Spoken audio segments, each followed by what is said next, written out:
அதாவது மாநாட்டு அரங்குக்குள் வந்து கொண்டிருக்கிற மகளிர் தோழியர்கள் அன்பு கூர்ந்து அந்த வழியில் நிற்காம உள்ளே வந்து இருக்கைகளில் அமர வேண்டும் என்று கேட்டுக்கொள்கிறோம். கொஞ்சம் வந்துருங்க, நிகழ்ச்சி தொடங்க போகுது. 3:30 மணிக்கெல்லாம் நிகழ்ச்சி தொடங்க போகுது. இன்னொரு 5 நிமிஷம் தான். வந்து உள்ளே உட்காந்துருங்க.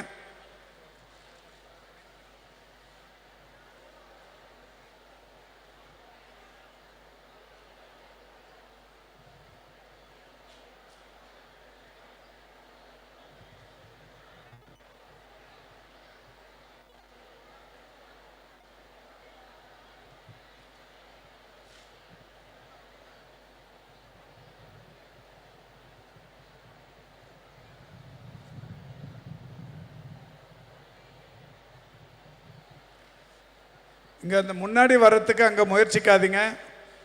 அன்பு கூர்ந்து அப்படியே இந்த 2வது இதுக்கு அனுப்புங்க. அங்கே நிற்கிற ஆண் கழக தோழர்கள் அன்பு கூர்ந்து அவங்களை கைட் பண்ணுங்க. வெறும் உள்ளாட்சி அமைப்புகளோட நிர்வாகிகளாக இருந்தால் மட்டும் இந்த பக்கம் அனுப்புங்க. மீதி பேர் அன்பு கூர்ந்து பின்னாடி உட்கார சொல்லுங்க.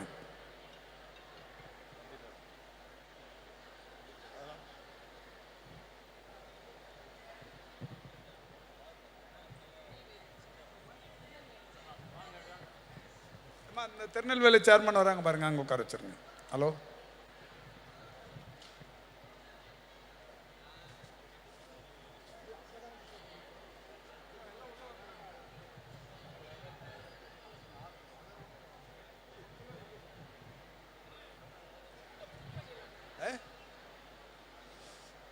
என்ன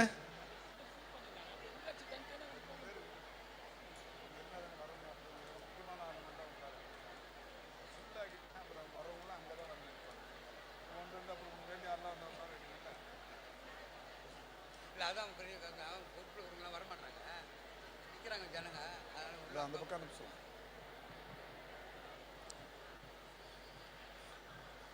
இந்த மதுரை வாயில் மகளிர் வந்ததே லேட்டு. வந்து முதல் அரங்கத்துக்கு போறீங்க. அந்த பக்கம் வாங்க.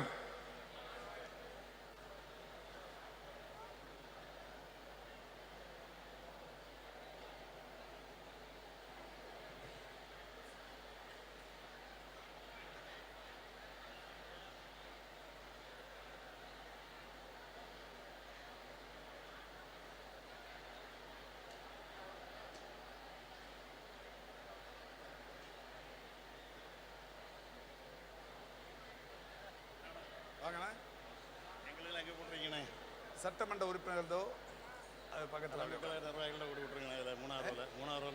எங்க இது இல்லையா? 3வது இல்லை, தோழமை கட்சி தலைவர்கள். ஆமாம், 15 கட்சியில் வருது. அப்படி உட்காருங்க, அப்புறம் இடம் கிடச்சி தான் வருது.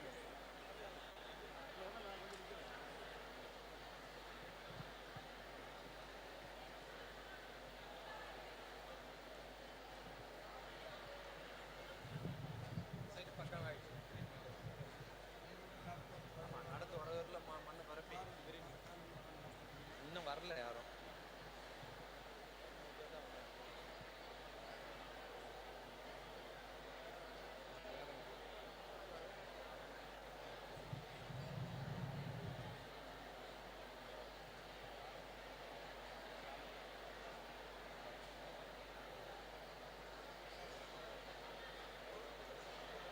அங்கே அந்த கடைசியாக போயிடுங்க. மாநில நிர்வாகி அங்கே உட்காந்துங்க, அந்த ரோலில் உட்காந்துருங்க.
இங்கே இந்த முதல் வாசலில் மெயின் இதை பாருங்க, கொஞ்சம் அந்த நெருக்கடியை தவிர்க்கணும். மதி கொஞ்சம் பாருங்க, அங்கே அந்த பக்கம் மூவ் பண்ணி அனுப்பி விடுங்க.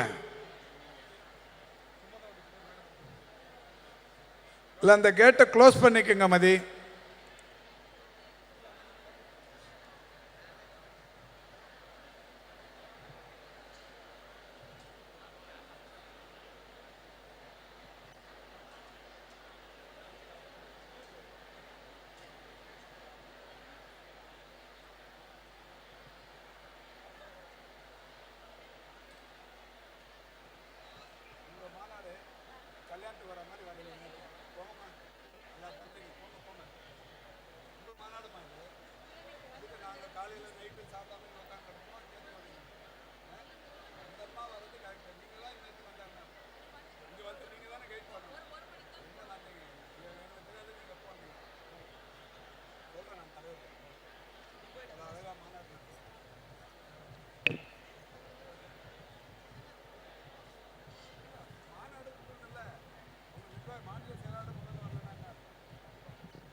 சேர்மன்லாம் அங்கே போயிருங்க, அந்த இதுக்கு போயிருங்க, அந்த அரங்கத்துக்கு போயிருங்க.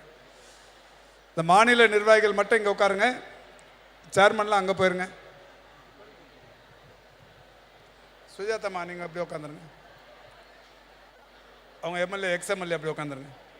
அப்படி அந்த பக்கம் போயிருங்க, பின்னாடி ரிசர்வில் பின்னாடி, மேயருக்கு பின்னாடி. யார் மேயர்? நீங்களாம்மா? இவங்க மேயரா? மேயர் அதில் மேயர் சேரில் உட்காந்துருங்க. அங்கே போயிருங்கம்மா.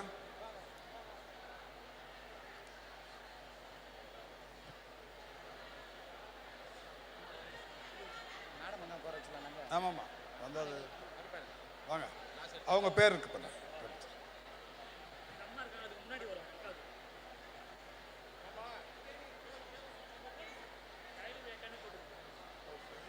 நீங்கள் அங்கே உட்காரக்கூடாதுண்ணா, நாடாளுமன்ற உறுப்பினர். நீங்கள் அப்படி பின்னாடி போயிருங்கண்ணா, அவங்க மேயர் மட்டும் அங்கே உட்காரட்டும். எல்லாருக்கும் பேர் ஒட்டிட்டோண்ணா, அப்படி உட்காந்துங்க, கோச்சிக்காதீங்கண்ணா. இந்த மீட்டிங் மகளிருக்கான சிறப்பு மீட்டிங்ண்ணா. நாடாளுமன்ற உறுப்பினர்கள் தான் கொஞ்சம் அப்படி 2வது ரோவில் உட்காந்துங்கண்ணா, தப்பு ஒன்றும் இல்லைண்ணா, நம்ம தானே நடத்துகிறோம். வாங்க வாங்க.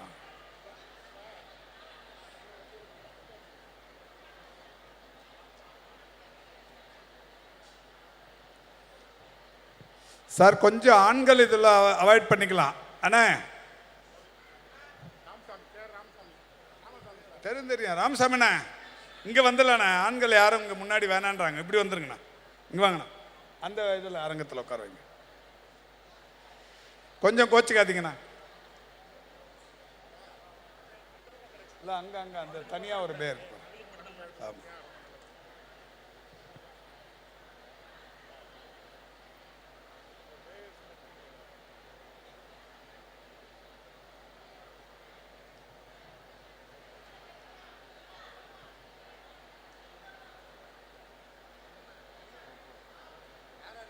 என்ன வரும்போது ஆமாம் சொன்னேன், இங்கே இல்லைன்னு சொன்னேன்.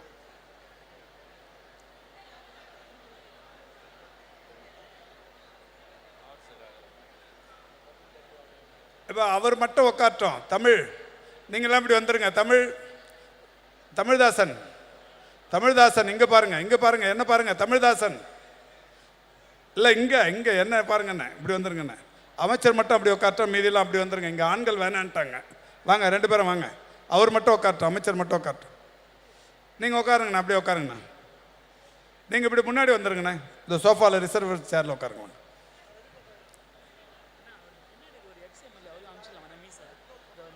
அதுதான் வந்துட்டு இதில் வாங்கண்ணா, இது வாங்க, அந்த சோஃபாவில் உட்காருங்க. சேர்மன் அங்கே போயிருங்கம்மா, அங்கே போயிருங்க. வா தலைவா, அங்கே போய் உட்காந்து. தீர்மான குழு தலைவர் ஹெட் குவார்ட்டர்ஸில் இருக்கான், அறிவாலயத்தில் அவர் செயலாளர் வேணான்னு தலைவர் சொல்லுவா.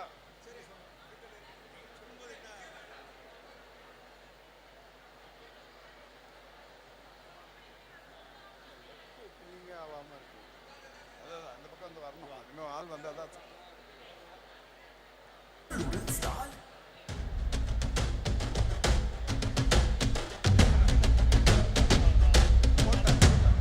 மக்களுடன் ஸ்டாலின், தமிழ் மக்களுடன்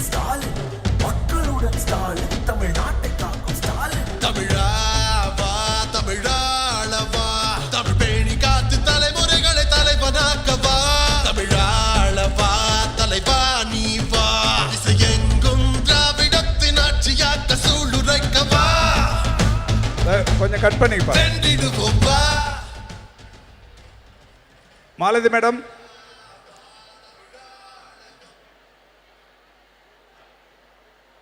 மாலதி மேடம் ஸ்டார்ட் பண்ணிக்கலாம். இப்பொழுது திரைத்துறை பிரபலங்கள் பெருமதிப்பிற்குரிய மாலதி அவர்கள், சின்ன பொண்ணு அவர்கள், மரியாதைக்குரிய மகிழினி அவர்களும் உங்களிடையே பாடல்களை பாடவிருக்கிறார்கள். சரியாக 3:30 மணியிலிருந்து 4:30 மணி வரை அவருடைய இசை நிகழ்ச்சி. தொடர்ந்து நம்முடைய மகளிர் உரிமை மாநாடு. அம்மா கொஞ்சம் அப்படி உட்காருங்கம்மா. ஏம்மா மகளிர் அணி அப்படி போயிருங்கம்மா. உங்கள் மாநாடு, நாங்கள்லாம் உட்காரவே போகிறதில்ல. உங்களுக்காக தான் இதை நடத்துகிறோம். அப்படி போய் பின்னாடி உட்காருங்க. மற்றவங்களுக்கு முக்கியத்துவம் தரனால போங்க.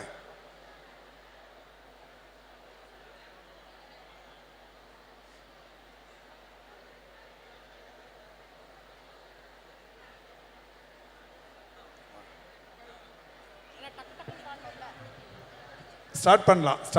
செக். Hello check.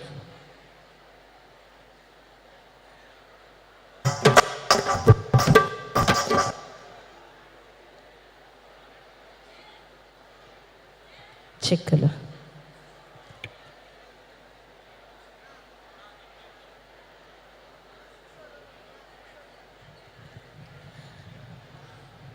அங்கே நிற்கிற மகளிர் கொஞ்சம் அனுப்பி விடுங்க. அங்கே நிற்கிற மகளிர் அனுப்பி விடுங்க. Check. Hello check. Hello check.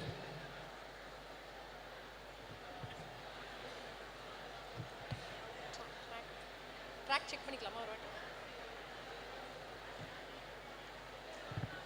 Check. Hello அங்கே அந்த 2வது அரங்கத்தின் வாயிலில் நிற்கிறவங்கள கொஞ்சம் வேகமாக வர சொல்லுங்க. அந்த கேட்டில், செகண்ட் கேட், கொஞ்சம் உள்ளே வர சொல்லுங்க. நேராக உள்ளே அனுப்பிடுங்க. கொஞ்சம் நேராக வந்துட சொல்லுங்க. அந்த கடைசி இதுக்கு கூட்டு போயிருப்பா பிரகாஷ். கொஞ்சம் அவங்கள அங்கே இருக்கிறவங்கள அந்த கடைசி இதில் கூட்டு போய் உட்கார வைங்க. Hello check. அப்படி போயிருங்கம்மா. அந்த கடைசியாக போயிருங்க.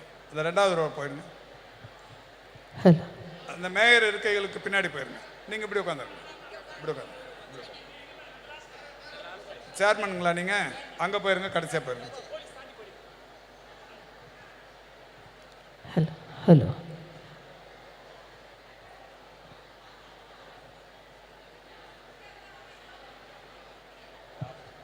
சேர்மனாமா? கவுன்சிலர் போங்க. அப்படி போயிருங்க. நேரம் போயிருங்க.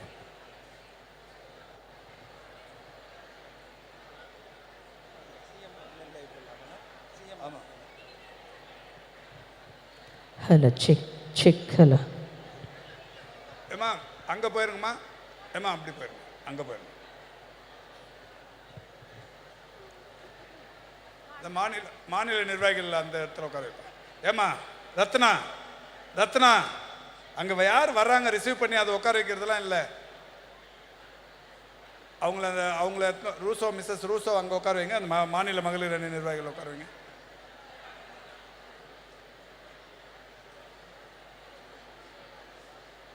நீங்கள் சென்னை மாவட்ட நிர்வாகிகள் வர்றவங்களை ரிசீவ் பண்ணி கூட்டு போய் உட்கார வைங்கம்மா. நீங்கள் அங்கே நின்று பேசி நின்றா என்ன அர்த்தம்? நீங்கள் வாங்க, வர்றவங்களை நீங்கள் தானே கூட்டு போய் உட்கார வைக்கணும். இது உங்கள் வீட்டு கல்யாணங்கிறதே மறந்துடுறீங்களா மகளிர் அணி?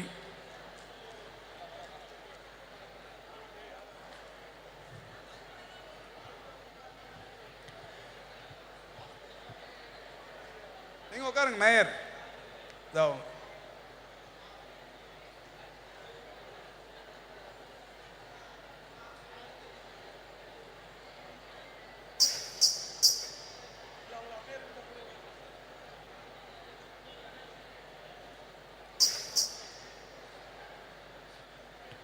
செக்.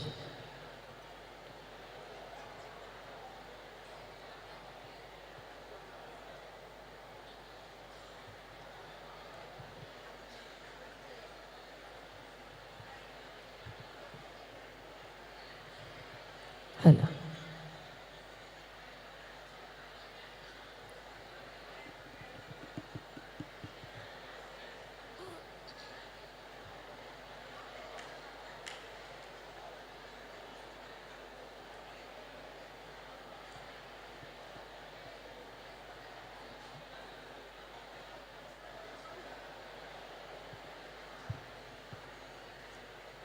கொஞ்சம் அந்த செகண்ட் கேட்டில் இருக்கிறவங்கள வேகமாக மூவ் பண்ண விடுங்க சார் ப்ளீஸ்.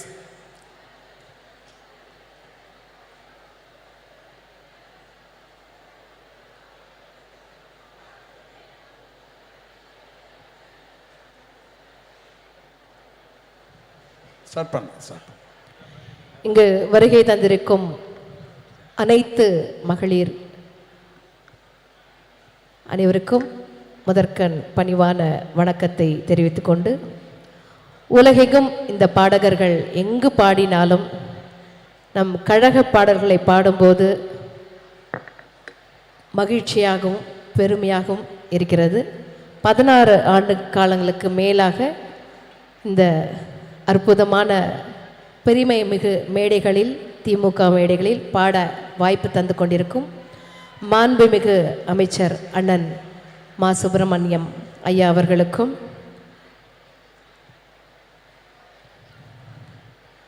அதேபோல் இங்கு வருகை தர இருக்கும் மாண்புமிகு முதல்வர் அவர்களுக்கும், மாண்புமிகு அமைச்சர் உதயநிதி ஸ்டாலின் அவர்களுக்கும், எம்பி திருமதி கனிமொழி அம்மா அவர்களுக்கும், வருகை தந்து சிறப்பித்து கொண்டிருக்கும் மாண்புமிகு அமைச்சர் பெருமக்களுக்கும், கழக தோழர்களுக்கும், மகளிர்கள் அனைவருக்கும் எங்களுடைய மனமார்ந்த நன்றியை இந்த வேளையில் தெரிவித்து கொண்டு,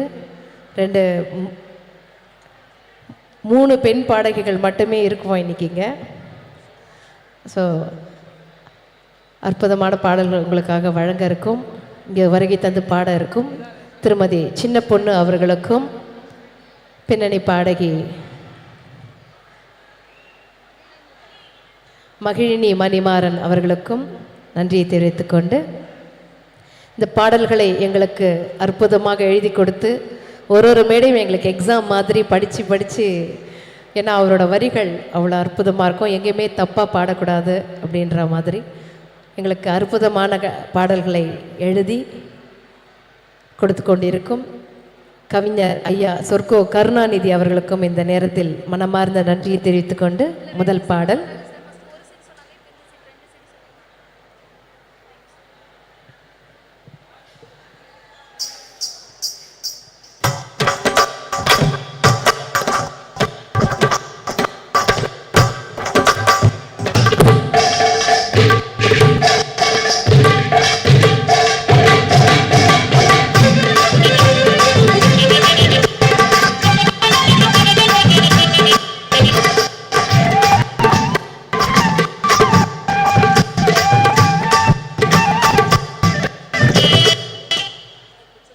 இல்லை, இந்த ஃபோன் அங்கே வச்சுக்கோங்க, ஏன்னா சிக்னல் பயங்கர வீக்காக இருக்குது.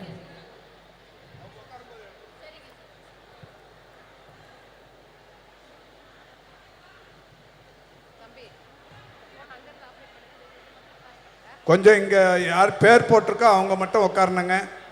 தயவு செஞ்சு அது கொஞ்சம் அந்த பிரின்சிபல் ஃபாலோ பண்ணுங்கள். பேர் போடாத இருக்கைகளில் யாரும் உட்காராதீங்க ப்ளீஸ்.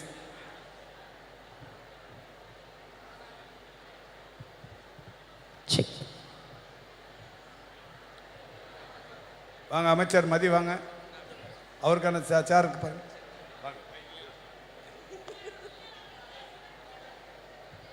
ஹலோ.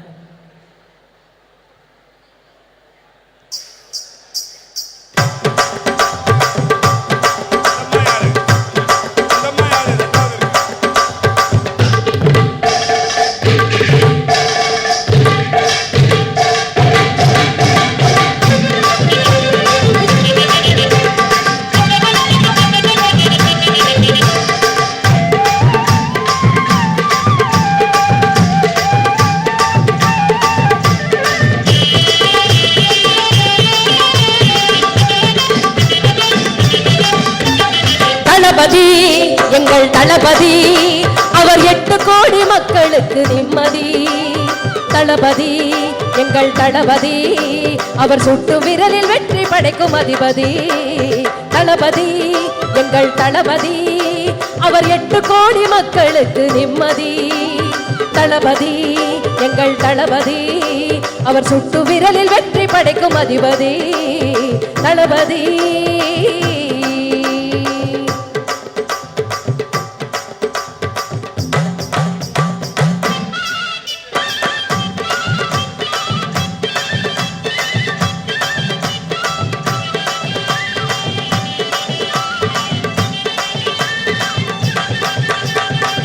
சின்னஞ்சிறு வயதினிலே தளபதி தளபதி சிங்கமாக கொடி பிடித்த தளபதி தளபதி சின்னஞ்சிறு வயதினிலே தளபதி தளபதி சிங்கமாக கொடி பிடித்த தளபதி தளபதி செயல் புயல் என்று சொன்னால் தளபதி எங்கள் தளபதி அவர்தான் தளபதி அவர் சிகரம் கூட நிமிர்ந்து பார்க்கும் தளபதி தளபதி எங்கள் தளபதி அவர் 8 கோடி மக்களுக்கு நிம்மதி தளபதி எங்கள் தளபதி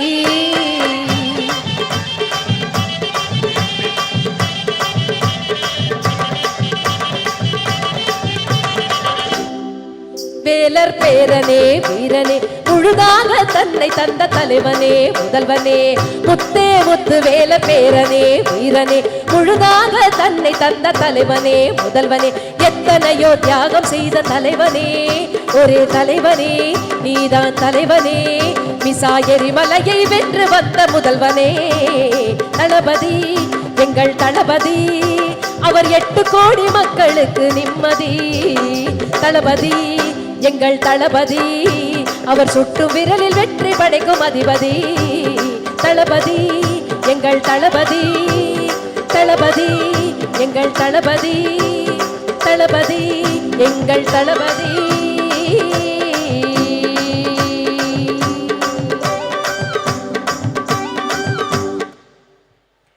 நன்றி 1-2 பாடல்கள் அப்படி இருக்கும் ஏன்னா நாங்கள் ட்ராக்ல பாடுறோம் இந்த பேனர் மடிங்க பேனர் நீங்கள் தூக்கி காட்டினீங்கன்னா பின்னாடி இருக்கிறவங்க மறைச்சிடும்ல மடிச்சிருங்க இந்த அரங்கத்துக்கு வந்த உடனே பேனரு கொடி எல்லாத்தையும் எடுத்துகிட்டு வந்து சேரில் உட்காந்துருங்க போகும்போது எடுத்துகிட்டு போயிருங்க பத்திரமா நிற்க வேணாம் உட்காருங்கம்மா அம்மா உட்காருங்க 7 மணி வரைக்கும் பெரிய அளவில் ஒரு கடமை கண்ணியம் கட்டுப்பாடுங்கிற மாதிரி அந்த கட்டுப்பாடு காத்து இந்த மாநாட்டை வெற்றி பெற செய்யணும் நீங்கள் 7 மணி வரைக்கும் எந்த சூழலுக்காகவும் எழுந்துக்க கூடாது உட்காந்துருங்க அப்படியே அந்த ஆண்கள் அங்கே நிற்கிறீங்க பாருங்க வாங்க அந்த வெளியில் போயிருங்க நீங்கள் அப்படி போயிருங்க சார் அங்கே நிற்கிறவங்கள ஏப்பா மோகன் என்ன பண்ணுறீங்க சொல்லி அனுப்புங்க பக்குவமாக சொல்லி அனுப்புங்க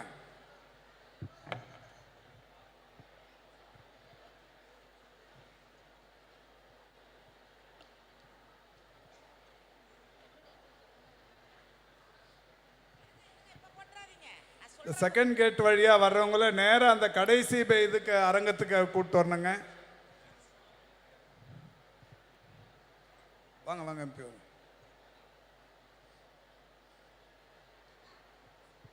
ஹலோ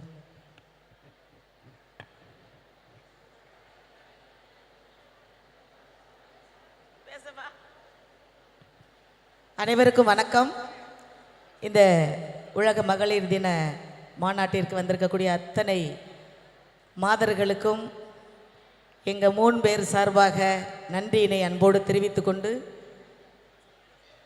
ஒவ்வொரு அரசு விழாக்கள்லையும் எங்களுக்கு மிகப்பெரிய இந்த வாய்ப்பினை அளிக்கின்ற மாண்புமிகு அமைச்சர் முதலமைச்சர் ஐயா அவர்களுக்கும் எங்களை அன்போடு அழைத்து பாட வைத்து அழகு பார்க்கின்ற அமைச்சர் பாசமிகு ஐயா மாசு ஐயா அவர்களுக்கும் ஒவ்வொரு மேடைகளிலும் எங்களுக்கு பாடல் எழுதி கொடுத்து பாட வைக்கின்ற கவிஞர் ப்ரொஃபசர் சொர்க்கோ கருணாநிதி ஐயா அவர்களுக்கும் எங்கள் சார்பாக இப்போ அங்கே ஃபோட்டோ எடுக்கிற ஆண்கள் ஹலோ அங்கே ஃபோட்டோ அவங்க எடுத்துப்பாங்க நீங்கள் வெளியில் வாங்க சார் அந்த 3 பேரும் அப்படியே வெளில வாங்க அங்கே நின்று நீங்கள் ஃபோட்டோ எடுத்துக்கிட்டு இருக்கிறீங்க கொஞ்சம் வெளில வாங்க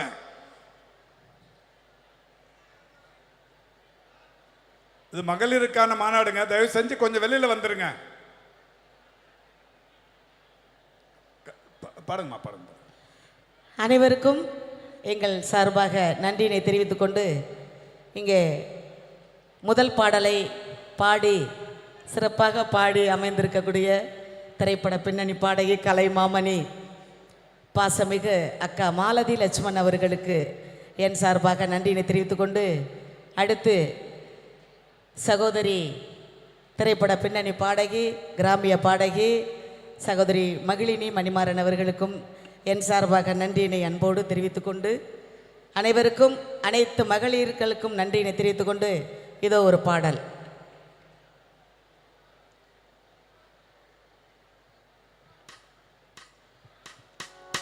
ஏசூரியரே வருக வருக வருக வருக வருக வருக வருக வருக வருக வருக வருக வருக வருக வருக கொளத்தூர் கொலசாமி வருக வருக வருக வருக வருக வருக வருக வருக வருக வருக வருக கொளத்தூர் கொலசாமி வருக வருக வருக வருக வருக வருக வருக வருக வருக வருக வருக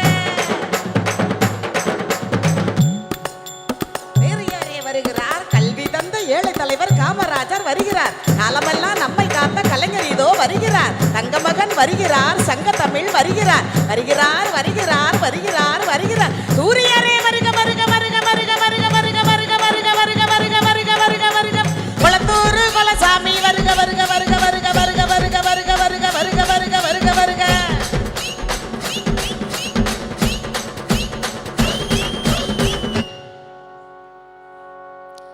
இடைவிடாது உழைக்கும் எங்கள் எஜமானே வருகிறார். சொத்துமெல்லாம் கண்ணி காத்த கலைஞர் இதோ வருகிறார். வருகிறார் வருகிறார் வருகிறார் வருகிறார். தங்கமகன் வருகிறார். சங்க தமிழ் வருகிறார். இடைவிடாது வருக வருக வருக வருக வருக வருக வருக வருக வருக வருக வருக வருக வருக கொளத்தூர் கொலசாமி வருக வருக வருக வருக வருக வருக வருக வருக வருக வருக வருக வருக வருக வருக வருக வருக.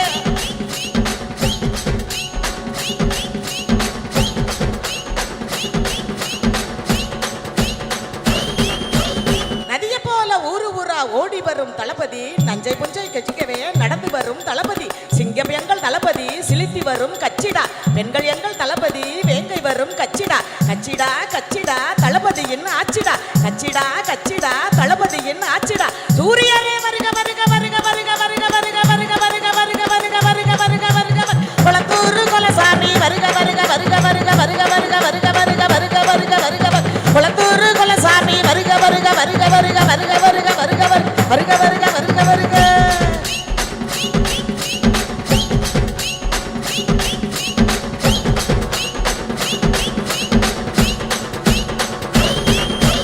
தலைவர்கள் விரும்பிடும் தளபதியின் ஆட்சிடா. தாய்க்குளத்தை காப்பதே தளபதியின் ஆட்சிடா. மத்தியிலும் எங்களது தளபதியின் ஆட்சிடா. நதியை போல ஊரு ஊரா ஓடி வரும் தளபதி. நஞ்ச முஞ்சை சலிக்கிறேன் வருக வருக வருக வருக வருக வருக வருக வருக வருக வருக வருக வருக வருக வருக வருக கொளத்தூர் கொலசாமி வருக வருக வருக வருக வருக வருக.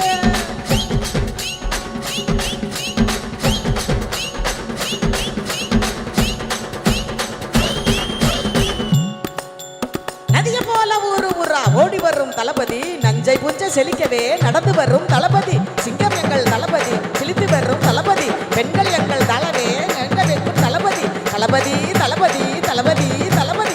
சூரியரே வருக வருக வருக வருக வருக வருக வருக வருக வருக வருக வருக கொளத்தூர் கொலசாமி வருக வருக வருக வருக வருக வருக வருக வருக வருக வருக வருக கொளத்தூர் கொலசாமி வருக வருக வருக வருக வருக.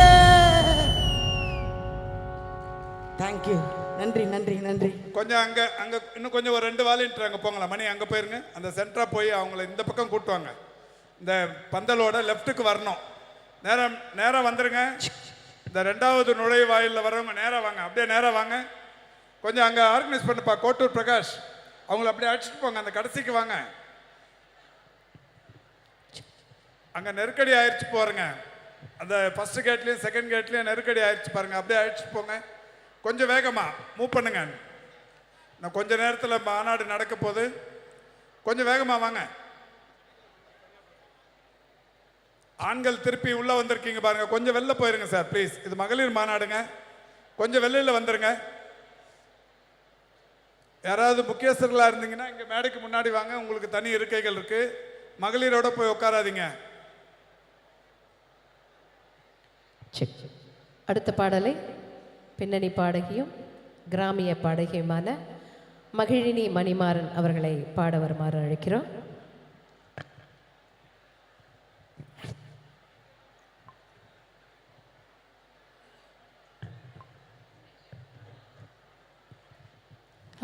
ஆல்வின் அதை தான் பண்ணணும். நீ கரெக்டாக அதே பண்ணு. அதே மாதிரி கூட்டு வந்து உட்கார வை. அவளை உட்கார வச்சுட்டு போய் கூட்டு வந்துனே இருப்போ. வேகமாக பண்ணு.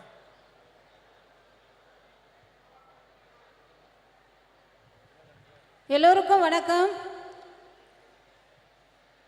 இந்த வாய்ப்பை வழங்கிய அமைச்சர் ஐயா அவங்களுக்கு ரொம்ப நன்றி. முதலமைச்சர் ஐயா அவங்களுக்கும் ரொம்ப நன்றி. அமைச்சர் பெருமக்கள் எல்லோருக்கும் நன்றி, வணக்கம். கொஞ்சம் பின்னாடி போயிடலாம் சார் ப்ளீஸ். அது எம்பிஸ் உட்கார இடம், நீங்கள் உட்காருங்க வெற்றி. கொஞ்சம் பின்னாடி போயிருங்க. மரியாதைக்குரிய அக்கா பாடகி ஆண்கள் மாலதி பெரும்பகுதி அம்மா இந்த இருக்கைகளுக்கு வரத்தை தவிர்க்கணும். இந்த முன்னிருக்கைகளுக்கு பெரும்பகுதியான ஆண்கள் யாரையும் வர தவிர்க்கணும் பாருங்க. அந்த பக்கம் அனுப்பிடுங்க. அக்கா சின்ன பொண்ணு அவங்களுக்கும் வணக்கம், நன்றி. இந்த பாடலை எங்களுக்கு எழுதி கொடுத்த சொர்க்கோ கருணாநிதி ஐயா அவர்களுக்கும் ரொம்ப நன்றி.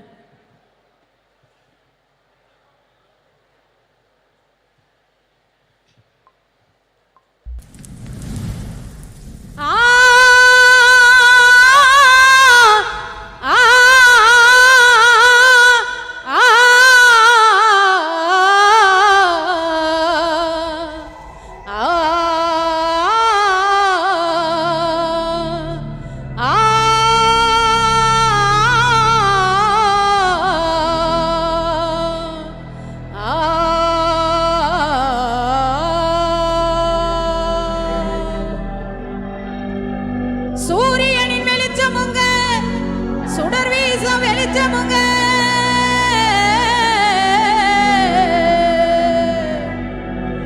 சூரியனின் வெளிச்சமுங்க, சுடர் வீசும் வெளிச்சமுங்க,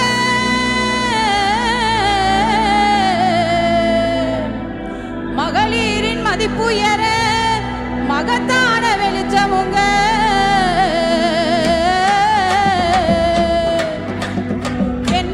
தந்த கட்சி இந்த பூமியில எந்த கட்சி, பெண்ணுரிமை போற்றும் கட்சி நம்ம டாக்டர் கலைஞர் கட்சி.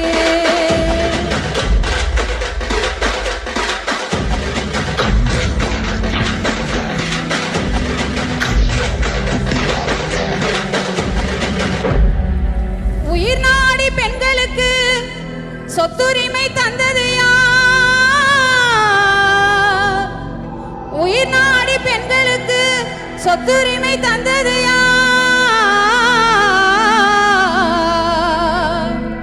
உரிமை தொகை அள்ளி தந்து பெண்களை உயர்த்திட செய்தது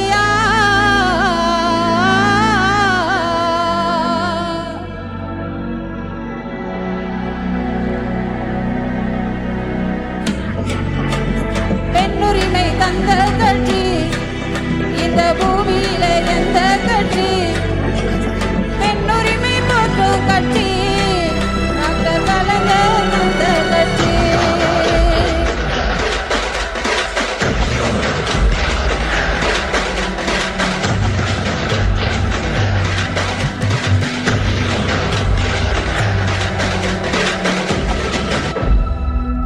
பெரியாரின் பெண்ணுரிமை சட்டமாக்கி வைத்தது பெரியாரின் பெண்ணுரிமை சட்டமாக்கி வைத்தது பெற்றெடுத்த தாயை போல பெண்களை காப்பது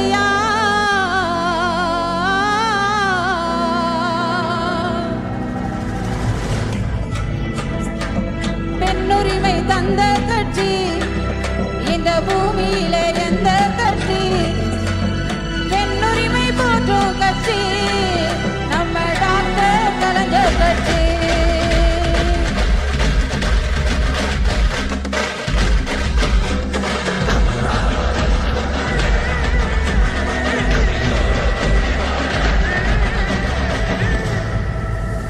கவசமாக நின்றவர், பெண்கள் கண்ணீரை துடைத்தவர்,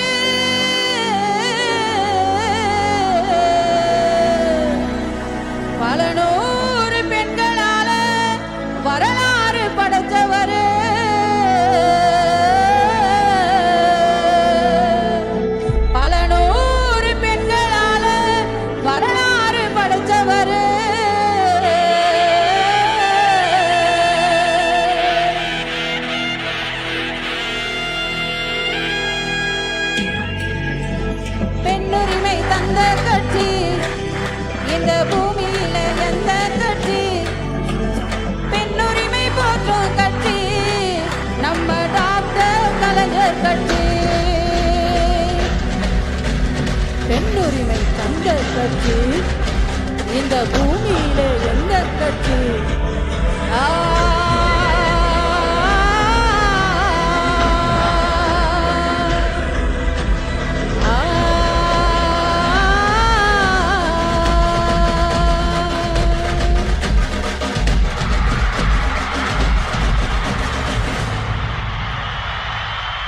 நன்றி நன்றி. இங்க வந்துருங்க. கொஞ்சம் அங்கே அந்த வழியில் நிற்கிற தாய்மார்கள்லாம் உள்ளே கொஞ்சம் வேகமாக மூவ் பண்ணிடுங்க. இந்த நிகழ்ச்சி நடந்துருக்கு, கொஞ்சம் வேகமாக உள்ளே வாங்க. வெளியில் வந்து லட்சக்கணக்கான மகளிர் உள்ளே வரத்துக்கு முடியாமல் தவிச்சுட்டு இருக்கிறாங்க. ப்ளீஸ் கொஞ்சம் நீங்கள் உள்ளே வந்தீங்கன்னா மட்டும்தான் ஈஸியாக இருக்கும். தலைவர் சரியாக 4:30க்கெல்லாம் வந்துடுறாங்க. கொஞ்சம் எல்லாம் உள்ளே வந்துடுங்க. வந்தவங்க உட்காந்துருங்க. செல்ஃபி எடுக்கிறதெல்லாம் 7 மணிக்கு மேலே எடுத்துக்கலாம். மீட்டிங் முடிஞ்ச உடனே நீங்கள் எவ்வளோ வேணாலும் எடுத்துங்க. உட்காந்துருங்க. இப்போ வந்த உடனே உட்காந்துருங்க ப்ளீஸ்.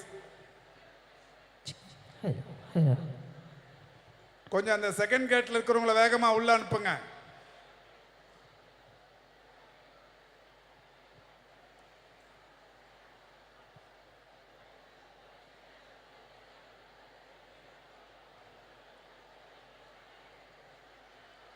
இந்த வழியில் நிற்காதுங்கம்மா, உள்ளே உட்காந்துருங்க. உள்ளே போய் வேகமாக உட்காந்துருங்க. வழியில் நிற்காதீங்க, வழியில் நிற்காதீங்க, உள்ளே போயிருங்க. எல்லா இருக்கையிலையும் ஒரு தண்ணி பாட்டில் இருக்கு, ஒரு ஃப்ரூட் ட்ரிங்க் இருக்கு. அதனால நீங்கள் எதுக்குமே எழுந்துக்க வேண்டிய அவசியம் இருக்காது. உள்ளே உட்காந்துருங்க போய்.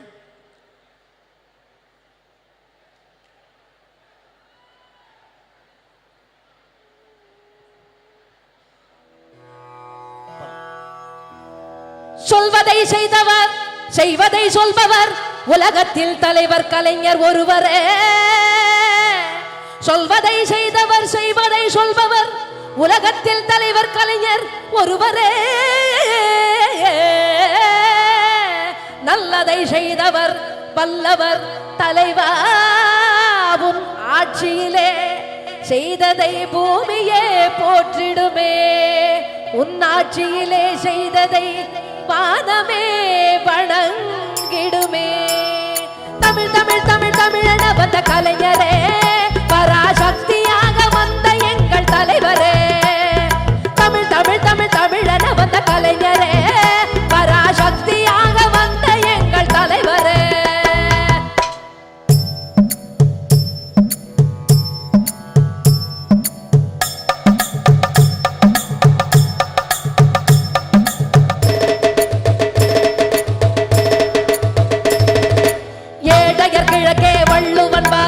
ஓயாத காவியமே, காஞ்சி தலைவன் கண்ட கனவுகளை நீ சாதித்த தலைமகனே.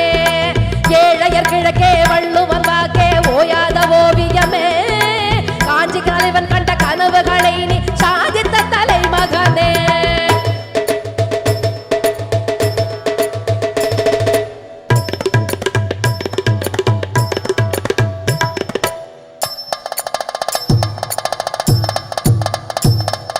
சுட்டு விரல்களில் சூரியன் படைத்திடும் அதிசயம் செய்பவரே, இடியினை தாங்கிடும் இதயமே உதயமே எங்களின் காப்பகமே. சுட்டு விரல்களில் சூரியன் படைத்திடும் அதிசயம் செய்பவரே, இடியினை தாங்கிடும் இதயமே உதயமே எங்களின் காப்பகமே.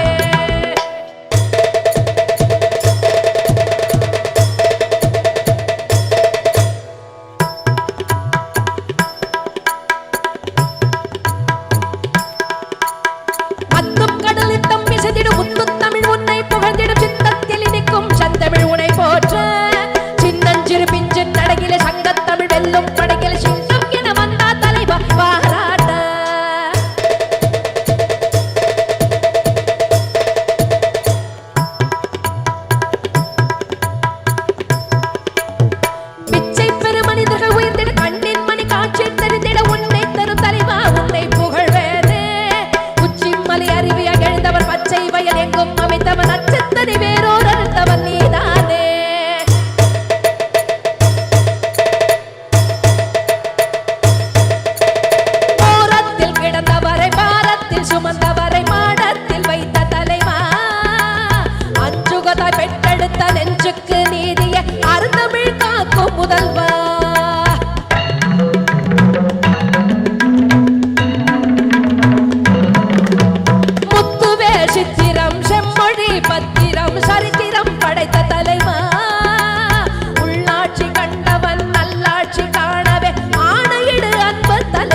போற்றிடும் மகாவியம் நீ நூறாண்டு கண்டிடும் அறிவாலயம்.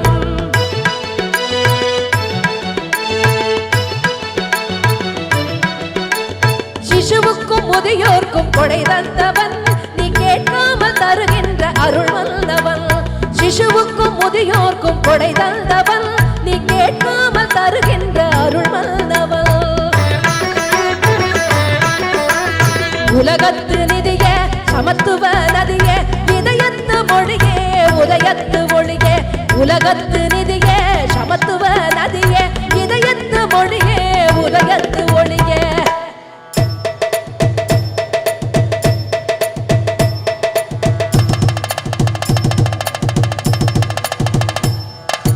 காத்தவா தமிழ் யாத்தவா இனம் சேர்த்தவா எங்கள் மன்னவா. காத்தவா தமிழ் யாத்தவா இனம் சேர்த்தவா என்றும் மன்னவா.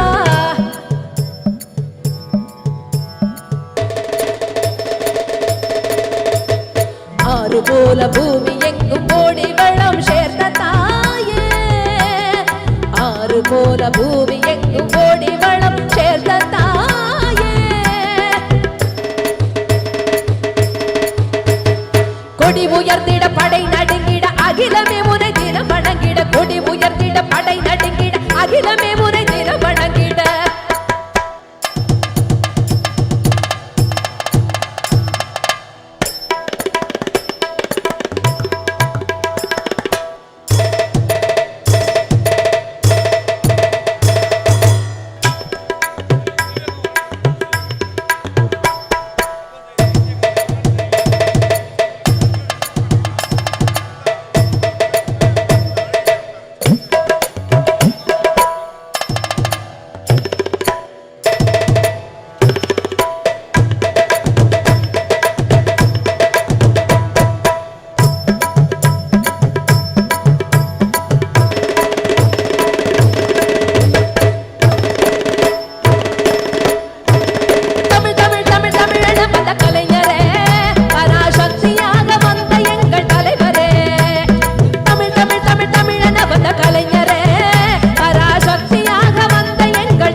செகண்ட் கேட்ல உள்ள வரவங்க கொஞ்சம் வேகமா வாங்க. செகண்ட் கேட்ல உள்ள வரவங்க வேகமா வாங்க. இந்த வழியில் நிக்கிற ஆண்கள் நீங்க எதுக்கு அங்க நிக்கிறீங்க? ஆல்வில் ஆர்கனைஸ் பண்ற அந்த 2-3 பேரை தவிர்த்து மீதி ஆண்கள் அங்க நிக்க விடாதீங்க. வழியில் ஏன் நிக்கிறாங்க? மற்றவங்க போறதுக்கு இடைஞ்சலா இருக்குல்ல, அவங்கள வெளியில வர சொல்றேங்க. கொஞ்சம் வர்றவங்க எல்லாம் உள்ள வேகமா உட்கார வச்சிருங்க. அந்த செகண்ட் கேட் கொஞ்சம் வேகமா உள்ள வாங்க. கொஞ்சம் வேகமா உள்ள வாங்க. அங்க நிக்காதீங்க, வழியில் நிக்காதீங்க ப்ளீஸ். வழியில நிக்காம வாங்க, வேகமா வாங்க.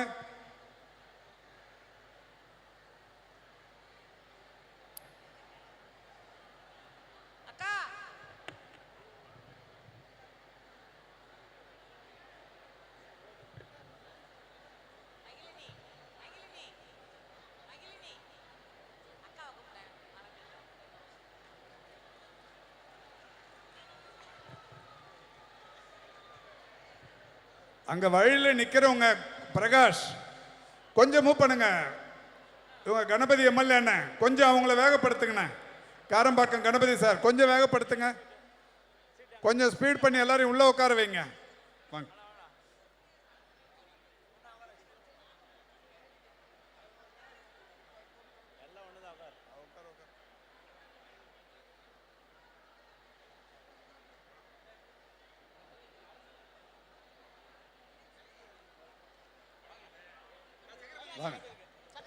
கொஞ்சம் வேகமா அந்த வழியில் நிக்கிற ஆண்கள் பிரகாஷ் தேவையில்லாம யாராவது நின்னா அங்கிருந்து அனுப்பி விட்டுருங்க சார். வாலண்டியர்ஸை தவிர வேற யாரும் நிக்க விடாதீங்க. அங்க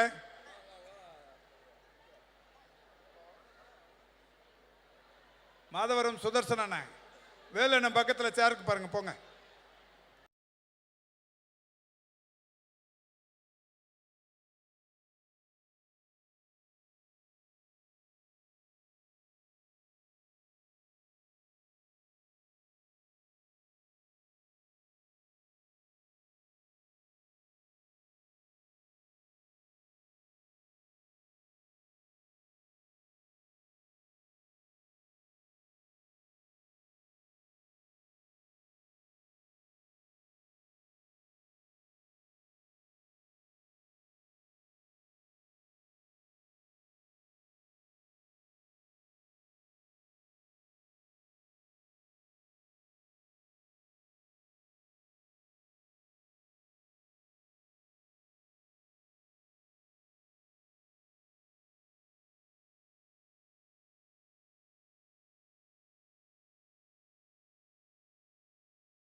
3வது பேல கூட்டு போய் உட்கார வைக்கலாம்.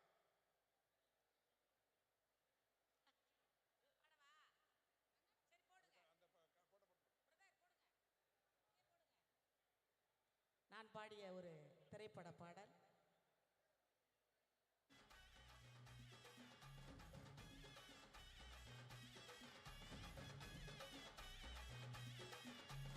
மன்னார்குடி கலகலக்க மதுரச்சில்லா மனமனக்க ஆண்டிப்பட்டி சிலுசிலுக்க அரசப்பட்டி கமகமக்க ஏனி எல்லாம் தகதகக்க வீரபாண்டி கிருகிருக்க சின்னமன்னூர் சிறு சிறுக்க கம்பம் எல்லாம் கதகதங்க ஓடிந்தா மொஜ மொஜங்க பெரிய கூலா கிச்சு கிச்சுங்க மத்தலக்குண்டு மடமடங்க வாடிப்பட்டி படபடங்க ஏ உசிலப்பட்டி உச்சி கொட்டை சேடப்பட்டி நச்சு கொட்டை அழிஞ்சப்பட்டி கரிச்சு கொட்டை கரியப்பட்டி வேர்த்து கொட்டை திருப்புவனா சொக்கி நிக்க சிவகங்க திக்கி நிக்க அடவரச நாடு சாயப்பட்டி வாழ யூத்து சரிய புளிச்சப்பட்டி காய அந்த பூசலோரு கருக சும்மா ஆடி வந்தேன் ஆட்டோய மேல பல மைனருக்கு நோட்டம் சும்மா ஆடி வந்தேன் ஆட்டோ இது குத்தகைக்கு கொடுக்காத தோட்டம்.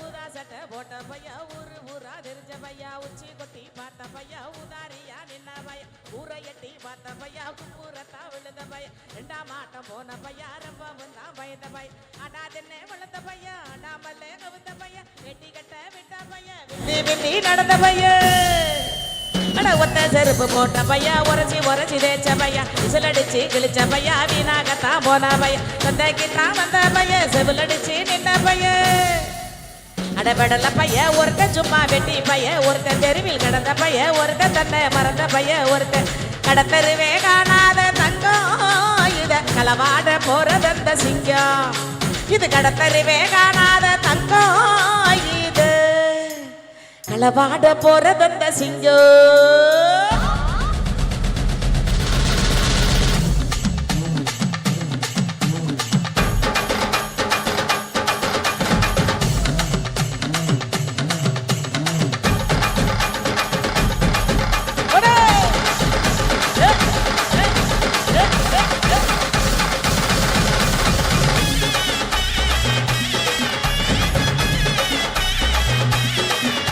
ஏ அம்மி கல்லா நான் இருக்கேன் மஞ்சள் அரைக்க நிவாரியா நஞ்ச வெளிய நான் இருக்கேன் நாட்டு நட நிவாரியா திருவிழாவா நான் இருக்கேன் உரி எடுக்க நிவாரியா ஐக்காலா நான் இருக்கேன் வழிமறிக்க நிவாரி மனமரமா நான் இருக்கேன் கல்லெடுக்க நிவாரியா அந்த காலா நான் இருக்கேன் தூர பின்ன நிவாரியா கரம்பேடா நான் இருக்கேன் செலம்பு சுத்த நிவாரியா பஞ்சாரமா நான் இருக்கேன் கோழி முடிக்க நிவாரியா முந்திரி காடா நான் இருக்கேன் நரி வரட்ட நிவாரியா நான் ராக்க புத்தர் ராக்க என்ன தொட்டாக்கத்தான் சாக்கு அட நாக்கு மொழி மூக்கு எல்லாம் நல்ல நல்ல சோக்கு ஆம்பழைய பார்க்காத காத்து என்ன அப்படியே அள்ளி எழுது போத்து இது ஆம்பழைய பார்க்காத காத்து என்ன அப்படியே அள்ளி எழுது போத்து.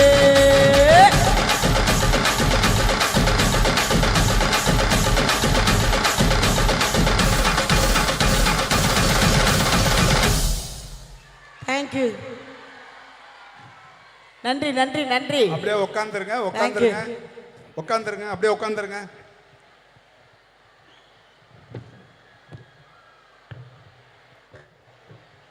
இந்த செகண்ட் கேட்லயும் தேர்ட் கேட்லயும் க்ரௌட் அப்படியே ஸ்டாக்னேட் ஆயிடுச்சு. கொஞ்சம் உள்ள அனுப்புங்க, கொஞ்சம் வேகமா உள்ள வரணும்.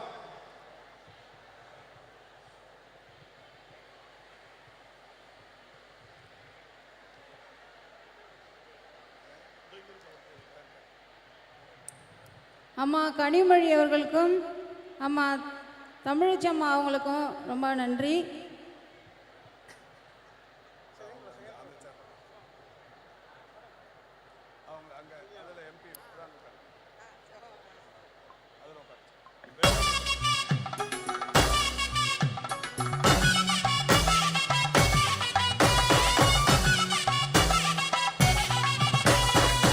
பெண்ணுரிமை போற்றிடுவோம் பெண்களை புகழ்ந்திடுவோம் பெண்ணுரிமை போற்றிடுவோம் பெண்களை புகழ்ந்திடுவோம் கூடுவோம் கூடாவோம் வாங்கம்மா வாங்க பெருங்கூட்டம் திரண்டு கொண்டாடுவோம் வந்துட்டு போங்க கூடுவோம் கூடாவோம் வாங்கம்மா வாங்க பெருங்கூட்டம் திரண்டு கொண்டாடுவோம் வந்துட்டு போங்க திமுக நடத்துகின்ற மகளிர் அணி நடத்துகின்ற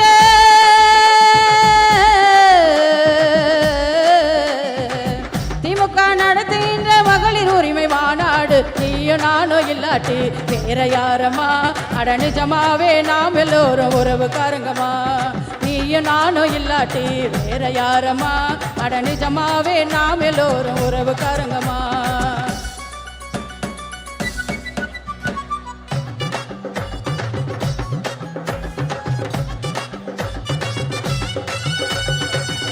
வேறு திட்டங்களை படையாய் தந்ததுங்க பெண்ணின மேம்படைய பெருகாலம் பிறந்ததுங்க சொத்தில் சம உரிமை சொன்னது நடந்ததுங்க வேலை வாய்ப்பினிலே வேறுபாடு கலைந்ததுங்க பெண்கள் சுய உதவி குழுக்களை அமைத்ததுங்க பெருந்து பயணத்திலே பெரு நிம்மதி அடைந்ததுங்க உரிமை தொகை தந்ததில் உயர் வாழ்வு கிடைத்ததுங்க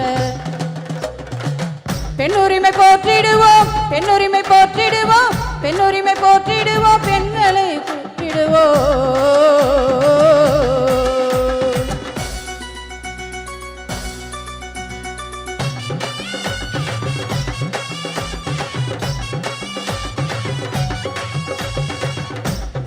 மனங்களின் கருத்து வளருதுங்க கடைநிலை மனிதர்களின் கனவு பலிக்குதுங்க எல்லா மட்டத்திலும் ஏற்றம் நிகழுதுங்க மாநிலம் கடந்து எங்கும் மாற்றம் திரளுதுங்க பெரியார் பெண்ணுரிமை பெரிதாய் மகிழுதுங்க பேரறிஞர் அண்ணாவின் பேராட்சி நடக்குதுங்க வாழும் கலைஞர் என வாழ்க முழக்கம் ஒலிக்குதுங்க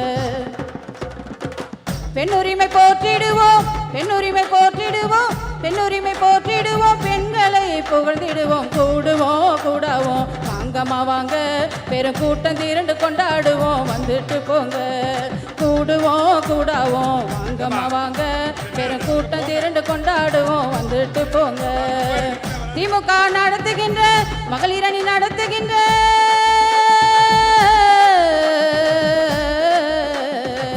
திமுக நடத்துகின்ற மகளிர் உரிமை மாநாடு நீயும் நானும் இல்லாட்டி வேற யாரம்மா அட நிஜமாவே நாம் எல்லோரும் உறவுக்காரங்கம்மா நீயும் நானும் இல்லாட்டி வேற யாரம்மா அட நிஜமாவே நாம் எல்லோரும் உறவுக்காரங்கம்மா ஏ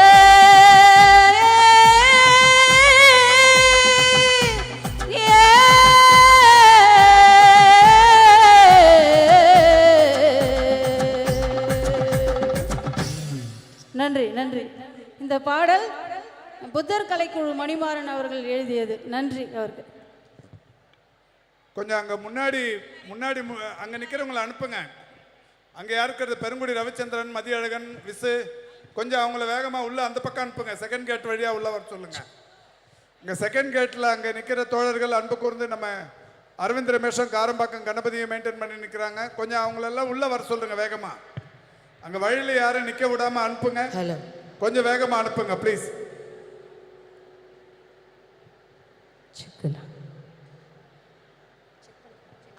హలో హలో ఓకే இந்த மைக் வால்யூம் கொஞ்சம்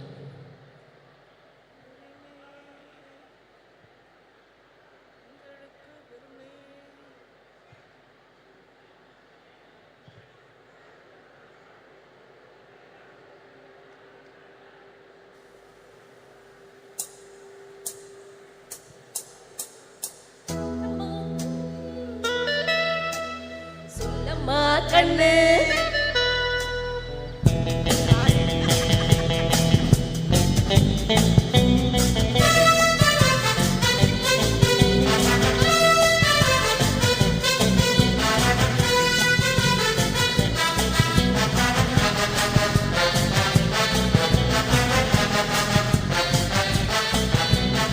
என்னம்மா கண்ணு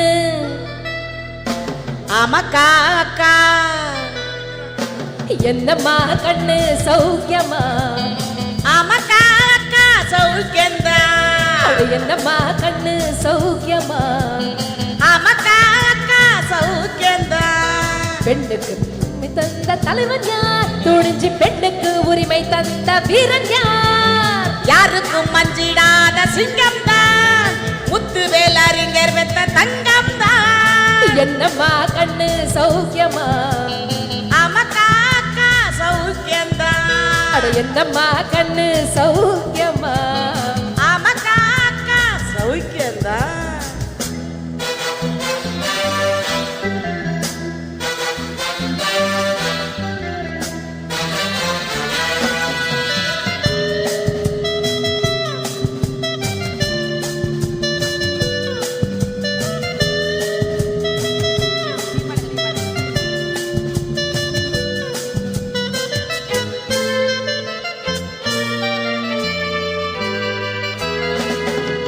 சொத்துரிமை பெண்களுக்கு யாரு கொடுத்தார்? சுழநிதி பெண்களுக்கு யாரு கொடுத்தார்? முத்துவேலு கருணாநிதி ஸ்டாலின் கொடுத்தார், சுழல்நிதி 100 மணி நேரம் கொடுத்தார். சொல்வதையே செய்வார், ஓ, செய்வதையே சொல்வார். செய்வதையே செய்தாயா, தந்தருதா யாரு? சாதனைகள் பலதோறு சொல்ல முடியாது, அஞ்சுகத்தாய் பேரந்தானே வெல்லும் தலைவன் தான். என்னம்மா கண்ணு சௌக்கியம்மா? அமக்கா அக்கா சௌக்கியம்தான். அட என்னம்மா கண்ணு சௌக்கியமா? அமக்கா அக்கா சௌக்கியம்தான்.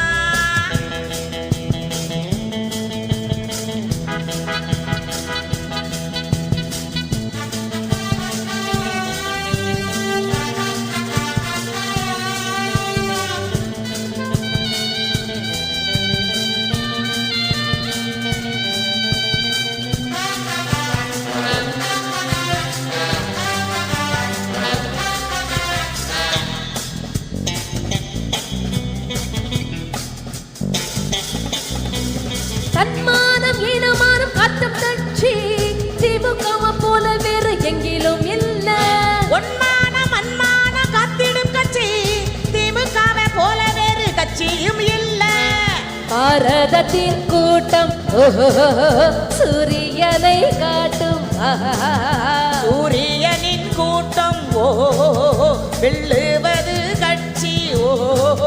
உரிமை முழக்கமாநாடு அட இங்கேதான். திமுகவால் பெண்களுக்கு விடியல் காலம் தான். என்னம்மா கண்ணு சொல்லுங்க அக்கா. அட என்னம்மா கண்ணு சௌக்கியமா? சொல்லுங்க அக்கா சௌக்கியம்தான். அட என்னம்மா கண்ணு சௌக்கியமா? சொல்லுங்க அக்கா சௌக்கியம்தான்.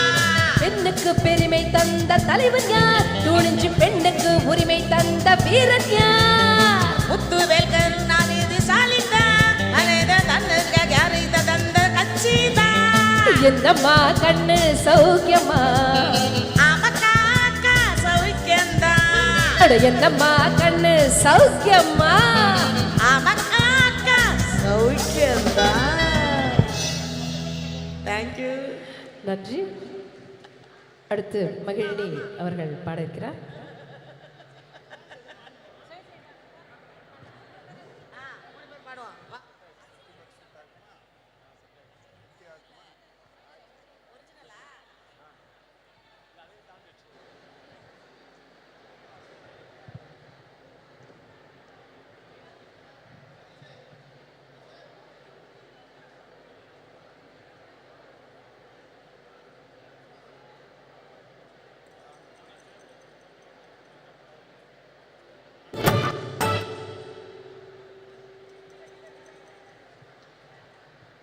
ஹலோ பாரதி ராஜா கிருஷ்ணமூர்த்தி கொஞ்சம் வேகமா அனுப்புங்க.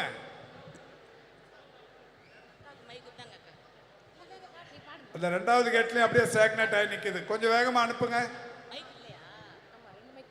வழியில ஆண்கள் நிக்காதீங்க. அன்பு கூர்ந்து வழியில ஆண்கள் யாராவது மாநாடு பார்த்தா ஆகணும்னா இங்க வாங்க, லெஃப்ட்ல இங்க ஒரு உங்களுக்குன்னு தனியா ஒரு பை போட்டிருக்கோம், இங்க உட்காரலாம்.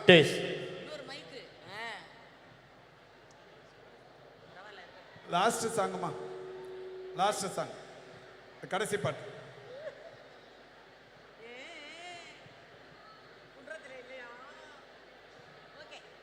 அந்த இந்த பேனரை மடிச்சு வைங்க. மாதவரம் சரவணன் பார்த்துட்டோம், பேனரை மடிச்சிருங்க. பேனர் கொடியெல்லாம் தூக்கி காட்டக்கூடாது.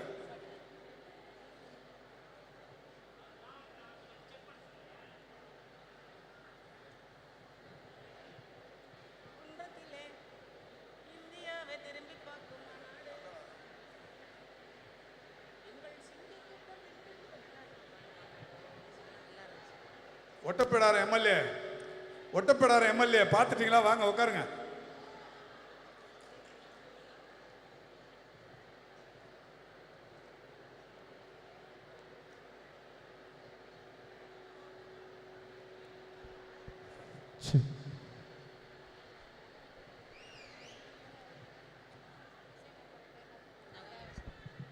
செகண்ட் கேட் கொஞ்சம் அப்படியே ஸ்தம்பிச்சு நிக்குது. கொஞ்சம் வேகமா உள்ள அனுப்புங்க. ஹலோ. இப்ப இந்த அரங்கு கொஞ்ச நேரத்தில் நிரம்பின உடனே வெளியில வந்து திறந்த வெளியில இருக்கைகள் போடப்பட போது அங்க போலாம். இப்ப கூடுமான வரைக்கும் இங்க இருக்கிற இருக்கைகள்ல வந்து நிரப்புங்க. இதுக்கப்புறம் வர்ற கூட்டம் வெளியில இருக்கிற வெளி மைதானத்துல இருக்கைகள் போட்டு அங்க உட்காந்துக்கலாம். சார் ட்ராக் ஆன் பண்ணுங்க சார்.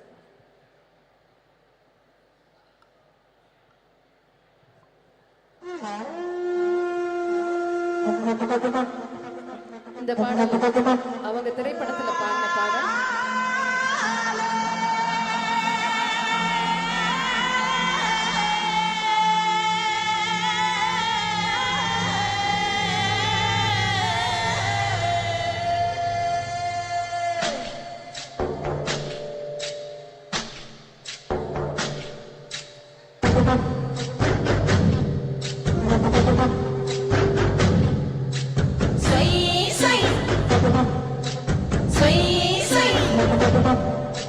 கையளவு நெஞ்சத்துல கடலளவு அசமச்சா அளவு ஏதும் இல்ல, அதுதான் காதல் மச்சான். நாம ஜோரா மண் மேல சேராவிட்டால் நடப்பே போதும் மச்சான்.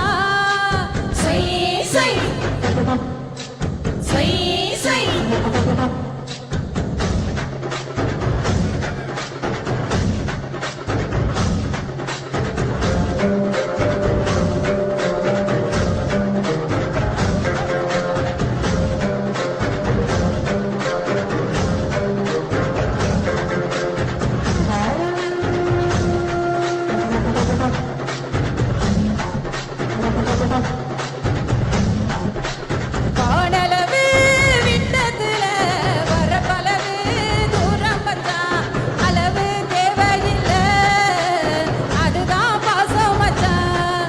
நாம வேண்டி கொண்டாலோ வேண்டாவிட்டாலும் சாமி கேட்கும் மச்சான்.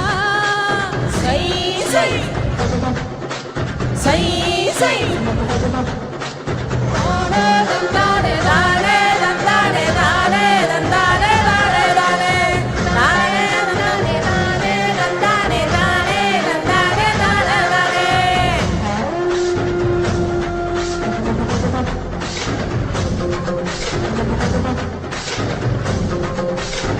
ஏடளவு எண்ணத்துல எழுத்தளவு சிக்கல் மச்சான், அளவு போல இல்ல, அதுதான் பாசம் மச்சான்.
நன்றி நன்றி அந்த எம்எல்ஏஸ் 3 பேர் எம்எல்ஏக்கள் 3 பேர் பின்னாடி வந்து மாவட்ட செயலாளர் பேர் ஸ்டிக்கர் ஒட்டியிருக்கிறோம். வேலை மெனக்கெட்டா ஒட்டியிருக்கிறோம். வாங்க, உங்களுக்குன்னு பேர் போட்டு ஒட்டியிருக்கிறோம்ல, எழுந்துருங்க ப்ளீஸ். சிற்றரசு பேர் போட்டிருக்கு, இளையர்னா பேர் போட்டிருக்கு. அதில் போய் உட்காருங்களா எப்படி? வாங்க எழுந்துருங்க. பேர் இல்லைன்னா பரவாயில்ல, வாங்கம்மா. உங்களுக்கு தான் சட்டமன்ற உறுப்பினர்கள் தனியாக போட்டிருக்கிறோம். ஒரு சேர் பின்னாடி உட்காருதால என்ன ஆகிட்டு போகுது? வாங்க. அதில் 3வது சேர் உட்காரு. இங்கே ஹலோ. பெருமைமிகு இந்த மேடையில் வாய்ப்பினை வழங்கிய எங்கள் மதிப்புக்குரிய அண்ணன் மாசு அவர்களுக்கும், வருகை தந்து சிறப்பித்துக் கொண்டிருக்கும் அமைச்சர் பெருமக்களுக்கும், கழகத்தை சார்ந்த அத்தனை பேருக்கும் மனமார்ந்த நன்றி இந்த வேளையில் தெரிவித்துக் கொண்டு, மீண்டும் ஒரு வாய்ப்பு கிடைக்கும்போது உங்களுக்காக பாடுறோம். ரொம்ப நன்றி, தேங்க்யூ. எங்கள் மூவர் சார்பாகவும் மனமார்ந்த நன்றியை தெரிவித்துக் கொள்கிறோம். நன்றி.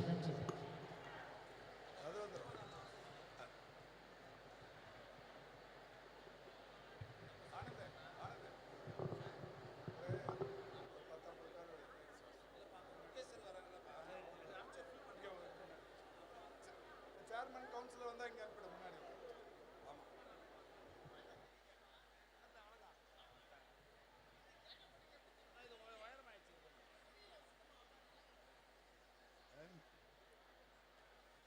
அந்த 2வது கேட்லையும் 3வது கேட்லையும் அங்கேயே நிற்கிறீங்க பாருங்க, கொஞ்சம் உள்ள வாங்க, கொஞ்சம் உள்ள வாங்க. இந்த 2வது கேட்டு 3வது கேட்டு இந்த மேடைக்கு வலதுபுறத்தில் இருக்கிற தாய்மார்கள் அன்பு கூர்ந்து உள்ள வந்து உட்காருங்க.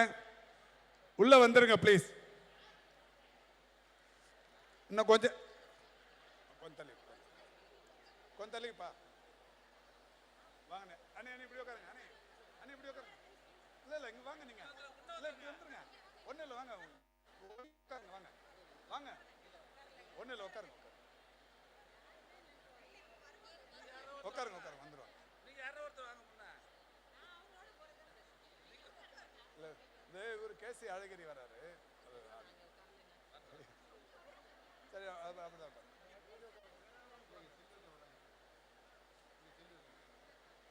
வராங்களா? அப்போ வந்துருங்க, அப்படி வந்துருங்க.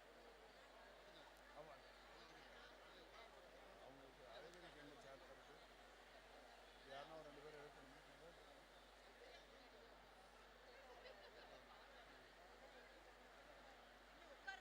நீங்கள் உட்காருங்க, நீங்கள் வரட்டும். மற்றவங்க உட்காந்துருங்க, அப்படியே உட்காந்துருங்கம்மா. அந்த 2வது கேட்டு 3வது கேட்டு உள்ள வந்து உட்காருங்க.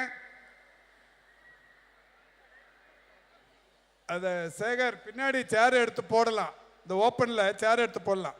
கொஞ்சம் உட்காந்துருங்கம்மா, போய் உட்காந்துருங்க, போய் உட்காந்துருங்க ப்ளீஸ், உட்காந்துருங்க. ஆமாம்,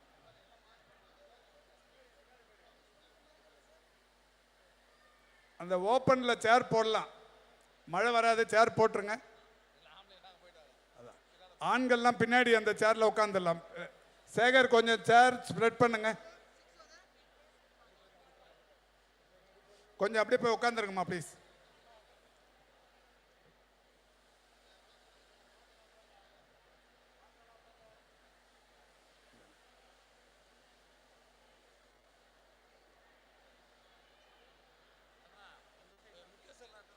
அண்ணா பீட்டர்ண்ணா, உங்களுக்கு மேலே சேரு. அண்ணா பீட்டர்ண்ணா, உங்களுக்கு மேலே சேர். இங்கே வாங்க, இப்படி வாங்க. நீங்கள் டிரான்ஸ்லேட்டர் மேலே உங்களுக்கு அப்படி போய் முன்னாடி ரூமில் உட்காந்துருங்க, அப்புறமா மேலே வரலாம்.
சேர் போட்டுடலாமா?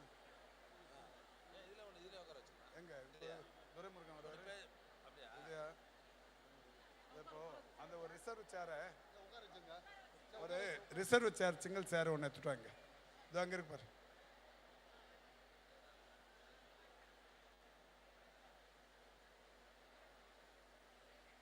கொஞ்சம் எல்லாரும் உட்காருங்க ப்ளீஸ் உட்காருங்க.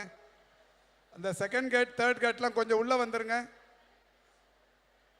பின்னாடி அந்த ஓப்பன் கிரவுண்டில் வந்து சேர் போடலாம். ஆண்கள்லாம் அங்கே போயிருங்க ப்ளீஸ்.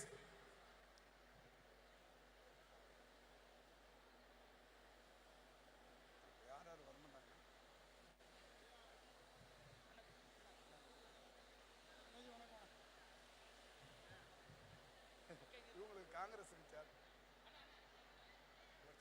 ஒரே சிங்கிள் சேர் ரிசர்வ் போட்டுருக்க சிங்கிள் சேர் இல்லை சிங்கிள் சேர் எதுனா ரிசர்வ் போட்டு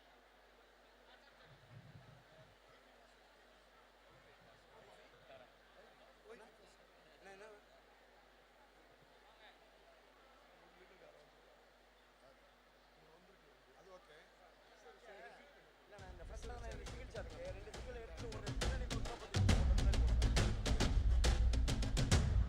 மக்களுடன் ஸ்டாலின் தமிழ் மக்களுடன் ஸ்டாலின் மக்களுடன் ஸ்டாலின் தமிழ்நாட்டை காக்கும் ஸ்டாலின் தமிழா வா தமிழாளவா தமிழ் பேணி காத்து தலைமுறைகளை தலைவனாக்கவா தமிழாளவா தலைவா நீ வா திசையெங்கும் திராவிடத்தின் ஆட்சியாக்க சூளுரைக்கவா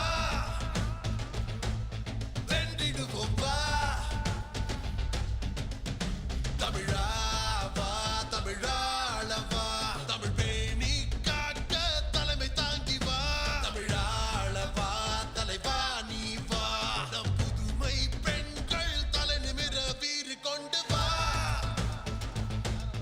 வென்றிடுவோம் வா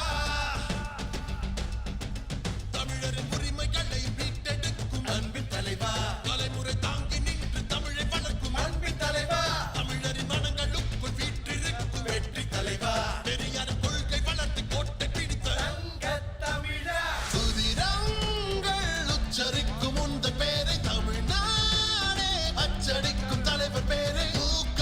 ஸ்டாலின் அவர் பேரு திராவிடத்தின் ஆணி பேரு சுதிரங்கள் உச்சரிக்கும் உந்த பேரை தமிழ்நாடே அச்சடிக்கும் தலைவர் பேரை மு.க.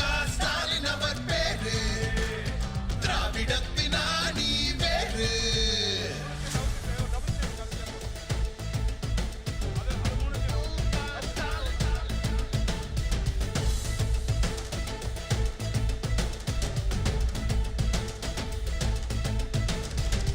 அண்ணா வழிகாட்ட கலைஞர்த்தம் குறக்கொண்டு எந்நாளும் மொழி வீசும் தமிழ் ஞாயிறே சூழ்ச்சிகள் பல கடந்து திராவிடத்தி என எழுந்து தமிழாலே புறம் செய்த கொள்கை சுடரே மக்களுடன் ஸ்டாலின் வந்தாரு நல்லாட்சி தந்தாரே நம் வாசல் அவர் வாசமே காலை சிற்றுண்டி சிறப்பாக அமைத்தாரே பொது பாடம் கொடுத்தாரே தந்தை வழியே வா தலைவா வருகாலம் எழும் வா இனி உந்தன் பின்னாலே மக்கள் மூச்சு புயலாய் வருமே வா தமிழா வருகாலம் போற்றவா நம் திராவிட கொள்கை படை புயலாய் வருமே நிற்பார்வை ஏழை மக்கள் துயரை தீர்க்கும் எதிர்காலம் உந்தன் பேரை உச்சரிக்கும் மு.க. ஸ்டாலின் அவர் பேரு திராவிடத்தின் ஆணி பேரு நிற்பார்வை ஏழை மக்கள் துயரை தீர்க்கும் எதிர்காலம் உந்தன் பேரை உச்சரிக்கும் மு.க. ஸ்டாலின் அவர் பேரு திராவிடத்தின் சுப்ரஜா சுலேவோட ஹஸ்பண்ட் உட்காந்துட்டாரு. சுப்ரஜா சுலேவோட ஹஸ்பண்ட் வந்திருக்காரு. பவர் மாப்பிள்ள ஃப்ரண்ட்ல உட்காந்துட்டாரு. பரவாயில்ல அங்கே உட்காரச்சு அப்படியே உட்காரச்சு அடிஷ்னல் சேர் போட்டு எது இல்லை சோஃபா இல்லையே ஓகே ஒரு 50 பேர் வரவங்களுக்கு இந்த பக்கம் அனுப்பி அனுப்பிச்சு விட்றேன். அங்கேருந்து அனுப்பி சரி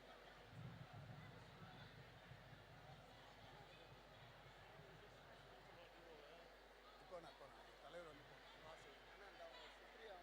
அது உட்காந்துட்டாங்கப்பா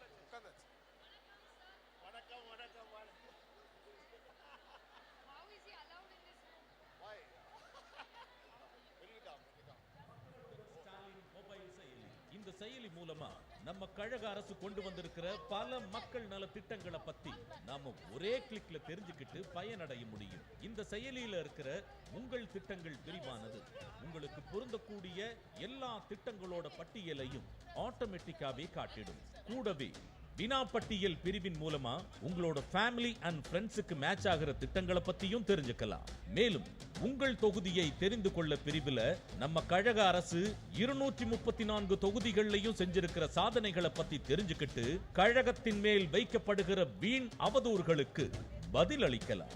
அதோட தகவல் தொடர்பு பிரிவின் வழியா கழக செய்திகளை தலைமையிலிருந்து கடைசி மட்ட தொண்டர் வரைக்கும் சுலபமா ஷேர் பண்ணலாம். அதன் மூலமா கட்சியோட வளர்ச்சியையும் தொடர்பையும் இன்னும் வலுவாக்க முடியும்.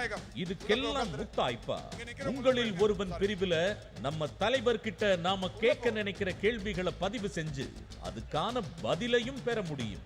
ஒரு அரசோட கடமைங்கிறது திட்டங்களை செயல்படுத்துறது மட்டும் இல்லாம அத சாமானிய மக்கள் பயனடைகிற விதமா சரியான நேரத்திலையும் எளிமையான வழியிலையும் அவங்க கிட்ட கொண்டு சேர்க்கிறது தான். அப்படிப்பட்ட ஒரு தொலைநோக்கு பார்வையோடு உருவாக்கப்பட்டதுதான் மக்களுடன் ஸ்டாலின் செயலி. இப்பவே இந்த ஆப்பை டவுன்லோட் பண்ணுங்க. எல்லோருக்கும் எல்லாம்னு உறக்க சொல்லுங்க. லட்சுமி எப்படி இருக்க? நல்லா இருக்கேன். குழந்தைங்களுக்கு என்ன வயசு ஆகுது? 2 வயசு ஆகுக்கா. முதல்வரின் பெண் குழந்தைகள் பாதுகாப்பு திட்டத்தில் அப்ளை பண்ணிடு. ஒரு பெண் குழந்தைக்கு 50,000 ரூபாய், 2 பெண் குழந்தைக்கு தனித்தனியா 25,000 ரூபாய் வைப்பு தொகையா தராங்க. ஒண்ணு இல்ல 1000 திட்டங்கள் இருக்கு குழந்தைகளுக்காக. மக்களுடன் ஸ்டாலின் ஆப்ல எல்லா விவரத்தையும் தெரிஞ்சுக்கலாம். மக்களுடன் ஸ்டாலின், குழந்தைகளின் வளர்ச்சிக்கான முகவரி. ஏமா இவங்க உட்காரட்டும். மேடம் ஹலோ, இங்க உட்காரட்டும்.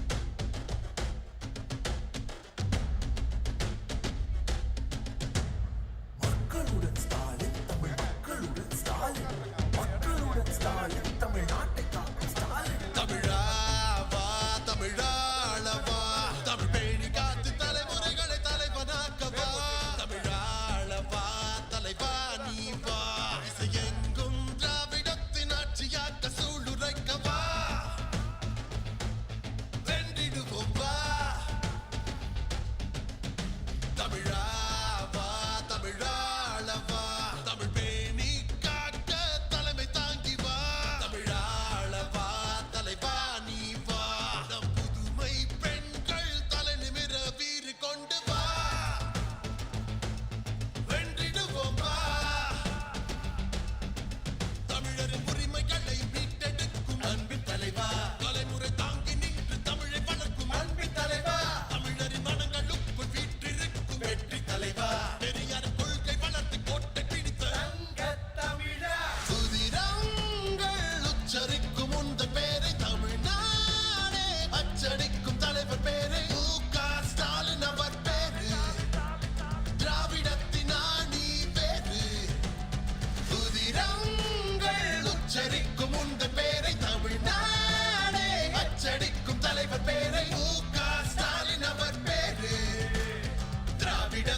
தமிழ் ஞாயிறே சூழ்ச்சிகள் பல கடந்து திராவிடத்தி என எழுந்து தமிழாலே உரம் செய்த கொள்கை சுடரே. மக்களுடன் ஸ்டாலின் வந்தாரு, நல்லாட்சி தந்தாரே, நம் வாசல் அவர் வாசமே. காலை சிற்றுண்டி சிறப்பாக அமைத்தாரே, பொது பாடம் கொடுத்தாரே, தந்தை வழியே தலைவா வருங்காலம் எழும் வா. இனி உந்தன் பின்னாலே மக்கள் மூச்சு புயலாய் வருமே.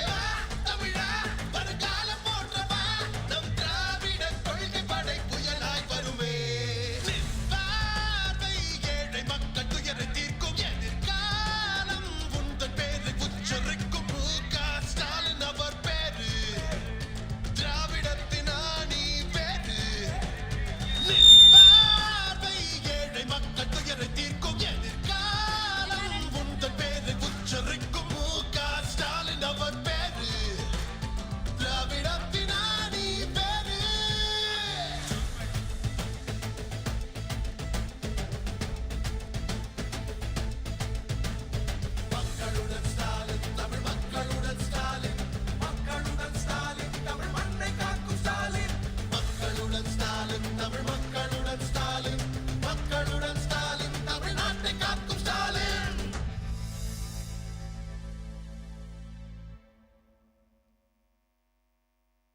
மக்களுடன் ஸ்டாலின் மொபைல் செயலி. இந்த செயலி மூலமா நம்ம கழக அரசு கொண்டு வந்திருக்கிற பல மக்கள் நல திட்டங்களை பத்தி நாம ஒரே கிளிக்ல தெரிஞ்சுக்கிட்டு பயனடைய முடியும். இந்த செயலியில இருக்கிற உங்கள் திட்டங்கள் பிரிவானது உங்களுக்கு பொருந்தக்கூடிய எல்லா திட்டங்களோட பட்டியலையும் ஆட்டோமேட்டிக்காவே காட்டிடும். கூடவே வினாப்பட்டியல் பிரிவின் மூலமா உங்களோட ஃபேமிலி அண்ட் ஃப்ரெண்ட்ஸுக்கு மேட்ச் ஆகிற திட்டங்களை பத்தியும் தெரிஞ்சுக்கலாம். மேலும் உங்கள் தொகுதியை தெரிந்து கொள்ள பிரிவுல நம்ம கழக அரசு 234 தொகுதிகள்லயும் செஞ்சிருக்கிற சாதனைகளை பத்தி தெரிஞ்சுக்கிட்டு கழகத்தின் மேல் வைக்கப்படுகிற வீண் அவதூறுகளுக்கு பதில் அளிக்கலாம். அதோட தகவல் தொடர்பு பிரிவின் வழியா கழக செய்திகளை தலைமையிலிருந்து கடைசி மட்ட தொண்டர் வரைக்கும் சுலபமா ஷேர் பண்ணலாம். அதன் மூலமா கட்சியோட வளர்ச்சியையும் தொடர்பையும் இன்னும் வலுவாக்க முடியும். இதுக்கெல்லாம் முத்தாய்ப்பா உங்களில் ஒருவன் பிரிவுல நம்ம தலைவர் கிட்ட நாம கேட்க நினைக்கிற கேள்விகளை பதிவு செஞ்சு அதுக்கான பதிலையும் பெற முடியும். ஒரு அரசோட கடமைங்கிறது திட்டங்களை செயல்படுத்துறது மட்டும் இல்லாம அத சாமானிய மக்கள் பயனடைகிற விதமா சரியான நேரத்திலையும் எளிமையான வழியிலையும் அவங்க கிட்ட கொண்டு சேர்க்கிறது தான். அப்படிப்பட்ட ஒரு தொலைநோக்கு பார்வையோடு உருவாக்கப்பட்டதுதான் மக்களுடன் ஸ்டாலின் செயலி. இப்பவே இந்த ஆப்பை டவுன்லோட் பண்ணுங்க. எல்லோருக்கும் எல்லாம்னு உறக்க சொல்லுங்க. லட்சுமி எப்படி இருக்க? நல்லா இருக்கேன். குழந்தைங்களுக்கு என்ன வயசு ஆகுது? 2 வயசு ஆகுக்கா. முதல்வரின் பெண் குழந்தைகள் பாதுகாப்பு திட்டத்துல அப்ளை பண்ணிடு. ஒரு பெண் குழந்தைக்கு 50,000 ரூபாய், 2 பெண் குழந்தைக்கு தனித்தனியா 25,000 ரூபாய் வைப்பு தொகையா தராங்க. ஒண்ணு இல்ல 1000 திட்டங்கள் இருக்கு குழந்தைகளுக்காக. மக்களோட ஸ்டாலின் ஆப்ல எல்லா விவரத்தையும் தெரிஞ்சுக்கலாம். மக்களுடன் ஸ்டாலின், குழந்தைகளின் வளர்ச்சிக்கான முகவரி.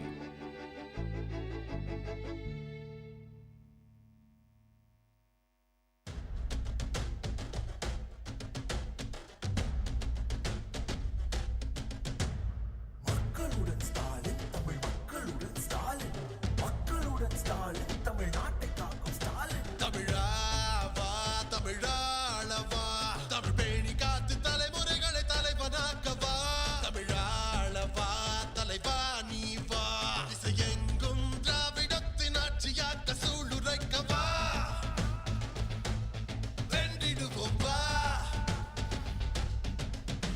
தமிழா வா, தமிழாள வா, தமிழ் பேணி காக்க தலைமை தாங்கி வா. தமிழாள வா, தலைவா நீ வா, நம் புதுமை பெண்கள் தலை நிமிர வீறு கொண்டு வா. வென்றிடுவோம் வா.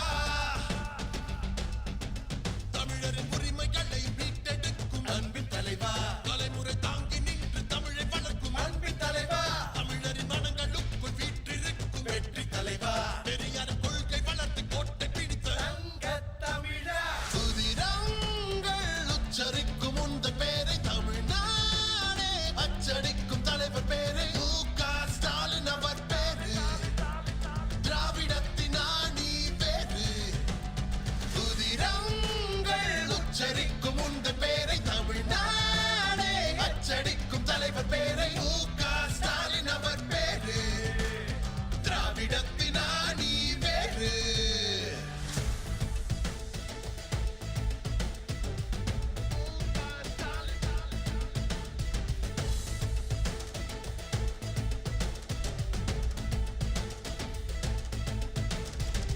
அண்ணா வழிகாட்ட கலைஞர்த்தம் குறை கொண்டு என்னாலும் மொழி வீசும் தமிழ் ஞாயிறே. சூழ்ச்சிகள் பல கடந்து திராவிடத்தி என எழுந்து தமிழாலே உரம் செய்த கொள்கை சுடரே. மக்களுடன் ஸ்டாலின் வந்தாரு, நல்லாட்சி தந்தாரே, நம் வாசல் அவர் வாசமே. காலை சிற்றுண்டி சிறப்பாக அமைத்தாரே, பொது பாடம் கொடுத்தாரே, தந்தை வழியே வா தலைவா, வருகாலம் எழும் வா, இனி உந்தன் பின்னாலே மக்கள் மூச்சு புயலாய் வருமே. வா தமிழா, வருகாலம் போற்றவா, நம் திராவிட கொள்கை படை புயலாய் வருமே. நிற்பார்வை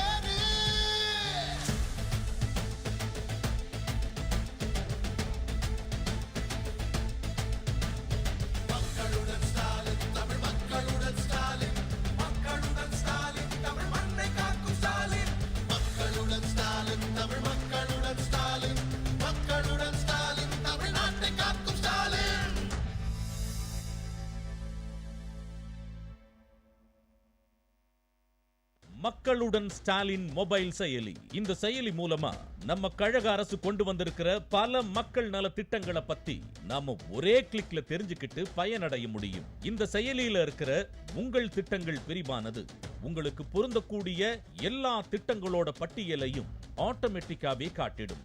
கூடவே வினாப்பட்டியல் பிரிவின் மூலமா உங்களோட ஃபேமிலி அண்ட் ஃப்ரெண்ட்ஸுக்கு மேட்ச் ஆகிற திட்டங்களை பத்தியும் தெரிஞ்சுக்கலாம். மேலும் உங்கள் தொகுதியை தெரிந்து கொள்ள பிரிவுல நம்ம கழக அரசு 234 தொகுதிகள்லையும் செஞ்சிருக்கிற சாதனைகளை பத்தி தெரிஞ்சுக்கிட்டு கழகத்தின் மேல் வைக்கப்படுகிற வீண் அவதூறுகளுக்கு பதில் அளிக்கலாம். அதோட தகவல் தொடர்பு பிரிவின்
அனைவருக்கும் இனிய மாலை வணக்கம். இன்னும் சில நிமிடங்களில் மாண்புமிகு தமிழ்நாடு முதலமைச்சர் அவர்கள் இந்த விழா அரங்கிற்கு வருகை தர உள்ளார்கள். சிறப்பு விருந்தினர்கள் அனைவரும் விழா மேடைக்கு இன்னும் சில நிமிடங்களில் வருகை தர உள்ளார்கள். மகளிர் அனைவரும் அவரவர்களின் இருக்கைகளில் அமரும்படி பணிவன்புடன் கேட்டுக்கொள்கிறோம். உங்கள் அலைபேசியின் ஒலி அளவினை குறைத்து வைக்கும்படியும் பணிவன்புடன் கேட்டுக்கொள்கிறோம்.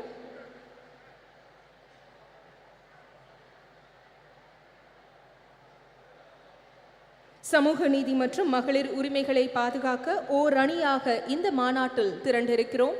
இந்த மாநாடு இன்னும் சில நிமிடங்களில் தொடங்க இருக்கிறது.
மாண்புமிகு தமிழ்நாடு முதலமைச்சர் அவர்கள் இதோ விழா அரங்கிற்கு வருகை தந்துள்ளார்கள். மாண்புமிகு தமிழ்நாடு முதலமைச்சர் அவர்களுக்கு சிறப்பான வரவேற்பு அளிக்கப்படுகிறது. இங்கு வருகை தந்துள்ள மாண்புமிகு அமைச்சர் பெருமக்கள் அனைவரையும் வருக வருக என அன்புடன் வரவேற்கிறோம். மதிப்பிற்குரிய நாடாளுமன்ற சட்டமன்ற உறுப்பினர்கள் அனைவரையும் அன்புடன் வருக வருக என வரவேற்கிறோம்.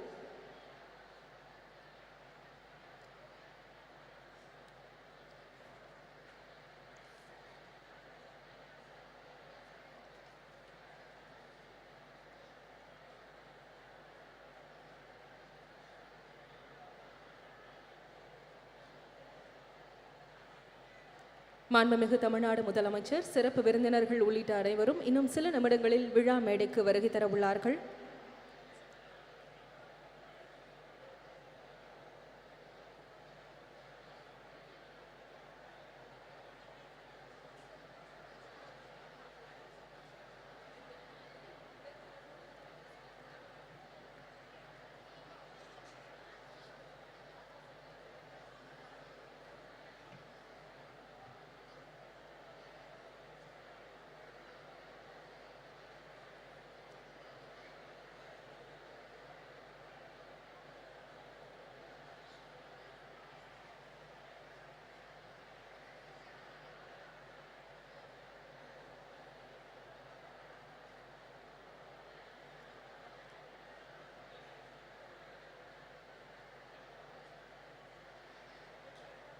மகளிர் உரிமைகளுக்காகவும் அவர்களின் முன்னேற்றத்திற்காகவும் அயராது உழைத்த பெருந்தகை முத்தமிழறிஞர் கலைஞர் அவர்கள்.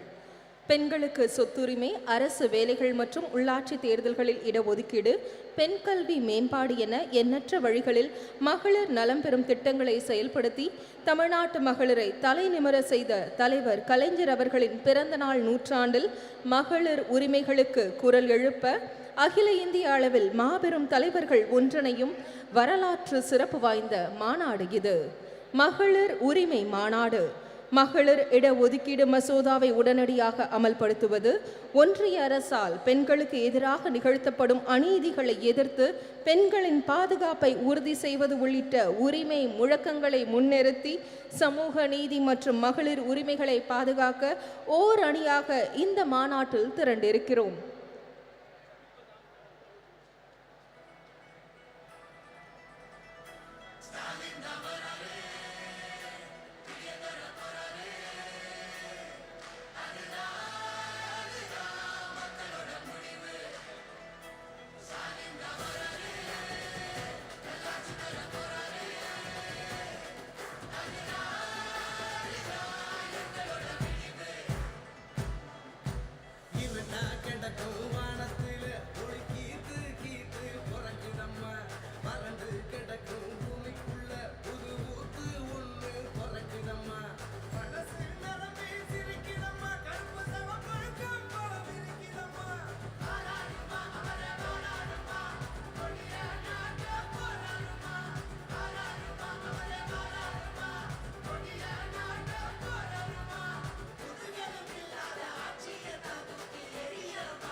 தமிழ் பண்பாட்டை, பெருமையை பாதுகாக்க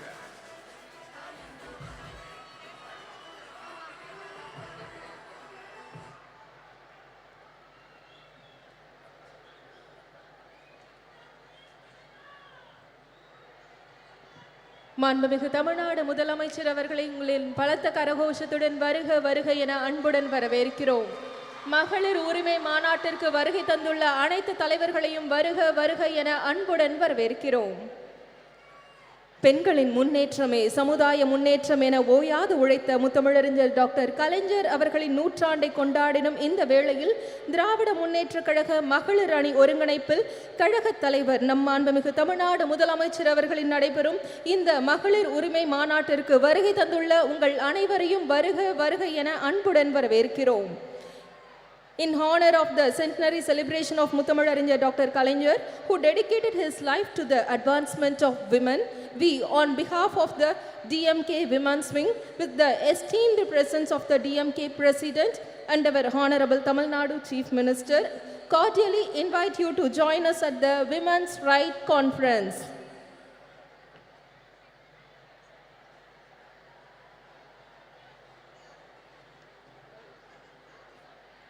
இந்த இனிய தருணத்தில் திராவிட முன்னேற்றக் கழக மகளிர் அணி செயலாளரும் முன்னாள் நாடாளுமன்ற உறுப்பினருமான திருமிகு ஹெலன் டேவிட்சன் அவர்களை வரவேற்புரையாற்ற அன்புடன் அழைக்கிறோம்.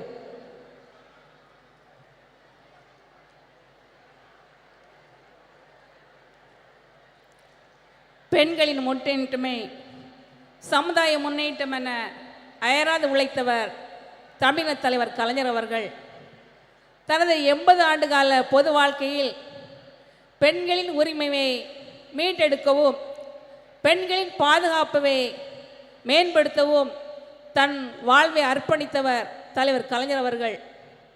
அவரது நூற்றாண்டை சிறப்பிக்கும் விதமாக திராவிட முன்னேற்றக் கழக மகளிரணி ஒருங்கிணைப்பில் தமிழக தலைவர் கழகத் தலைவர் தமிழக முதலமைச்சர் மாண்புமிகு தளபதி அவர்கள் தலைமையில் கழக துணை பொதுச் செயலாளர் சகோதரி கனிமொழி அவர்கள் ஒருங்கிணைப்பில் நடைபெற்று கொண்டிருக்கும் மகளிர் உரிமை மாநாட்டினை தமிழகத்தில் எல்லாருக்கும் எல்லாமான திராவிட மாடல் ஆட்சி செய்து வருகின்ற 2024ஆம் ஆண்டு நடைபெற இருக்கின்ற பாராளுமன்ற தேர்தலில் ஒரு அரசியல் மாற்றத்தை ஏற்படுத்தும் இந்தியாவின் தென்பகுதியிலிருந்து திசை காட்டும் சூரியனாய் இன்று வரலாற்று சிறப்புமிக்க இந்த மகளிர் உரிமை மாநாட்டை மகளிரணி சார்பில் நடத்துவதற்கு அனுமதி அளித்து இந்த மாநாட்டை தலைமைத்து நடத்தி கொண்டிருக்கும் தமிழக மகளிர்கள் போட்டும் கழகத் தலைவர் தமிழக முதலமைச்சர் அவர்களை நன்றி கலந்த வணக்கத்தோடு மகளிரணி சார்பாக வருக வருக என வரவேற்றுக் கொள்கின்றேன். I would like to extend a warm welcome to Annai Sonia Gandhi. Her deep concern for the women of India and underprivileged and the absurd. I extend to her warm welcome on behalf of all of us here. Dravida Munnetra கழகத்தின் பெண் தலைவர்களில் ஒருவராய் தமிழக பெண்கள் மட்டுமல்ல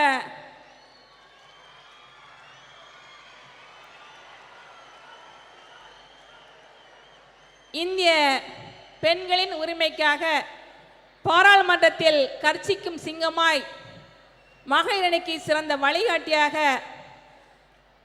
வரலாற்று சிறப்புமிக்க இந்த மகளிரணி மகளிர் உரிமை மாநாட்டில் இந்திய கூட்டணியின் பெண் தலைவர்கள் எல்லாம் ஒரே மேடையில் வருகை தர செய்து மகளிரணிக்கு வரலாற்று மிக்க சிறப்புமிக்க பெருமை பெற்று தந்த நம்முடைய கழக துணை பொதுச் செயலாளர் கழக நாடாளுமன்ற துணைத் தலைவர் அருமை சகோதரி கனிமொழி அவர்களை வருக வருக என்று வரவேற்றுக் கொள்கின்றேன். We have in our midst of eminent of leaders of the country, Madam Mehbooba Mufti, the former Chief Minister of Jammu and Kashmir, Madam Priyanka Gandhi, the General Secretary of Indian National Congress, Madam Supriya Sule, Member of Parliament and the Working President of NCP, Madam Dimple Yadav, Member of Parliament, Samajwadi Party, Madam Leslie Singh, Minister of Bihar and NEC Member of JDU, Madam Subhashini Ali, former MP and Politburo Member of the CPIM, Madam Ani Raja, NEC Member of CPI and General Secretary of NEIFF, Raxi Millan, Deputy Speaker of Delhi Assembly, NCC Member APP, Madam Sumitra Dev, former MP of National Spokesperson of AITC. I would like to extend a very warm welcome each of them on behalf of the DMK Women's Wing. இந்த வரலாற்று சிறப்புமிக்க மாநாட்டில் இன்று மேடையில் அமர்ந்திருக்க வேண்டிய நம்முடைய கழக பொதுச் செயலாளர்கள் மகளிர் உரிமை மாநாடு என்பதற்காக இன்று நாங்கள் எப்படி இந்த நிகழ்ச்சி நடைபெறுவது என்பது இந்த பார்வையாளராக எங்களை வாழ்த்தி கொண்டிருக்கும் கழக பொதுச் செயலாளர் அவர்களே, கழக பொருளாளர் அவர்களே, முதன்மை செயலாளர்களே, துணை பொதுச் செயலாளர்கள், இளைஞரணி செயலாளர் மரியாதை அமைச்சர் உதயநிதி ஸ்டாலின் அவர்களே, இந்த மாநாடு சிறப்பாக நடைபெறுவதற்கு காரணமாக இருந்த காஞ்சிபுரம் வடக்கு மாவட்ட செயலாளர் மரியாதை அமைச்சர் அன்பரசன் அவர்களே, இந்த மாநாட்டு இவ்வளவு வெற்றிகரம் நடைவதற்கு எல்லா பணிகளையும் முன்னின்று செய்த சென்னை தெற்கு மாவட்ட செயலாளர் சுகாதார அமைச்சர் மா சுப்பிரமணியன் உட்பட கலந்து கொண்டு சிறப்பித்துக் கொண்டிருக்கின்ற மாண்புமிகு அமைச்சர் பெருமக்கள், தலைமை கழக நிர்வாகிகள், மாவட்ட கழக செயலாளர்கள், சட்டமன்ற முன்னாள் உறுப்பினர்கள், கூட்டணி கட்சி தலைவர்கள், நிர்வாகிகள், மாநில மகளிர் அணி நிர்வாகிகள், உள்ளாட்சி மன்ற பிரதிநிதிகள் மற்றும் தமிழகம் இங்கு வந்திருக்கின்ற கழக மகளிர்கள், தலைவர் கலைஞர்களின் நூற்றாண்டில் தலைவர் கலைஞர் ஆட்சியில் மீட்டு கொடுத்த மகளிர் உரிமைக்கு நன்றி செலுத்த விதமாகவும் வருகின்ற நாடாளுமன்ற தேர்தலில் ஒன்றியத்தில் ஒரு ஆட்சி மாற்றத்தை ஏற்படுத்தி மறுக்கப்பட்ட உரிமைகளை மீட்படுத்துவதற்காக வந்திருக்கின்ற அனைத்து மகளிர்களையும் வருக வருக என வரவேற்று விடைபெறுகிறேன். நன்றி, வணக்கம். நன்றி. விருந்தினர்களை சிறப்பிக்கும் தருணம். டைம் டு ஃபெலிசிட்டேட் அவர் டிக்னிட்ரீஸ். மாண்புமிகு தமிழ்நாடு முதலமைச்சர் அவர்கள் திருமிகு மெஹபூபா முஃப்தி அவர்களுக்கு நினைவு பரிசு வழங்கி சிறப்பிப்பார்கள்.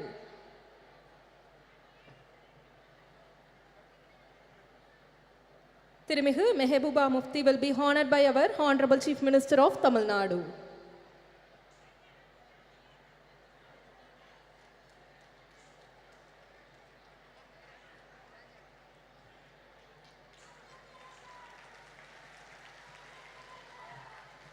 மாண்புமிகு தமிழ்நாடு முதலமைச்சர் அவர்கள் திருமிகு பிரியங்கா காந்தி வத்ரா அவர்களுக்கு நினைவு பரிசு வழங்கி சிறப்பிப்பார்கள். திருமிகு Priyanka Gandhi Vadra will be honored by our Honorable Chief Minister of Tamil Nadu.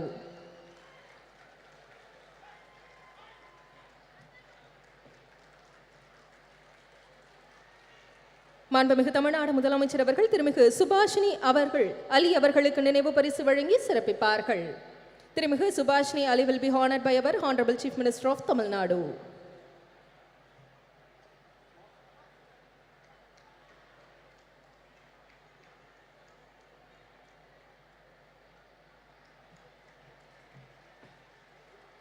மாண்புமிகு தமிழ்நாடு முதலமைச்சர் அவர்கள் திருமிகு சுப்ரியா சுலே அவர்களுக்கு நினைவு பரிசு வழங்கி சிறப்பிப்பார்கள்.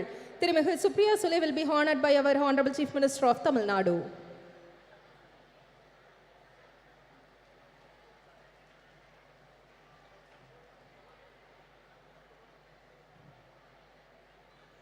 திருமிகு ஆனி ராஜா அவர்களுக்கு நினைவு பரிசு வழங்கி சிறப்பு செய்யப்பட உள்ளது. திருமிகு ஆனி ராஜா will be honored by our Honorable Chief Minister of Tamil Nadu.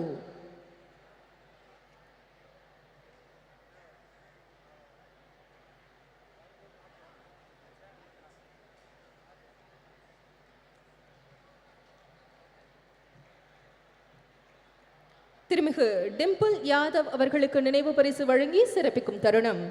திருமிகு Dimple Yadav will be honored by our Honorable Chief Minister of Tamil Nadu.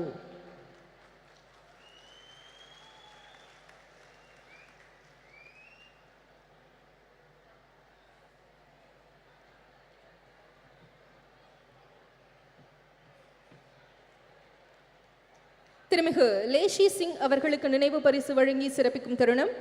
திருமிகு லேஷி Singh will be honored by our Honorable Chief Minister of Tamil Nadu.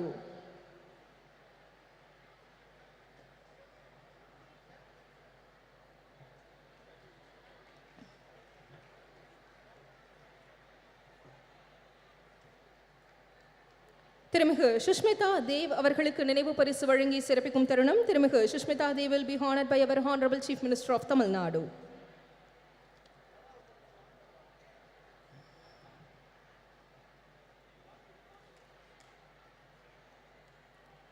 திருமிகு ராக்கி பிட்லன் அவர்களுக்கு நினைவு பரிசு வழங்கி சிறப்பிக்கும் தருணம். திருமிகு rakhi பிட்லன் will be honored by our Honorable Chief Minister of Tamil Nadu.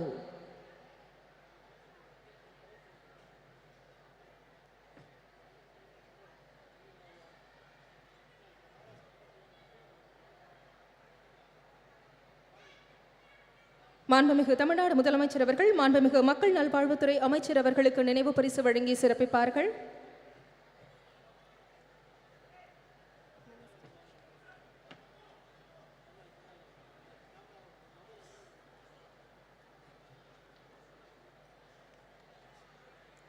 மாண்புமிகு மருத்துவம் மற்றும் மக்கள் நல்வாழ்வுத்துறை அமைச்சர் அவர்களுக்கு நினைவு பரிசு வழங்கி சிறப்பிக்கப்பட உள்ளது.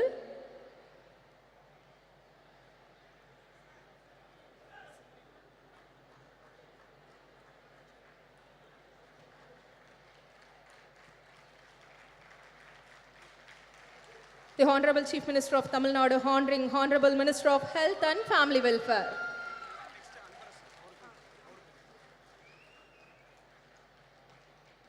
மாண்புமிகு தமிழ்நாடு முதலமைச்சர் அவர்கள் மாண்புமிகு சிறு குறு மற்றும் நடுத்தர தொழில் நிறுவனங்கள் துறை அமைச்சர் அவர்களுக்கு நினைவு பரிசு வழங்கி சிறப்பிப்பார்கள். The Honorable Chief Minister of Tamil Nadu will be honoring the Honorable Minister of Micro, Small and Medium Enterprises.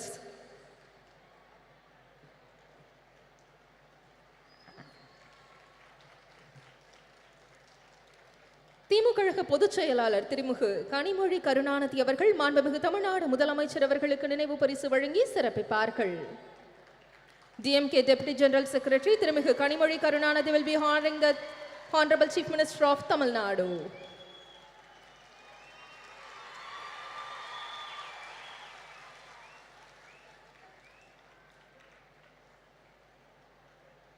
நன்றி.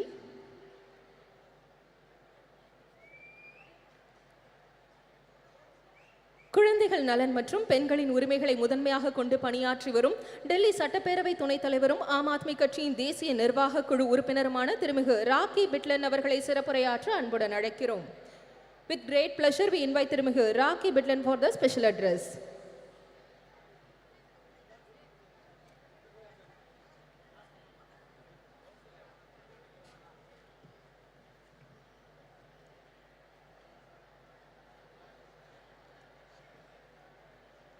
बहुत बहुत धन्यवाद। मंच पर उपस्थित समस्त सम्मानित अतिथिगण, मेरे समक्ष बैठे चेन्नई के तमाम सम्मानित मतदाता, आज के इस कार्यक्रम को आयोजित करने से पहले मैं धन्यवाद देना चाहती हूँ तमिलनाडु के मुख्यमंत्री श्री M.K. स्टालिन जी को, DMK की सांसद सुश्री कनिमोझी जी को, जिन्होंने ये कार्यक्रम को आयोजित किया, और देश भर से अलग अलग पार्टियों का प्रतिनिधित्व करती हुई आए हुए तमाम सम्मानित अतिथिगण जो मंच पर विराजमान है। मैडम सोनिया जी, आप सबका मैं दिल की गहराइयों से बहुत बहुत धन्यवाद करती हूँ, बहुत बहुत आभार प्रकट करती हूँ। साथियों, आज का कार्यक्रम जो आयोजित किया गया है वो महिलाओं के अधिकारों पर चर्चा करने हेतु इस कार्यक्रम को बुलाया गया, इसका आयोजन किया गया। महिलाएं जो इस देश की आधी आबादी है, महिलाएं जो हमारे समाज का अभिन्न अंग है, महिलाएं जो इस देश की व्यवस्था को सुव्यवस्थित करने के लिए अपना अभूतपूर्व योगदान देती हैं। ऐसी महिलाओं के अधिकारों के ऊपर आज चर्चा करने के लिए हमारी जैसी बहनें, हमारी जैसी बेटियां जो दूर दराज गांव में रहती हैं, उन हजारों हजार महिलाओं के अधिकारों पर चर्चा करने से पहले मैं धन्यवाद देना चाहती हूं, मैं श्रद्धांजलि देना चाहती हूं संविधान निर्माता डॉक्टर भीमराव अंबेडकर जी को, जिन्होंने संविधान का निर्माण करते वक्त अपने संविधान के अंदर देश की आधी आबादी को उनके अधिकार दिए, उनके हक दिए। डॉक्टर भीमराव अंबेडकर जी ने कानून बनाकर महिलाओं को समाज में समानता का अधिकार दिया, महिलाओं को समान शिक्षा और समान वेतन पाने का अधिकार दिया, महिलाओं को चार दीवारी से बाहर निकलकर अपने जीवन को अपने मुताबिक जीने का अधिकार दिया। डॉक्टर भीमराव अंबेडकर संविधान निर्माता ने तो कई दशकों पहले ही हमारे इस देश की आधी आबादी को उसके अधिकार दे दिए थे। ये देश की आधी आबादी संविधान निर्माता डॉक्टर भीमराव अंबेडकर जी का बहुत बहुत धन्यवाद करती है, और देश की आधी आबादी की ये महिलाएं जो आज देश के अलग अलग हिस्सों में अपना प्रतिनिधित्व करती हैं, चंद्रयान जैसी देश में जब ऐतिहासिक लॉन्चिंग हुई तो उसके अंदर भी जो महत्वपूर्ण योगदान है वो हमारे भारतवर्ष की बेटियों का रहा है, भारत की महिलाओं का रहा है। ये देश की आधी आबादी है जिसने हमारे देश की तरक्की में, उसको आगे बढ़ाने में, चाहे गांव हो, देहात हो, छोटे से छोटा कस्बा हो, घर पे रहकर गृहिणी के रूप में या फिर किसी कामकाजी महिला के रूप में देश को अग्रसर करने के लिए अपनी महत्वपूर्ण योगदान और अपना महत्वपूर्ण भूमिका दी है। डॉक्टर भीमराव अंबेडकर जी का संविधान जहां महिलाओं को अपनी प्रतिभा के अनुसार अपना प्रतिभा का प्रदर्शन करने का मौका मिलता है, और अगर मैं अपनी बात करूं तो डॉक्टर भीमराव अंबेडकर जी के आशीर्वाद से ही मैं उस माँ की बेटी हूं जो दिल्ली के एक सरकारी स्कूल में सफाई कर्मचारी है। लेकिन डॉक्टर भीमराव अंबेडकर जी की वजह से, भारत देश के लोकतंत्र की खूबसूरती की वजह से और आम आदमी पार्टी के राष्ट्रीय संयोजक अरविंद केजरीवाल जी के आशीर्वाद की वजह से आज ये दिल्ली की बेटी अपनी पार्टी का और अपनी सरकार का प्रतिनिधित्व आप लोगों के समक्ष कर रही है। ये देश के लोकतंत्र की ही खूबसूरती है। लेकिन जहां हम देश के संविधान, लोकतंत्र की बात करते हैं, महिलाओं के हक और अधिकारों की बात करते हैं, सिर्फ वो संविधान के अंदर लिखे तो गए हैं, लेकिन दुर्भाग्यवश आज भी हमारी एक बड़े तबके की महिलाएं अपने अधिकारों से वंचित है। आज भी उनको उनके अधिकार नहीं मिल रहे हैं। देश की महिलाएं 21वीं सदी के अंदर, आजादी के 75 सालों के अंदर पूरे देश में शिक्षा जो पाती हैं पुरुषों के मुकाबले वो महज 65% है, जो कि बेहद चिंता का विषय है, बेहद सोच का विषय है। पूरे देश में अगर हम कामकाजी महिलाओं की बात करें, जो कि रिकॉर्ड पर मेंटेन होता है, उस काम की बात करें तो उस काम को करने वाली कामकाजी महिलाओं की भी संख्या आज 75 साल पूरे होने के बावजूद भी महज 25 से 27% रह जाती है। भारतीय राजनीति की बात करें, मंच पर बहुत मुझसे भी ज्यादा प्रसिद्ध, मुझसे भी ज्यादा लोकप्रिय, मुझसे भी ज्यादा ताकतवर और जिम्मेदार महिलाएं विराजमान हैं, और मैं इनके समक्ष इस बात को रख रही हूं और ये मेरी बात से सहमति भी जताएंगी कि राजनीति के अंदर महिलाओं का जो प्रतिनिधित्व है वो भारत के लोकतंत्र के लिए, हमारे देश की महिलाओं के लिए बेहद सोच का विषय है। महज 15 से लेकर 17% महिलाएं हमारी भारतीय राजनीति के अंदर अपना प्रतिनिधित्व देती हैं। आज महिलाओं का एक बड़ा तबका, या यूं कहें 30 से लेकर 35% की हमारी जो महिलाएं हैं, अपनी सही स्वास्थ्य की जानकारी ना होने की वजह से काफी गंभीर रोगों से जो है ग्रसित है, जो कि आज एक चिंता का विषय है। कितने संख्या के अंदर गर्भवती महिलाएं जब अपना प्रसव के दौरान अस्पतालों में जाती है, सही स्वास्थ्य की जानकारी ना होने की वजह से उनकी मृत्यु हो जाती है। तो ये बेहद दुख का विषय है कि आज हम लोग आज़ादी के 75 साल मना रहे हैं, आज़ादी का अमृत काल मना रहे हैं, उसके उलट जो इस देश का अभिन्न अंग है, जो इस देश की जनसंख्या का 50% है, उसके भी आज हम स्वास्थ्य की चिंता, उसके शिक्षा की चिंता, उसकी सुरक्षा की चिंता, उसके रोजगार की चिंता के ऊपर आज इतना बड़ा सम्मेलन कर रहे हैं। इसके उलट अगर देखें, पिछले 75 सालों के अंदर आजादी में के बाद भी संविधान में अपने अधिकारों को प्राप्त करने के बावजूद भी आज महिलाओं के लिए क्या बढ़ रहा है? महिलाओं के लिए क्राइम दिन प्रतिदिन बढ़ रहा है। दूर दराज में रहने वाली कोई बेटी हो या शहर के बीचों बीच रहने वाली कोई बुजुर्ग महिला हो, हर वक्त 24 घंटे हर पहर वो असुरक्षा के भाव में जीती है।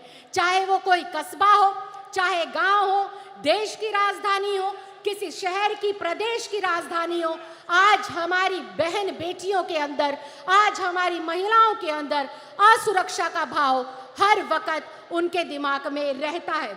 इसके साथ साथ अशिक्षा का जो माहौल है, अशिक्षा का जो आंकड़ा है, वो जैसे जैसे आजादी का हमारा देश का समय बढ़ता जा रहा है, महिलाओं की अशिक्षा का आंकड़ा उतनी तेजी से बढ़ता जा रहा है। इसके साथ साथ घरेलू हिंसा हो, अत्याचार हो, महिलाओं की आवाज को दबाने वाले जो है अपराध हो, नित दिन उनका ग्राफ बढ़ता जा रहा है, जो कि बेहद दुर्भाग्यपूर्ण है।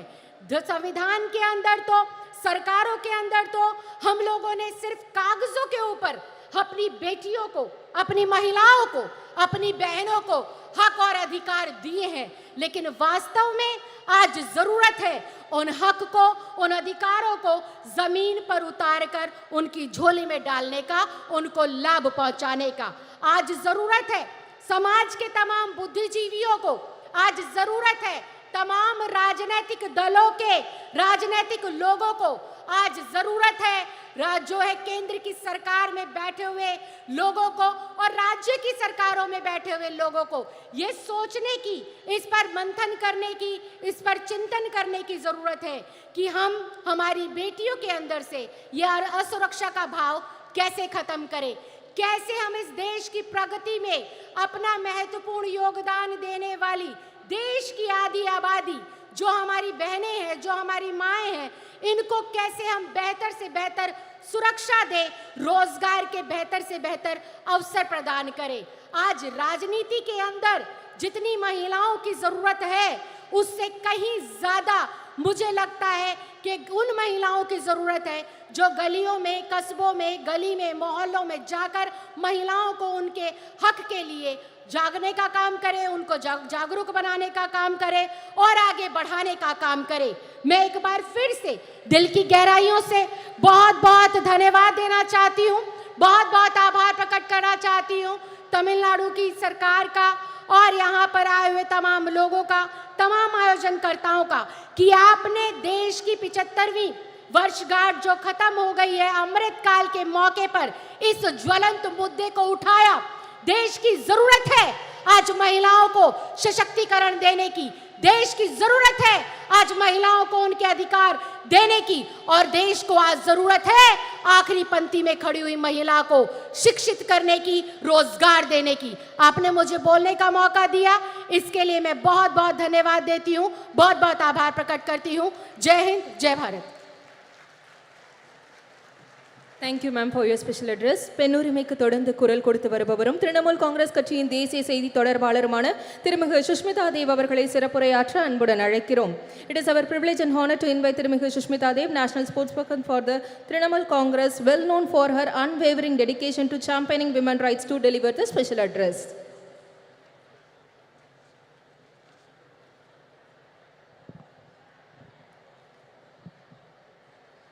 Honorable Chief Minister of Tamil Nadu, Thalapathy M.K. Stalin,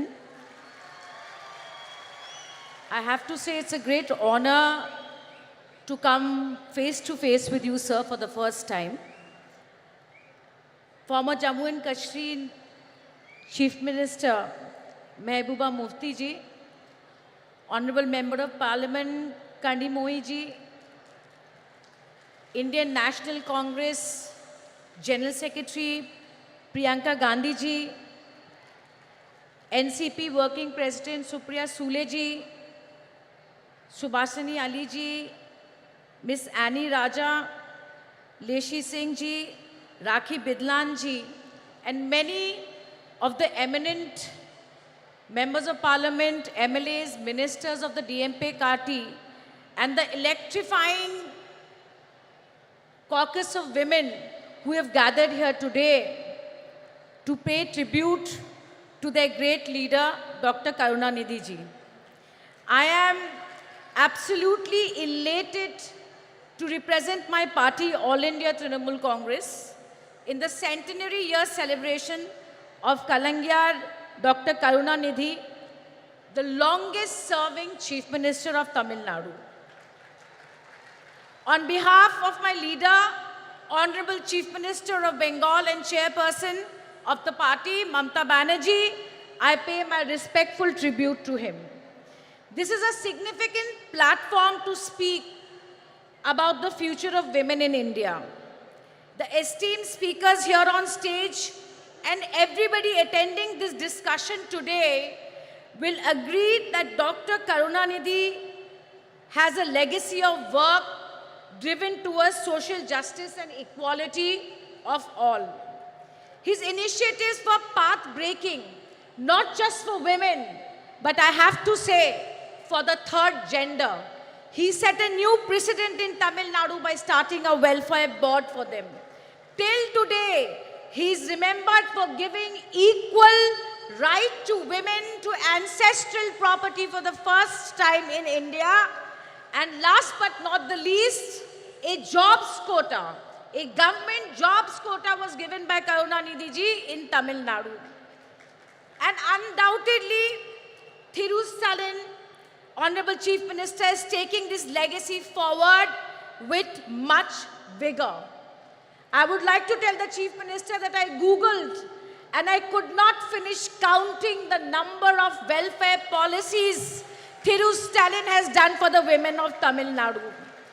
The backdrop of this meeting is all of us have come together, look to assess and look at the future of women in India. And what is the backdrop? The backdrop is the recently passed Women's Reservation Bill in the month of September. Historically, if we look at the debates of the Constituent Assembly, we will see that the women members of the constituency were in two minds whether there should be reservation or not. But they believed that political segregation was not the way and it would amount to dilution of equality.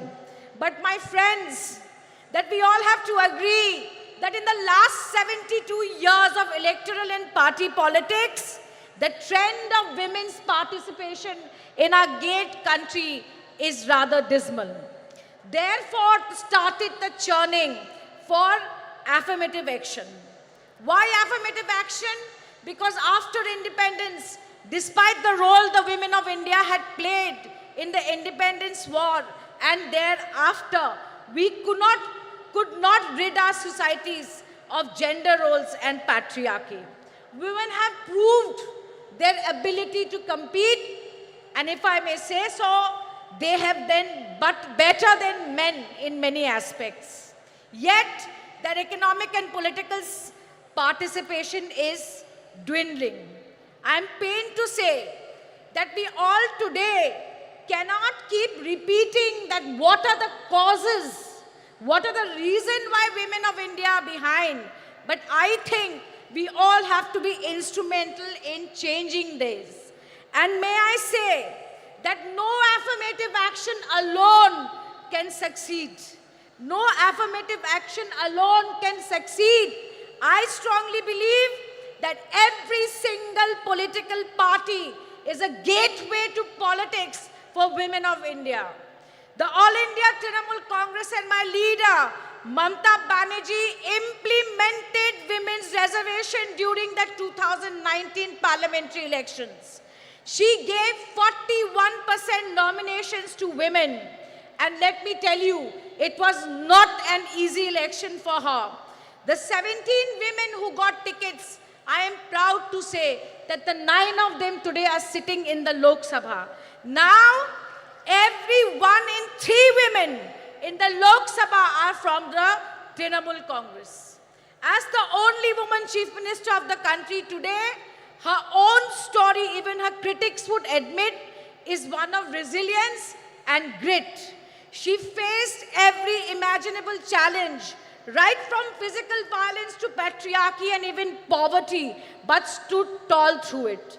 Once she succeeded, she used her party's capacity and her popularity to walk the talk and bring women to the forefront. Friends, compare Mr. Narendra Modi, the Prime Minister of India. His Beti Bachao and Beti Padhao campaign is nothing but an advertising and PR excess for Prime Minister Modi. I am sad to say that Nirbhaya shook the nation, but the funds remains unutilized. I am happy that women got the Ujjwala scheme, but the majority have rejected it. BJP, with an absolute majority, has delayed the reservation bill and given us a bill which is shackled in preconditions. It is preconditioned on a fresh census and a delimitation process. I hear on television people saying that women's reservation will be implemented in 2034. But let me tell you today that there is absolutely no guarantee that even if everything goes well, women's reservation will not come into effect till 2037. Not till 2037. The last time the Delimitation Commission was set up, it took 6 years to give a report. 6 years. Therefore, my friends, BJP is infamous for tokenism. Today, when the women's reservation bill was being debated in the parliament, we should be ashamed. We should be ashamed that the BJP MP accused of molesting our wrestlers was sitting in the parliament. Today, while women were being paraded naked in Manipur, raped and children orphaned, today the Prime Minister's conscience were not shaken. But like I said, how do we do it differently? And the only thing that I can think of is where women have voted in greater numbers, why should they remain at a minimum of a bare number of 9% in the Lok Sabha? If we want to change this, I feel that there has to be political will. I hope that you will agree with me that it is everyone's duty, every political party's duty to demolish the systemic and systematic discrimination and marginalization of women within parties has to stop. It must stop. We have to show the political will to have women in more substantive positions. But last but not the least, and I'm about to end my speech, that we have to recognize that to bring women to the forefront of politics, we need progressive male leaders like Dr. Karunanidhi. We need progressive male leaders like Shri Rajiv Gandhi ji, who gave the Panchayati Raj reservation. We need social activists like Raja Ram Mohan Nai, who stopped sati. I have absolutely no doubt in my mind that India parties will come to power in 2024 and oust this regressive and anti-woman regime that is ruling the country and convert and turn this Women's Reservation Act into the greatest enabler in the history of this country for women amendment. I end my speech by quoting the only woman Prime Minister in this country, Indira Gandhi ji. There are two kinds of people, those who do the work and those who take the credit. While Prime Minister Modi takes credit for travesty of a law in the name of reservation, let us who are sitting here do the real work towards greater political representation women. With these words, I once again thank the DMK party. I thank the women wings of the DMK party and your patience for listening to me. Jai Hind. Thank you very much. Thank you, ma'am. Bihar மாநிலத்தின் உணவு மற்றும் நுகர்வோர் பாதுகாப்புத்துறை அமைச்சரும் ஐக்கிய ஜனதா தளம் கட்சியின் தேசிய நிர்வாக குழு உறுப்பினருமான திருமிகு லேஷி சிங் அவர்களை சிறப்புரையாற்ற அன்புடன் அழைக்கிறோம். We request திருமிகு லேஷி Singh, the Minister for Food and Consumer Protection of Bihar State.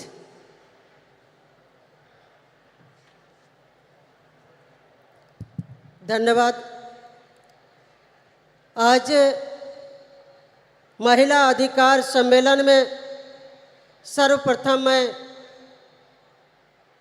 Party Janata Dal United की ओर से उपस्थित महिला बहनों का हार्दिक अभिनंदन करती हूँ। मैं आभार प्रकट करना चाहती हूँ हमारे माननीय मुख्यमंत्री श्री नीतीश कुमार जी एवं जनता दल यूनाइटेड के राष्ट्रीय अध्यक्ष आदरणीय ललन सिंह जी का, जिन्होंने इस ऐतिहासिक कार्यक्रम में मुझे प्रतिनिधित्व करने का अवसर प्रदान किया। मैं धन्यवाद देना चाहूँगी देश की चर्चित प्रसिद्ध महिला नेत्री डीएम के सांसद बड़ी बहन आदरणीय कनिमोझी जी का, जिन्होंने मुझे व्यक्तिगत रूप से दूरभाष पर संपर्क कर इस प्रोग्राम में आने के लिए आमंत्रित किया।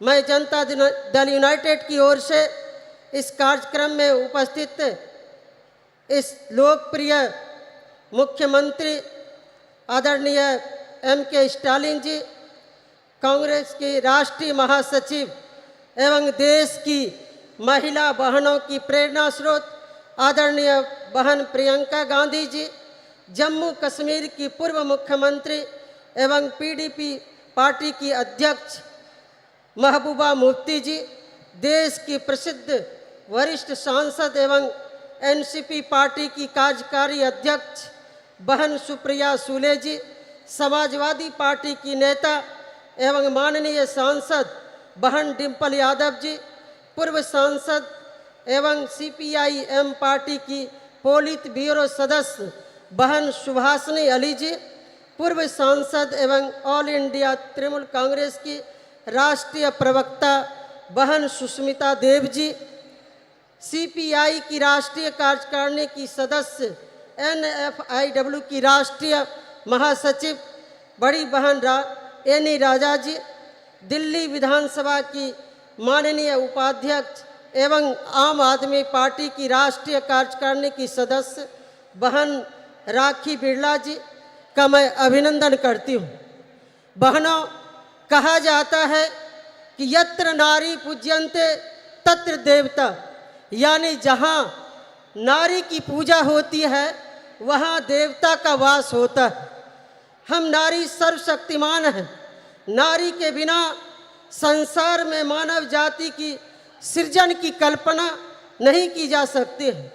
इसी शक्ति को सम्मान देने के लिए हमारे बिहार में माननीय मुख्यमंत्री श्री नीतीश कुमार जी ने सत्ता संभालते ही 2006 से पंचायती राज संस्थानों में एवं 2007 से नगर निकाय के निर्वाचन में महिलाओं के लिए 50% आरक्षण दिया जा रहा है।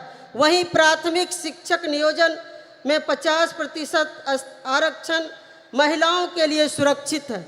राज्य में पहली बार पुलिस महिला बटालियन का गठन किया गया है। राज्य के सभी 40 पुलिस जिलों एवं 4 रेल पुलिस जिलों में एक महिला थाना की स्थापना किया गया है। राज्य में अनुसूचित जनजाति की महिलाओं के लिए स्वाभिमान बटालियन का गठन किया गया है। वहीं पुलिस बल में सिपाही से अवर निरीक्षक तक के पदों में सीधी नियुक्ति में महिलाओं के लिए 35% आरक्षण की व्यवस्था की गई। सरकारी सेवाओं संवर्गों के सभी स्तर के एवं सभी प्रकार के पदों पर सीधी नियुक्ति में 35% आरक्षण दिया ही जा रहा है। एक उदाहरण मात्र मैं देना चाहूँगी। बिहार राज्य में 1,07,431 पंच के पद पर कुल 63,974 पंच की सीट पर महिला जीतकर आई है। 38 जिला परिषद अध्यक्ष में 29 महिला जिला परिषद अध्यक्ष। वहीं कुल 8,058 मुखिया में कुल 4209 मुखिया पद पर आसीन हैं।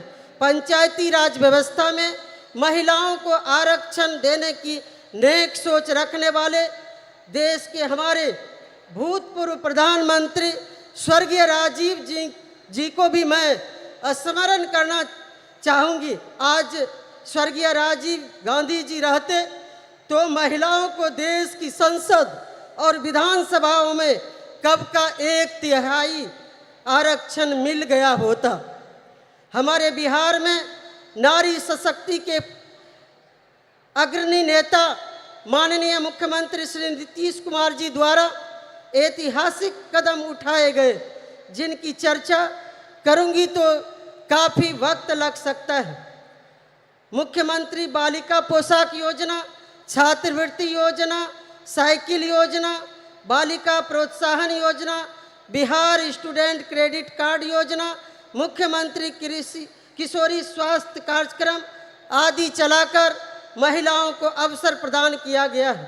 मुख्यमंत्री कन्या उत्थान योजना, लक्ष्मीबाई पेंशन योजना, मुख्यमंत्री नारी शक्ति योजना से महिलाओं को काफ़ी लाभ पहुंचा है। जो महिला को कभी अबला कहा जाता था उसे सबला बनाने के लिए हमारे माननीय मुख्यमंत्री श्री नीतीश कुमार जी प्रयास कर रहे हैं। मुख्यमंत्री महिला उद्यमी योजना चलाया जा रहा है, वहीं महिलाओं को सरकारी नौकरी में तो 35% आरक्षण दिया ही जा रहा है। तमिलनाडु में भी भूतपूर्व मुख्यमंत्री अभिभावक समान स्वर्गीय करुणानिधि जी के द्वारा महिलाओं के लिए कई योजनाएं चलाई गई। उन्हीं के पद चिन्हों पर चलकर वर्तमान मुख्यमंत्री स्टालिन जी भी महिलाओं को सम्मानित व गौरवान्वित करने का अवसर प्रदान किया है। हम इसके लिए आदरणीय स्टालिन जी का समस्त महिला बहनों की ओर से आभार प्रकट करती हूं और धन्यवाद देती हूं। एक तरफ स्वर्गीय राजीव गांधी जी, स्वर्गीय करुणानिधि जी, माननीय मुख्यमंत्री नीतीश कुमार जी, माननीय मुख्यमंत्री स्टालिन जी, माननीय मैडम सोनिया गांधी जी, जिन्होंने महिलाओं के हित में इतने ऐतिहासिक कदम उठाए हैं, लेकिन उसका ढिंढोरा नहीं पीटा जा रहा है, मार्केटिंग नहीं किया जा रहा है। बस सेवा भाव से महिलाओं को अधिकार प्रदान कर सशक्त करने के लिए काम किया जा रहा है। दूसरी ओर केंद्र की भाजपा सरकार, जिनके नेता नरेंद्र मोदी जी महिलाओं के लिए कुछ नहीं किया, बस योजनाओं को ब्रांडिंग कर अपने चेहरे को बढ़ाने चमकाने का काम किया। अभी हाल ही में महिला आरक्षण बिल को देश की संसद में भाजपा सरकार की ओर से लाया गया। सभी दलों ने मिलकर उसे पारित किया। इससे पहले भी मैडम सोनिया गांधी जी के प्रयास से डॉक्टर मनमोहन जी की सरकार ने प्रयास किया था। इस बिल का नाम नारी शक्ति वंदन अधिनियम रखा गया। बहनों भाइयों, लेकिन ये नारी शक्ति वंदन के बजाय मोदी वंदन बनकर रह गया। इस बिल में कब आरक्षण लागू होगा, कोई समय सीमा नहीं बताया गया। वंचित अति पिछड़े वर्गों का ख्याल नहीं रखा गया है। लेकिन मोदी जी एक जुमला की तरह इस विधेयक पर अपनी पीठ थपथपा रहे हैं।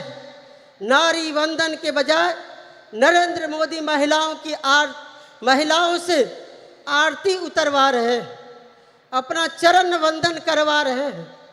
उनका इस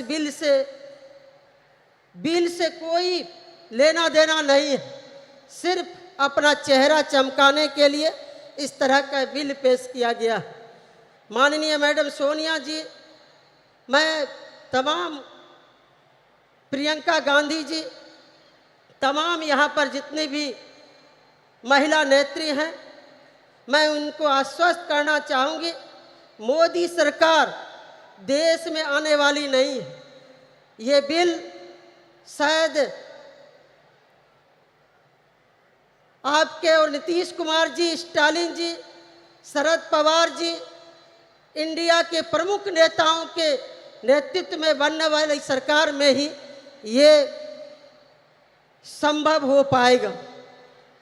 हम सभी चाहते हैं देश की महिला आरक्षण बिल में बिहार मॉडल को अपनाया जाए, जिसमें आबादी के हिसाब से 50% आरक्षण महिलाओं को बिल मिल सके, बिल में प्रावधान हो। इस कार्यक्रम के माध्यम से देश की महिला बहनों से कहना चाहूँगी कि हम महिलाएं किसी क्षेत्र में पुरुषों से कम नहीं हैं। यहाँ तक कि पुरुषों के तुलना में महिलाएं ज़्यादा ईमानदार, कर्तव्यनिष्ठ हैं। आज महिलाएं हर क्षेत्र में अव्वल होती आ रही हैं। महिला एक घर में जन्म से लेकर दूसरे के घर भी जाकर उसे सुसज्जित संस्कार देने का काम करती हैं। महिलाएं धरती से लेकर अंतरिक्ष तक पहुंची। महिलाओं को केवल अवसर मिलने की आवश्यकता है। महिलाओं को अवसर मिलने पर महिलाओं ने साबित कर दिया है कि पुरुषों से कई ज़्यादा गुना काबिलियत महिलाओं में है। देश की महिला प्रधानमंत्री स्वर्गीय इंदिरा गांधी जी इसका सशक्त उदाहरण है, जिन्होंने अपनी नेतृत्व क्षमता से दुश्मन देश के दांत खट्टे कर अपनी दृढ़ इच्छा शक्ति संकल्प के कारण उन्हें आयरन लेडी कहा जाता है।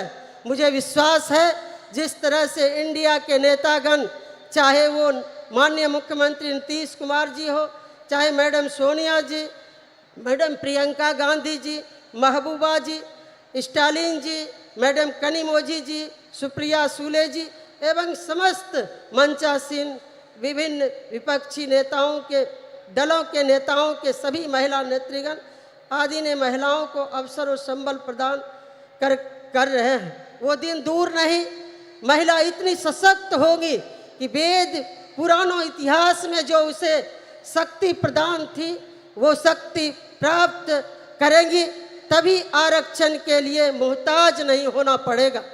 मैं विनम्रता के साथ अनुरोध करना चाहूँगी मैडम प्रियंका जी से, मैडम कनिमोझी जी से, मैडम सुप्रिया सूले जी से, महबूबा जी से एवं समस्त मंचासीन सभी महिला नेत्रियों से कि एकजुट होकर देशव्यापी कार्यक्रम के तहत मातृवंदन अभियान पर निकलें।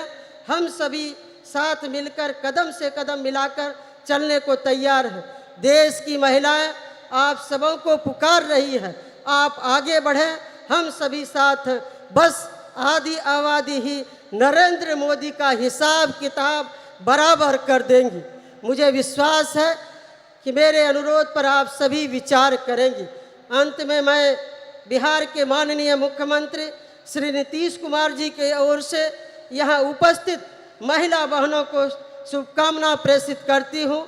उनकी ओर से महिलाओं की अधिकार की हर लड़ाई में सहयोग समर्थन का भरोसा देते हुए यही उनका शुभकामना संदेश है।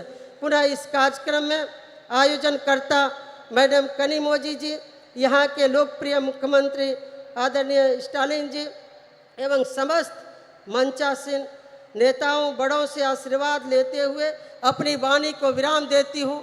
जय हिंद, जय Bharat. Thank you, ma'am. Samajwadi கட்சியை சேர்ந்த நாடாளுமன்ற உறுப்பினர் திருமிகு டிம்பிள் யாதவ் அவர்களை சிறப்புரையாற்ற அன்புடன் அழைக்கிறோம். We are delighted to welcome திருமிகு Dimple Yadav. Member of Parliament has demonstrated that women's parliamentation in politics lead to the empowerment of society to deliver special address. Thalapati M.K. Stalin ji, Mrs. Kanimohi, MP and Deputy General Secretary of DMK, General Secretary of International Congress, Priyanka Gandhi ji, MP and Working President of NCP, Mrs. Supriya Sule ji, former Chief Minister of Jammu Kashmir, Chairperson PDP, Mrs. Mehbooba Mufti ji, former MP and Pilot Bureau Member of CPI-M, Mrs. Vashni Ali ji, National Congress, National Executive Committee Member, CPI, Mrs. Ani Raja ji, Minister of Food and Consumer Protection, Government of Bihar, Mrs. Leshi Singh ji, Deputy Speaker, Delhi Assembly, and National Executive Member of AAP, Mrs. Rakhi Bidlan ji, former MP and National Spokesperson, AITC, Mrs. Shushmita Dev ji, and all the dignitaries who are present in front of me, all the distinguished guests, and my fellow citizens of India. This day and moment have been 100 years in the making, as today we celebrate the centenary of the DMK patriarch and a great son of soil, a towering leader, a progressive ideologue, a politician par excellence, and the founder of the political movement for the betterment of India and all its people, respected Shri M. Karunanidhi ji. He was popular as Kalanyar and Muttamind Aranyar. Kalanyar was the title of Tamil politics. His life was marked by a relentless struggle for social justice and the empowerment of the marginalized communities, minorities, OBCs, SC, STs, and especially women. His political journey was an unending quest to eradicate social inequalities. He championed the cause for women's rights, advocating for gender equality in a deeply patriarchal society. He advocated affirmative actions to support oppressed, marginalized communities and minorities. He was a great advocate of increased state autonomy and accountability in the Indian federal structure. He pursued the Rajamanar Committee's report that was accepted by the then Prime Minister, Mrs. Indira Gandhi ji, and the Chief Ministers got the right to hoist the flags on Independence Day. Kalanar's life was dedicated to the pursuit of social justice, an endeavor that remains even more relevant and inspiring today. His vision was rooted in the principles of equality, fairness, and inclusivity. He believed that society could only prosper when every citizen, regardless of their background, was given equal opportunities to thrive. Under his leadership, the DMK pioneered several progressive policies that aimed to uplift the marginalized and oppressed sections of society. His government increased the reservation for backward classes from 25 to 31% and from 16 to 18% for SC/STs, established the first ministry for the welfare of the backward class. As a member of parliament and a woman, I am deeply honored to address you all on this special occasion, and I want to focus on the three fundamental aspects of the vision for India: an unyielding commitment to social justice, tireless effort to protect the dignity of each individual, and untiring advocacy for women's rights. Samajwadi Party remains committed to these ideals as we cherish and uphold an unwavering commitment to protecting the respect and dignity of every individual. In a diverse India, the protection of regional, social, cultural, and linguistic identities is of paramount importance, as it is integral to the identity and pride of each and every individual. Leadership in this regard is not about exclusion, but rather about pluralism and diversity. Celebrating the unique cultural tapestry that is India. Now I turn my attention to the third crucial aspect of our vision, a deep sense of commitment to women's rights. We all must be a true feminist today, advocating for gender equality, women's education and upliftment, policies that have always been advocated and implemented by the Samajwadi Party in Uttar Pradesh, found home and expression in Tamil Nadu under Kalainar. He raised girls' marriageable age, provided women one-third reservations in the government jobs, local body elections, property rights, subsidized loans, financial assistance to widows, marriage, intercaste marriages, self-help groups, vocational training programs, free power and gas connections, and rice at ₹1, and many much policies. We must recognize that women's economic empowerment is not only a matter of individual dignity, but also a path towards overall societal and economic progress. This is in strict conformance to what successive Samajwadi Party governments have delivered for women in Uttar Pradesh under the Chief Ministership of Honorable Netaji and Shri Akhilesh Yadav ji. For us, women's rights is not a manner of speech, but a matter of faith and action. Let me draw the focus to the task at hand for this August gathering. The Magalir Urmai Manadu, being organized today by the DMK Women's Wing, headed by MP Kani Mohi, calls upon the central government, headed by BJP, for immediate action on women's rights issues. The BJP government has totally been proven incompetent and an abject failure in securing women's rights and providing security and safety to women. India has witnessed an alarming surge in crimes against women, particularly of the OBCs, SC, STs, and the minorities. This dire situation reflects poorly on the government's ability to ensure the safety and the security of women, especially from the OBCs, SC, STs, and minorities, who bear the brunt of this crisis. Manipur is a living example today for us. What has been seen in Manipur is really shattering the very idea of India. The data reveals that incidents of rape and sexual assault and violence against young girls, infants, women, and older women have reached to one of the highest ever under the BJP government, exposing a fundamental breakdown in social order, sense of security, and law and order. The lack of swift justice and a consistent track record of not holding perpetrators accountable has led to this scary situation in the country. This needs to be corrected immediately. Nothing can be allowed to impinge on the right of life. In the Indian democracy, women constitute of half the population, and this active participation in politics is essential for the robust democracy and a truly inclusive society.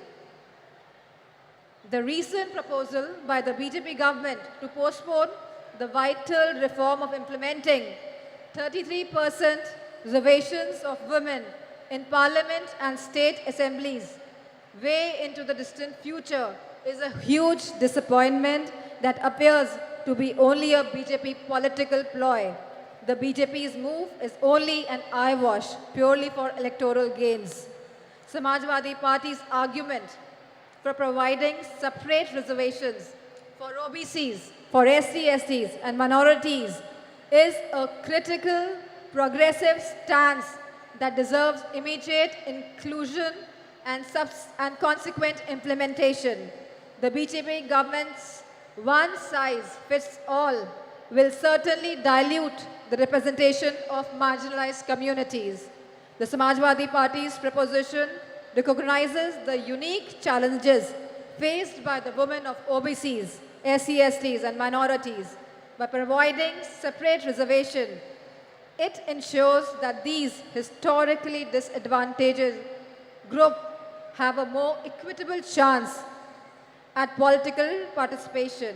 BJP government should be open to this critical improvement offered by the Samajwadi Party. It is essential to recognize that diversity in representation is key to vibrant and dynamic democracy. The Samajwadi Party's argument rightly underscores this crucial point. As Samajwadi Party has consistently advocated for women's safety and their rights. We recognize the importance of safe environment for women as a catalyst for the societal change and economic growth. A safe environment empowers women to participate more actively in the workforce, driving India's progress. In fact, Claudia Golden of Harvard, who won the award Nobel Prize in Economics, argues for increased women labor force participation rate, validating Samajwadi Party's approach and philosophy on this subject. The time for procrastination has passed. We need to break down the barriers that have held women back for so long. let us build a society where everyone can live with dignity, freedom, and equal opportunities. We at Samajwadi Party, along with the India Coalition, are committed to making this vision a reality. And we urge all the citizens to join us in this essential demand for the coming change. It is an idea whose time has come. Thank you, DMK, for organizing this wonderful Congress, this wonderful conference today, and for giving me this opportunity to present my views, my thoughts on behalf of Samajwadi Party. And I thank all the women wing of DMK. Thank you. Jai Hind. Thank you ma'am. சமத்துவத்தையும் சமூக மாற்றத்தையும் இலக்காக கொண்டு மகளிர் உரிமைகளுக்காக போராடி வரும் இந்திய கம்யூனிஸ்ட் கட்சியின் தேசிய நிர்வாக குழு உறுப்பினரும் இந்திய மாத தேசிய சம்மேளனத்தின் பொதுச் செயலாளருமான திருமிகு ஆனி ராஜா அவர்களை சிறப்புரையாற்ற அன்புடன் அழைக்கிறோம்.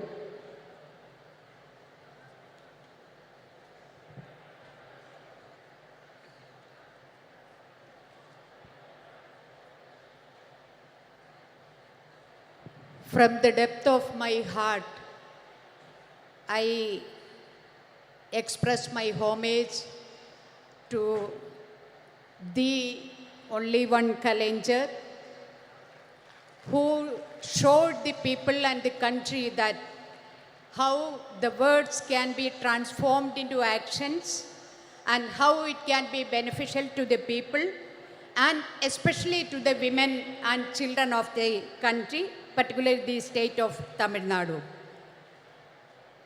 I extend my gratitude and red salute to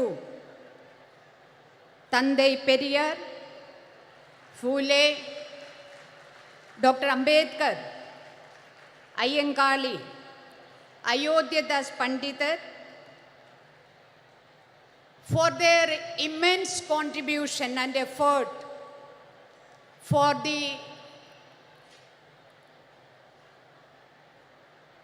today what we have achieved, and today we are standing before you and the party is organizing a meeting for the women to discuss about their rights.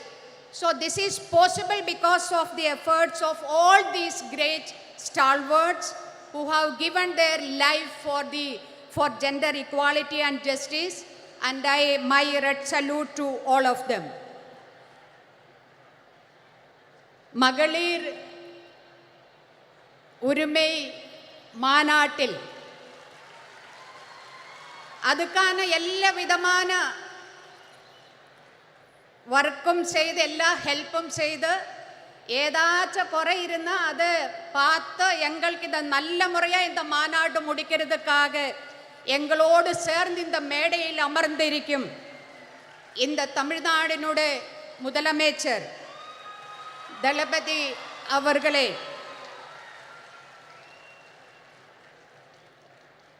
இந்த கூட்டத்தில் நம்மோடு உரையாடுறதுக்கு பேசுறதுக்கு இங்கே வருவாயிருக்கிற இந்திய national காங்கிரஸினுடைய தலைவி சோனியா காந்தி அவர்களே, மெஹபூபா தோழியர், நான் எல்லோரும் தோழியர்னு கூப்பிடுறது. I would like to call you all as comrades. So தோழியர் மெஹபூபா முஃப்திஜி, தோழியர் பிரியங்கா காந்திஜி, தோழியர் கனிமொழிஜி, தோழியர் சுபாஷினிஜி, தோழியர் சுப்ரியா சூலேஜி, தோழியர் டிம்பிள் யாதவ்ஜி, தோழியர் லெஷி சிங்ஜி, தோழியர் சுஷ்மிதா தே, தோழியர் ராக்கி,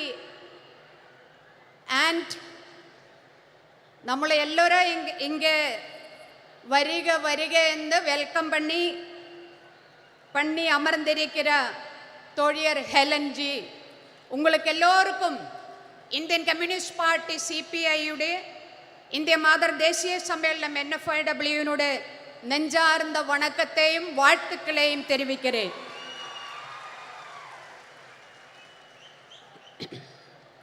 கலைஞருடைய நூற்றாண்டு விழா கொண்டாடுறதுக்காக, கலைஞருடைய வாழ்க்கையே கொண்டாடுறதுக்கான இந்த கூட்டத்தில்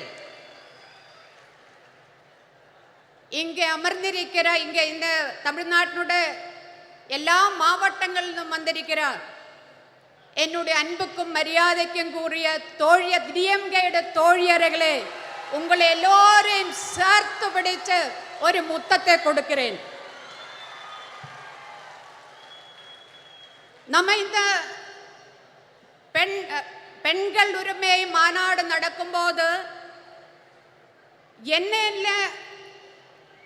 நேட்டங்கள் இந்த தமிழ்நாட்டில் பெண்களுக்காக கலைஞரும் அதே மாதிரி டிஎம்கே பார்ட்டியும் இங்கே நமக்கு பெற்று தந்திருக்கிறதோ, அதே மாதிரி இந்த தேசத்தில் நம்ம பெண்கள் என்ன சட்டங்களை என்ன உரிமைகளை நம்ம நேடி இருக்கிறதோ, இந்த போன 75 ஆண்டுக்குள்ளே போராட்டங்கள் பண்ணி நம்ம நேடி இருக்கிறதோ, அந்த அத்தனை உரிமைகளையும் பறிக்கிற மாதிரி தான் இன்னைக்கு மத்தியில் ஒன்றிய ஆட்சி இந்த தேசத்தை ഭരിച്ചു കൊണ്ടിരിക്കുന്നത്. மனுவாதி பாசிசம் இந்தியாவில் எல்லா இடத்திலுமே பாம்பு மாதிரி விஷப்பாம்பு மாதிரி பத்தி விடர்த்தி ஆடுறத ஒரு நிலைமையை பார்க்கிறது. மதேதர மதசார்பற்ற இந்தியாவினோட பாராளுமன்றத்தில் இன்னைக்கு கேட்கிறது ஜெய் ஸ்ரீராம் എന്നൊരു குரல் தான். அதே மாதிரி செங்கோல் இன்னைக்கு இந்தியாவினோட பிரசிடென்ட் ஒரு பெண் பிரசிடென்ட், அவங்க தாழ்த்தப்பட்ட ஒடுக்கப்பட்ட கம்யூனிட்டியிலிருந்து வந்திருக்கிற பிரசிடென்ட், அந்த மாதிரி ஒரு பெண் பிரசிடென்ட் இருக்கும் போதும் இந்தியாவினோட பாராளுமன்றத்துக்கு வெளியே அவங்களை உட்கார வச்சு பாராளுமன்றத்துக்குள்ள செங்கோல் கொண்டு வைக்கிற ஆட்சி இன்னு நரேந்திர மோடி 56 இன்ச் நெஞ்சளவுள்ள பிரதமர் உட்கார்ந்து இந்த தேசத்தை தொலைக்கிறதுக்காக உட்கார்ந்து இருக்கிற ஒரு கட்டத்தில் தான், ஒரு சந்தர்ப்பத்தில் தான் மகளிர் உரிமை மாநாடு கலைஞருடைய 100ஆண்டு விழாவை ஒட்டி இന്ന് நம்ம இங்க நடத்திட்டு இருக்கிறது. இந்த நாட்டில் நடக்கிற மரணங்கள், அது கூட்ட மரணங்களா இருந்தாலும் சரி, அது ஆற்றில் ஒழுகி நடக்கிற டெட் பாடிஸ் ஆயிருந்தாலும் சரி, மணிப்பூரிലെ മോർച്ചറിയിൽ 5 മാസത്തിലേറെയാ ഇരിக்கிற അഴുകര ഡെഡ് ബോഡീസ് ആയിരുന്നാലും ശരി, അതൊന്നുമേ இந்த 56 இன்ச் நெஞ்சளவுள்ள பிரதமர் நரேந்திர மோடிக்கு கொஞ்சம் கூடி கவலை இல்லையா? ബലാത്സംഗം, പാലിയൽ ബലാത്കാരമാവട്ടെ, കൂട്ടപാലിയൽ ബലാത്കാരമാവട്ടെ, അതെല്ലാമേ ചാനൽ ചർച്ച, നമ്മ ஊடகங்களில் சர்ச்சை 2 நாள் 4 நாள், அதுக்கு பிறகு யாரையுமே அது கவலைப்படுத்தாத ஒரு செய்தியா மாறி இருக்கிற ஒரு சமயத்தில் தான் மகளிர் உரிமைக்கான மாநாடு நாம் இங்க நடத்திட்டு இருக்கிறது. 2002 குஜராத் கலவரம், அந்த குஜராத் கலவரம் அது பிளான் பண்ணி டிசைன் பண்ணி நடப்பிலாக்கிய கலவரம் தான். ஆனா இந்த 2023 நம்ம இந்த மகளிர் மாநாடு நடக்கும்போது, உரிமை மாநாடு நடக்கிற இந்த டைமில் எங்க வேணாலும் எப்ப வேணாலும் നമ്മളെ மரணம் നമ്മളെ தேடி வர ஒரு நிலைமை, எங்க வேணாலும் எப்ப வேணாலும் பெண்கள் பாலியல் பலாத்காரத்துக்கு ஆளாகிற ஒரு நிலைமை, அந்த மாதிரி ஒரு நிலைமையில் தான் இன்னைக்கு நாம இருக்கிறது. ட்ரெயினில் பயணம் செய்யும்போ அந்த ட்ரெயினில் பயனாளிகளை, பயணம் செய்யறவங்களை, அவங்களை காப்பாற்றுவதற்காக போலீஸ், ரயில்வே போலீஸ் இருக்கிறது. ஆனா அந்த ரயில்வே போலீஸ் பயனாளிகளை தோக்கெடுத்து துப்பாக்கி எடுத்து சுட்டு கொலை பண்ணற காட்சி நம்ம கண் முன்னாடி இருக்கிறது. அதே மாதிரி ஒரு ஸ்கூலில், பள்ளிக்கூடத்தில் ஒரு டீச்சர் உட்கார்ந்த மத்த ஒரு முஸ்லிம் ஸ்டூடெண்ட் நிக்க வச்சு மத்த ஸ்டூடெண்ட்ஸோட சொல்றது, நீங்க எல்லாரும் போய் அடிங்கோ அந்த குழந்தைய சொல்லி குழந்தைகள் தயங்குறது. ஆனாலும் அவங்கள ஃபோர்ஸ் பண்ணி அந்த குழந்தைய அடிக்க வைக்கிறது. இதும் நம்ம கண் முன்னாடி பார்த்துட்டு இருக்கிறது. ஒரு சிறுமி, 8 வயசான சிறுமி கூட்ட பாலியல் பலாத்காரത്തിന് ഇരയായി அங்கிருந்து தப்பிச்சோடி பல வாதிலும் தட்டி விളിக்கிறது, முட்டறது, என்னை காப்பாற்றுங்கோ. ஆருமே வாதில் துறக்காம அதை அப்படியே ஆட்டி ஓடிக்கிறது. இதும் நம்ம கண் முன்னாடி நடக்கிறது. இந்த மாதிரி ஒரு நிலைமையில் ஏன் இது நடக்காம இருக்குவே? 2014 ഇന്ത്യയിൽ ஒன்றியத்தில் பிஜேபி தலைமையிலான ஆட்சி வந்ததிலிருந்து அதுக்கு முன்னாடியே பெண்களுக்கு எதிரான வன்கொடுமைகள் நடந்துட்டு இருந்தது. ஆனா 2014 இருந்து பார்த்தா அதனுடைய நம்பர் அது ரொம்ப அதிகமா போயிட்டு இருக்கிறது. நம்பர் அதிகமா போகிறது மட்டும் கிடையாது, அதனுடைய க்ரூரதா எவ்வளவு கொடூரமான விதத்தில் அந்த பெண்கள் அந்த மாதிரி பாலியல் பலாத்காரத்துக்கு ஆளாகிறது. இது மட்டுமல்ல, இந்த மாதிரி பாலியல் பலாத்காரத்துக்கு ஆளான அது கேஸுக்கு போனா, கோர்ட்டுக்கு போனா அங்க குத்தவாளிக்கு தண்டனை கிடைக்குது ரொம்ப ரொம்ப கம்மி. 100 கேஸ் எடுத்தா அதில் 5 கேஸில் கூடி குத்தவாளியை தண்டிக்கிறது கிடையாது.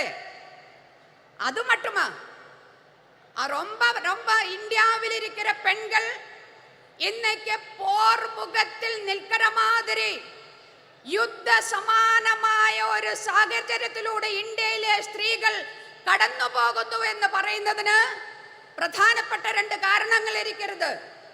ഒന്ന്, ഇന്ത്യയിൽ നിറയെ சட்டங்கள் இருக்கிறது பெண்களை காப்பாற்றுவதற்காக, பெண்களுடைய உரிமையை உறப்பு கொடுக்கிறதுக்காக, பெண்களை எல்லா விதமான கொடூரங்களிலும் காப்பாற்றுவதற்கான சட்டங்கள்.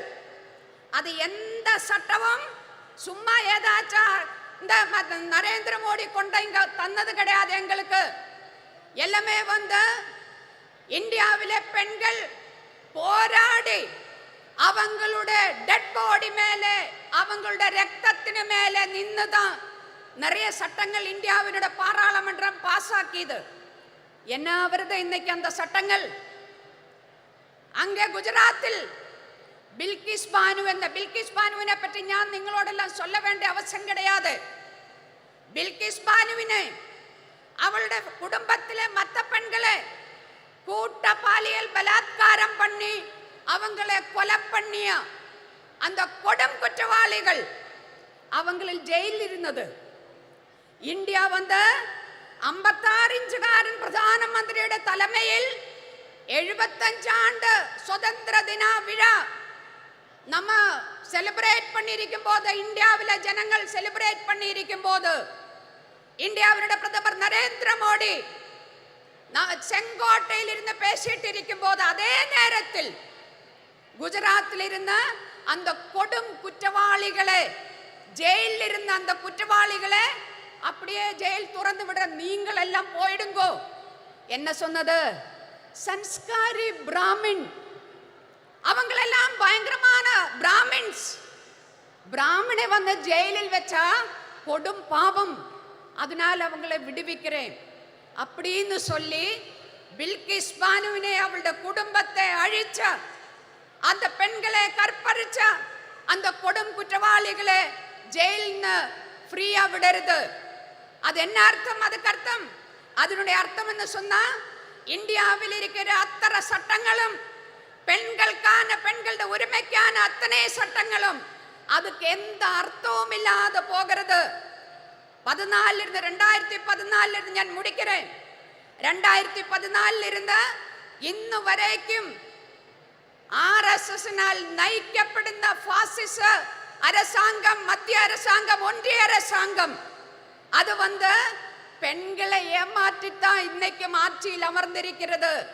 என்ன சொன்னான்னு எனக்கு முன்னாடி இங்க பேசியது, பேட்டி பச்சாவோ பேட்டி படாவோ அதெல்லாம் நான் சொல்றதில்ல. இப்ப என்ன கடைசியில பெண்களுக்கு இடஒதுக்கீடு சட்டம் பாஸ் பண்ணி இருக்கிறது. இந்த பேப்பர்ல சக்கரை எழுதி வைக்கிறது, சக்கரை. அப்புறம் கட்டன் சாயை எடுத்து நான் குடிக்கிறது. அந்த கட்டன் சாயில விலைவாசினால சக்கரை கிடையாது. இன்னைக்கு சென்டர் அங்கே இருந்தா சக்கரை கொடுக்கறது கிடையாது. இங்க தமிழ்நாட்டில் சக்கரை கொடுக்கறதா என்னன்னு தெரியல எனக்கு. ஆனா இந்த கட்டன் சாய் இப்படி பார்த்து, அல்ல சாரி, இந்த பேப்பர்ல சக்கரான்னு எழுதி இருக்கிறது இப்படி ஒரு முறை பார்த்து கட்டன் சாயா குடிச்சா மதுரிக்குமா, இனிப்பாயிருக்குமா? அதே மாதிரி தான் ஏட்டிலே புக்கிலே பசு புல்லு தின்ன மாட்டே. மகளிருக்கு இடஒதுக்கீடு சட்டம்னு சொல்லி பாஸ் பண்ணிது தெய்வம் ஆறு? நரேந்திர மோடி. ஆனா இது எப்ப அமல்படுத்துவே? ஏதாச்சும் சொல்லி இருக்கிறதா? இன்னைக்கு அமல்படுத்ததா?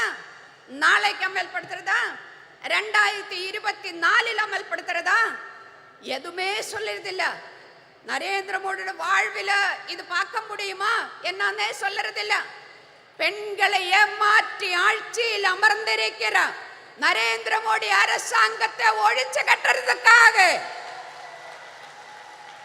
கலைஞர்ல இருந்த இந்த நாட்டில் பெண்களுக்கான யாராரு என்ன உரிமைகள் வாங்கி தந்ததோ அத்தனை உரிமைகளையும் காப்பாற்றுவதற்காக இந்தியாவினுடைய அரசியல் சாசன சட்டத்தை, இந்தியாவினுடைய ஜனநாயகத்தை, இந்தியாவினுடைய மத சார்பன்மையை காப்பாற்றுவதற்காக நாம் எல்லோரும் இப்படி எந்த ஜாதி எந்த மதம் என்று தெரியாம அது பார்க்காம நம்ம எல்லோரும் இப்படி அமர்ந்திருக்கிறது. அந்த மாதிரி நாளைக்கும் நமக்கு எல்லோருக்கும் சேர்ந்து அமர்ந்திருக்கிறதுக்காக, இந்தியை காப்பாற்றுவதற்காக, நம்மளை நாமே காப்பாற்றுவதற்காக இந்த மாநாடு நரேந்திர மோடி ஆட்சியினுடைய முற்றுப்புள்ளி வைக்கிறையா மாநாடா மாற வேண்டதா இருக்குன்னு சொல்லி விடைபெறுகிறேன். நன்றி, வணக்கம். இன்குலாப் சிந்தாபாத். சிறப்புரையாற்றியமைக்கு நன்றி அம்மா. தேர்ந்த அரசியல்வாதியும் ஒப்பற்ற போராளியுமான தேசியவாத காங்கிரஸ் கட்சியின் செயல் தலைவர் நாடாளுமன்ற உறுப்பினர் திருமிகு சுப்ரியா சூலே அவர்களை சிறப்புரையாற்ற அன்புடன் அழைக்கிறோம்.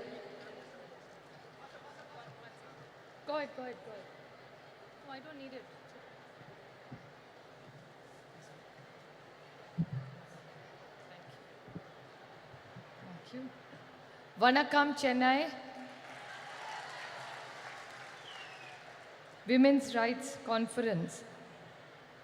Talapati MK Stalin Anna, Durga Anni,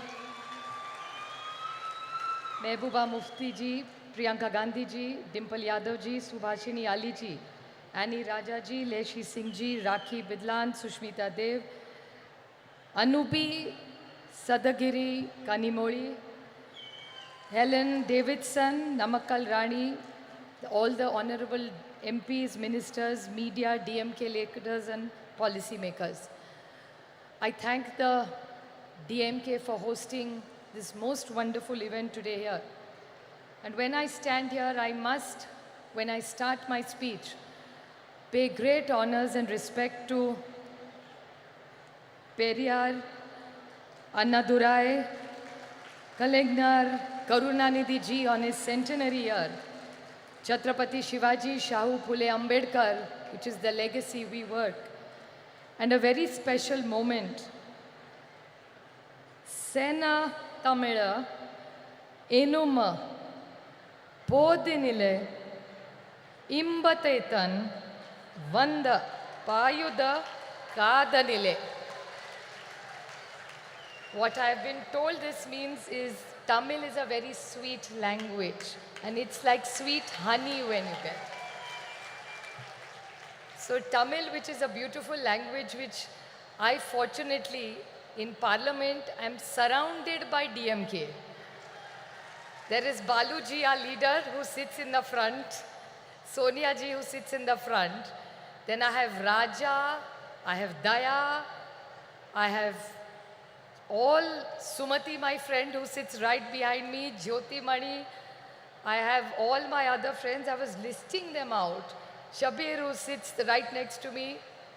My younger brother, who's sitting right next to you. All of them. Karti Chidambaram. So sometimes I'm confused whether I'm in NCP or I'm in DMK because I'm surrounded only by DMK. And I'm going to request Stalin Anna that we are fighting for our party and symbol in Maharashtra. So if Maharashtra doesn't get a ticket, I know one ticket I will get is from DMK in the Tamil Nadu here. But it's really wonderful to be here because Tamil Nadu has a rich legacy. It's a state which has done social justice. The state which I come from, of Shahu Phule Ambedkar's, you have the same rich legacy of Periyar, Annadurai, and of Karunanidhi ji. So we feel very proud, and I was very blessed and lucky to meet Karunanidhi ji whenever he came to Delhi. So I had the opportunity to take his blessings and learn few things, and the opportunity to work with his children who have such a big legacy of the DMK party. So it's an honor for us to be here. And the beauty of DMK and Tamil Nadu is that here I asked somebody today before coming here, what are the few things the Tamilian pride is? They said our pride is of social justice. We are proud of our language. There is no caste, no religion. It's only our language which fills us together. And I would like to tell Talapati Stalin Anna one thing. That's one thing that the entire DMK in India's parliament stands for, is their proud Tamil legacy that they're proud of. Whatever issues are raised, always Honorable Balaji is always leading, be it the MBBS exam, he's always first leading and fighting with the BJP. He's always fighting, no forcing Hindi on us. We are proud Tamilians, we like our language. Hindi is welcome, English is welcome, but you cannot take the Tamil away from the Tamilians. So I think it's a very proud community with a rich legacy.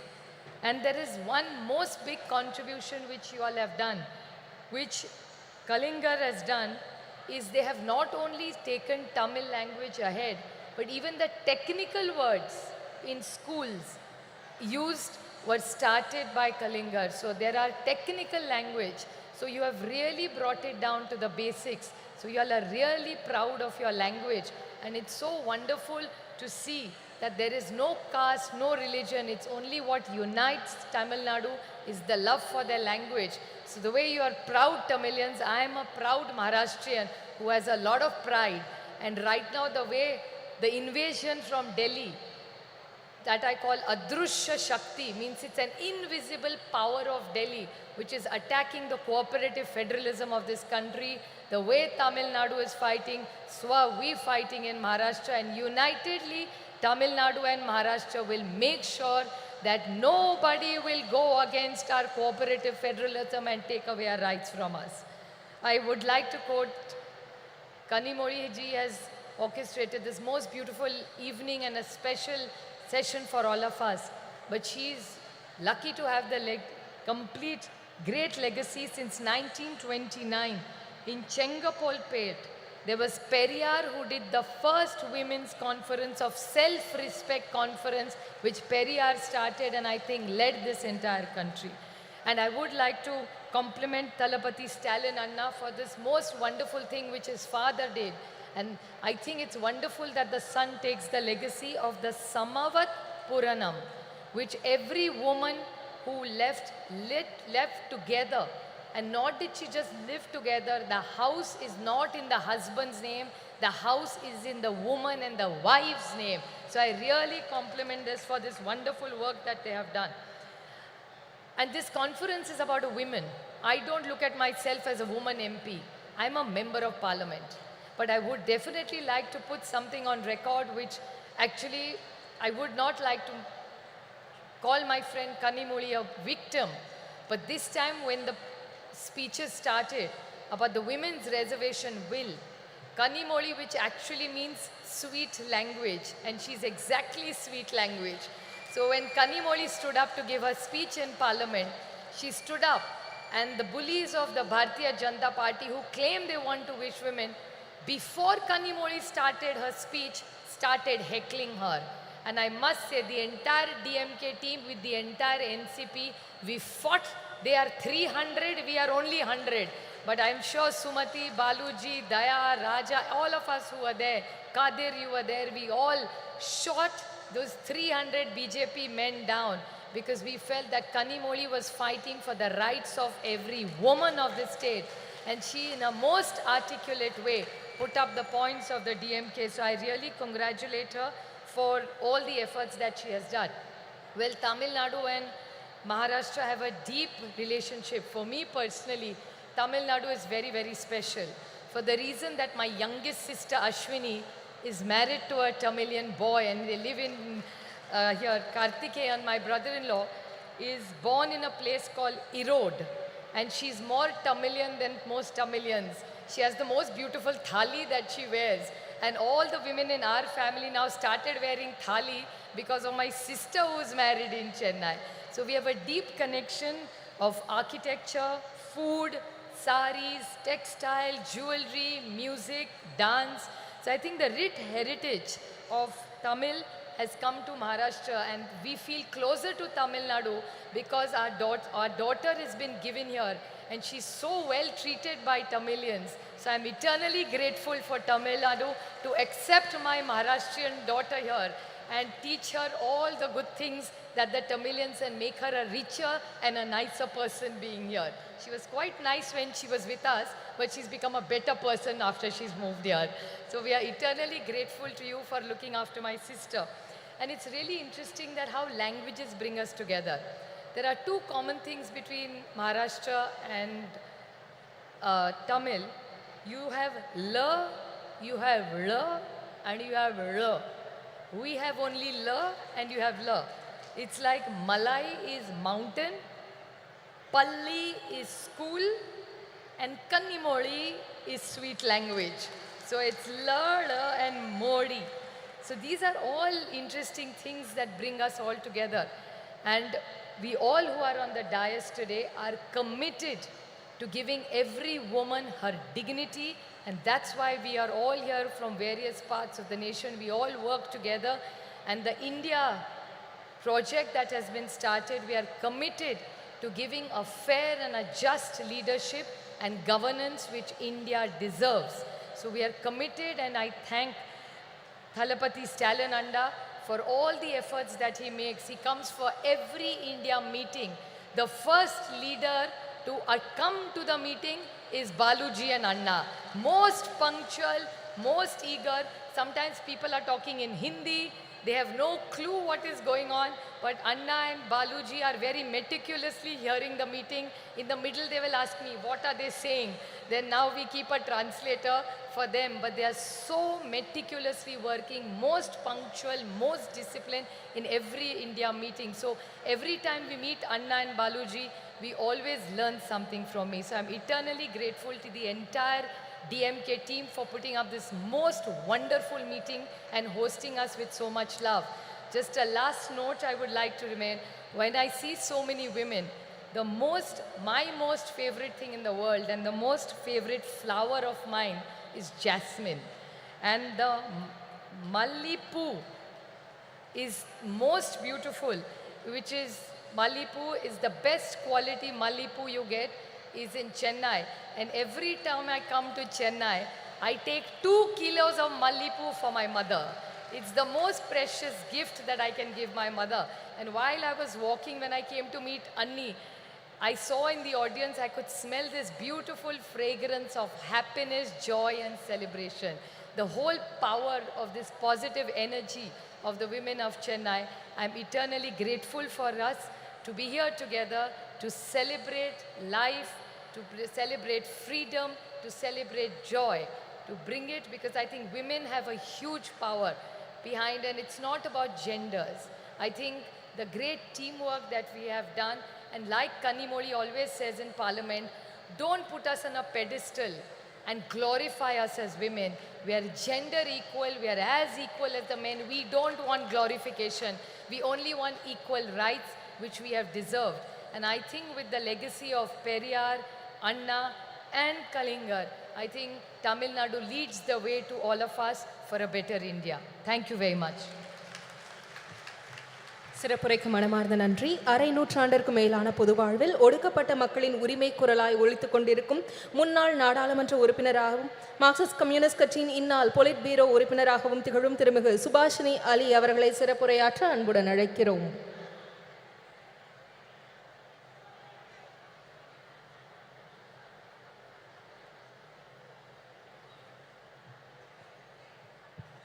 Vanakkam.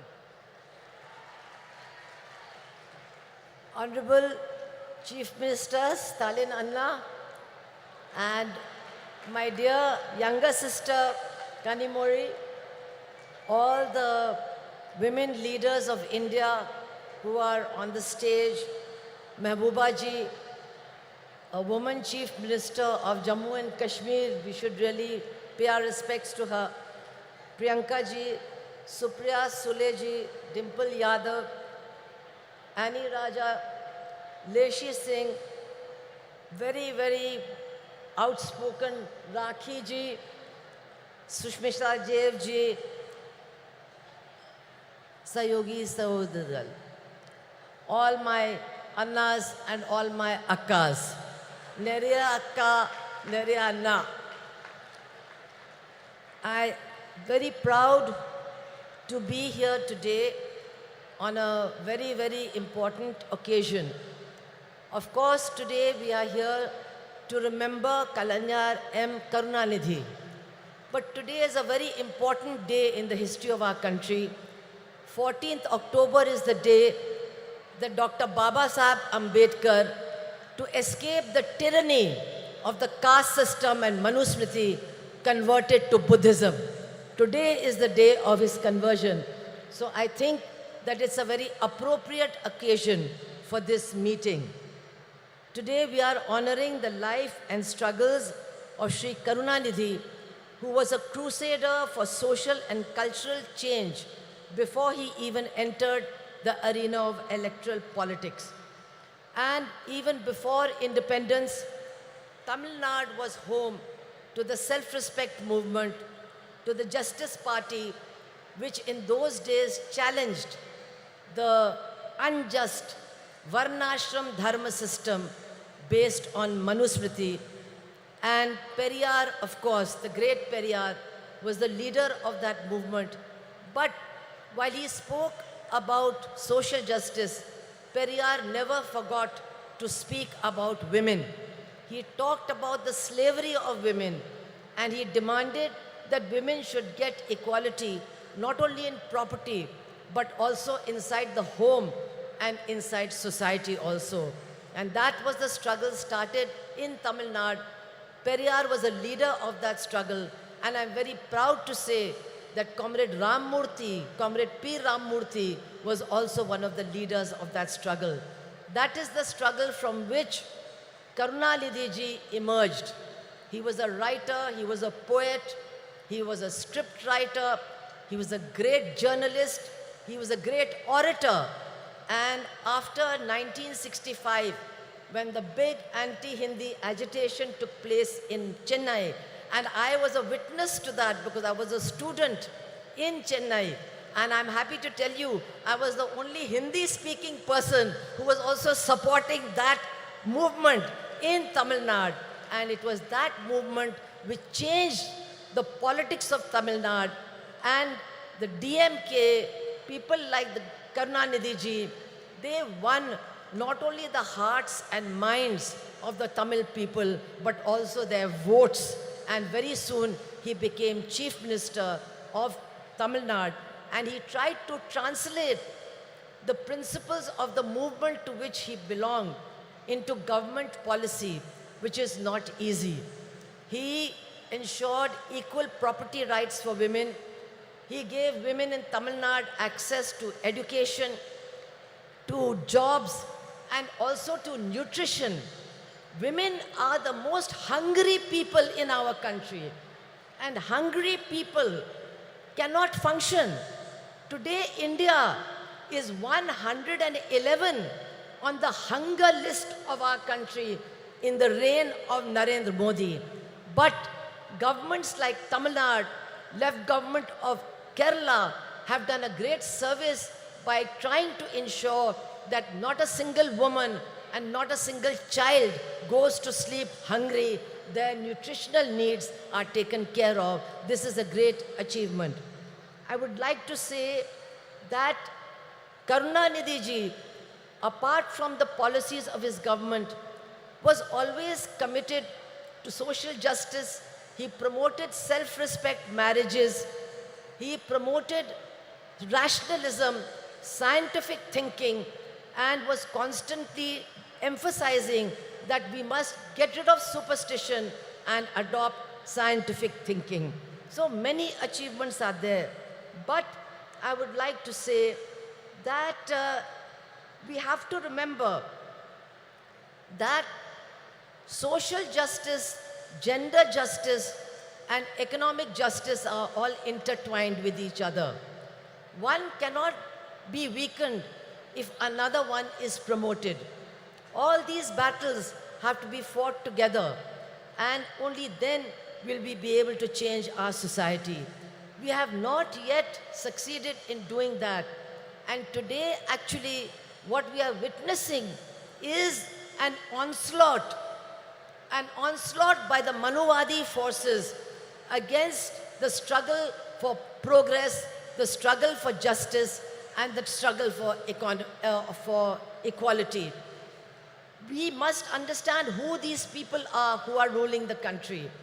Their mentors are the RSS, who in 1949 declared, we do not accept this constitution of Dr. Baba Saheb Ambedkar.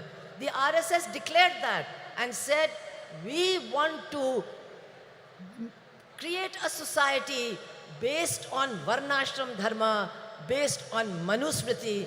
We will have a society based on that. And my dear sisters and brothers, for the last 9 years, that is what they have been doing. They have been trying to destroy the constitution, and they have been trying to replace it with Manuvadi laws and Manuvadi implementation of laws. And it is women who have suffered the most. It is women who are facing the worst kind of terror and oppression, especially in BJP-ruled states. What is happening there, I cannot even describe to you. In Uttar Pradesh alone, in 8 months, there have been 2,000 rapes and 2,000 murders. This is a record in India, in the biggest state ruled by the BJP. And they are trying to change many things they have done, but a very dangerous thing that they're doing is they are trying to introduce a Manuvadi system of delivery of justice. What they are doing is that now the punishment will depend on the religion and the caste of the criminal and the religion and the caste of the victim. So that is why we see that on Independence Day, 15th of August, Narendra Modi's state of Gujarat releases mass murderers and mass rapists who have destroyed Balkis Banu's family, who killed her 2 children and raped her mother, raped her sister-in-law, and killed the male members of her family. They were released on the 15th of August last year. We have seen that in Hathras in Uttar Pradesh, a Dalit girl who was gang raped, she was said to be a liar. The chief minister said she was a liar. When she died, her body was taken away by the police and burnt in the middle of the night. And the 4 people who were arrested, 3 of them have been released because they belong to the same caste as the chief minister of Uttar Pradesh, and the judge says there was no rape.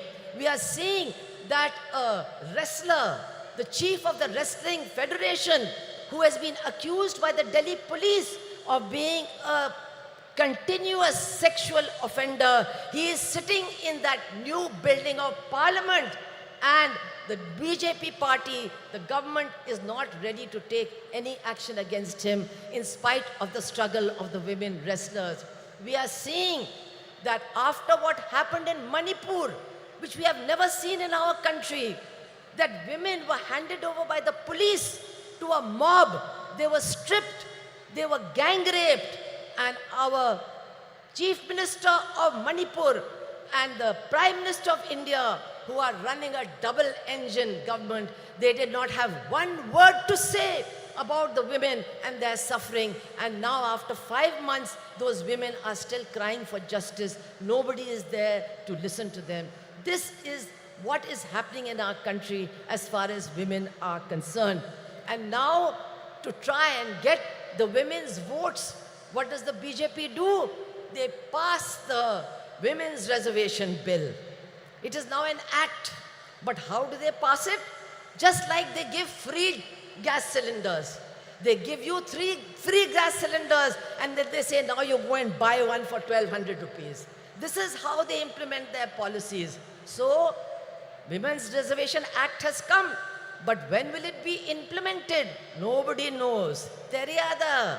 Araka teriyada. Nobody knows. When is this Women's Reservation Act going to come? 24? Illa. 29? Illa. After that, no. I want to tell you, brothers and sisters of Tamil Nadu, to get the Women's Reservation Act implemented, you have to throw out this BJP government, otherwise it will never be implemented. And now, I want to say in the end, that change is coming. There is no doubt about it, change is coming. We can feel the winds of change. And once again, not the BJP agenda, but the agenda of social justice, economic justice, gender justice, they are emerging to occupy center stage in this battle against the BJP.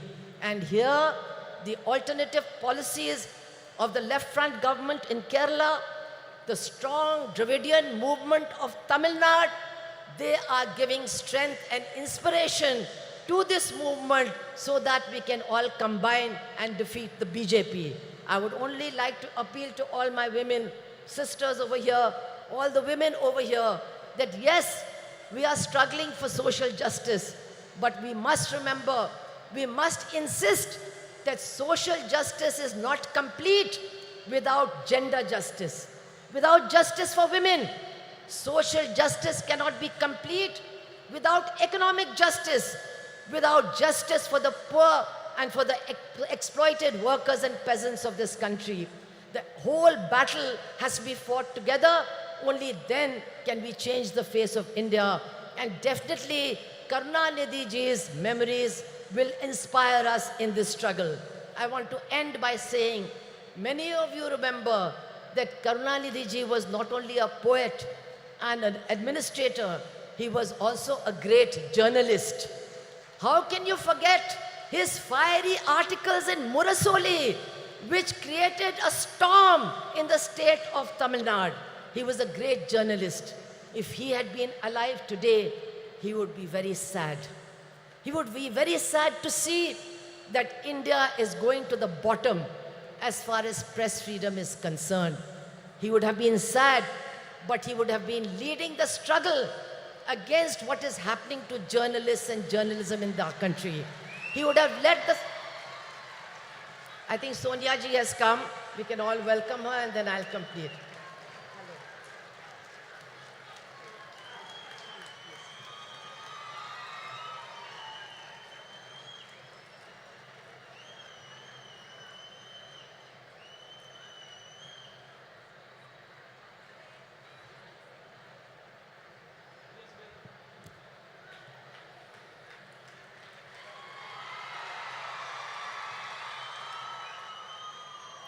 So as I said, I am going to conclude by remembering Karunanidhi ji as a journalist, his articles in Murasoli, and today he would have been very sad to see the lack of freedom of the press, to see the condition of the media, and to see the way in which media persons are being attacked. But I'm sure that if he was alive today, Karunanidhi ji would be leading the battle for those of our journalists who have been killed, who have been wounded, and for our friends of NewsClick who are being arrested on completely false charges. Karunanidhi ji would have been leading this battle.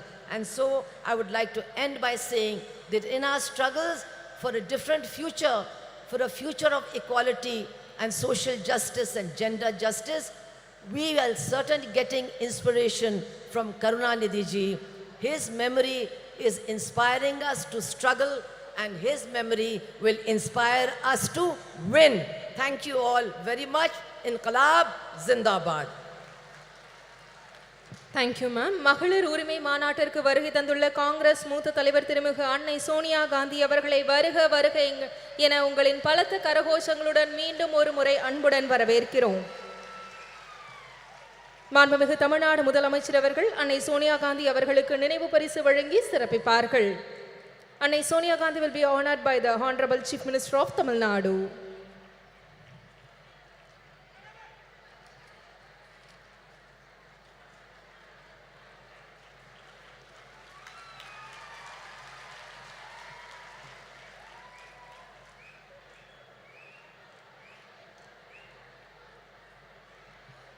திராவிட இயக்க பாதையில் விளிம்புநிலை மக்களுக்காக சமரசமின்றி பணியாற்றி வரும் திராவிட முன்னேற்ற கழகத்தின் துணை பொதுச் செயலாளர் நாடாளுமன்ற உறுப்பினர் திருமிகு கனிமொழி கருணாநிதி அவர்களை உரையாற்ற அன்புடன் அழைக்கிறோம்.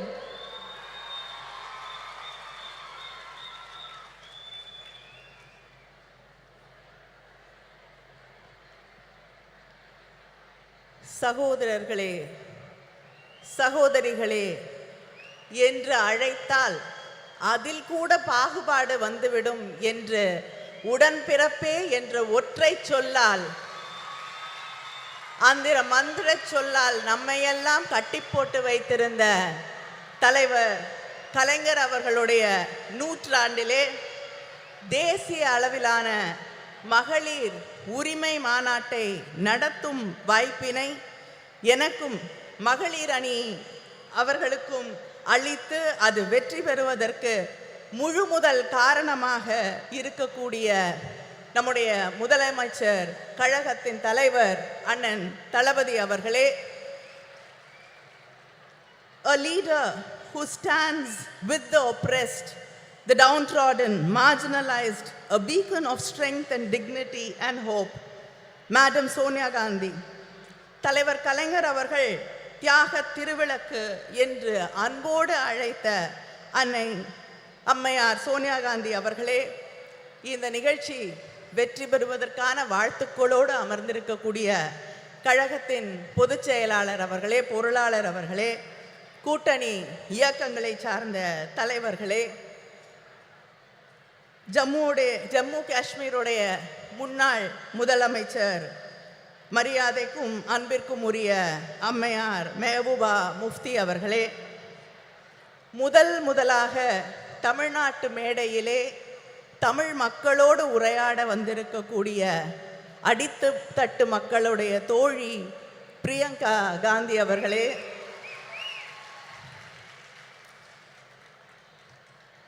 my friend and my sister, நாடாளுமன்றத்திலே எல்லோருடைய மரியாதையும் அன்பையும் பெற்றிருக்கக்கூடிய போராளி சுப்ரியா சூலே அவர்களே, சமூக மாற்றம், பொருளாதார நீதி இவற்றுக்காக தன் வாழ்நாளெல்லாம் சுழன்று பணியாற்றக்கூடிய தோழியர் சுபாஷினி அலி அவர்களே, தோழியர் ஆனி ராஜா அவர்களே, சமூக நீதிக்காக தன் வாழ்நாளெல்லாம் பாடுபட்ட முலாயம் சிங் அவர்களுடைய குடும்பத்தைச் சேர்ந்த டிம்பிள் யாதவ் அவர்களே, சாதிவாரி கணக்கெடுப்பில் புரட்சி செய்திருக்கக்கூடிய முதலமைச்சர் நிதிஷ்குமார் அவர்களின் கட்சியின் அமைச்சர் லேஷி சிங் அவர்களே, டெல்லி சட்டமன்றத்தின் துணை சபாநாயகர் ராக்கி பிட்லன் அவர்களே, திரிணாமுல் காங்கிரஸிலிருந்து வந்து ஆணித்தரமாக அழுத்தமாக உரையாற்றி அமர்ந்திருக்கக்கூடிய சுஷ்மிதா தேவ் அவர்களே, மகளிர் அணியுடைய செயலாளர் ஹெலன் டேவிட்சன் அவர்களே, தொண்டரணியின் செயலாளர் நாமக்கல் ராணி அவர்களே,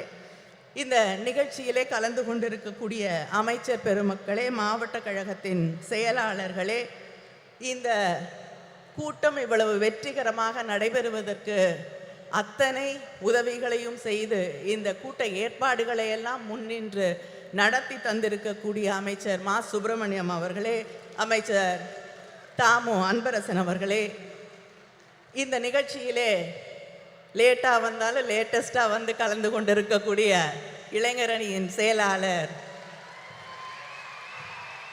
உதயநிதி அவர்களே, அவர் உள்ளிட்ட அணி செயலாளர்களே, நாடாளுமன்ற உறுப்பினர்களே, சட்டமன்ற உறுப்பினர்களே, திராவிட முன்னேற்றக் கழகத்தின் முன்னணி செயல் வீரர்களே, உங்கள் அத்தனை பேருக்கும் என்னுடைய நன்றியை, வணக்கத்தை தெரிவித்துக் கொள்கிறேன். ஒரு மெழுகுபற்றியை ஏற்றினால் 1000 விளக்குகளை ஏற்ற முடியும்.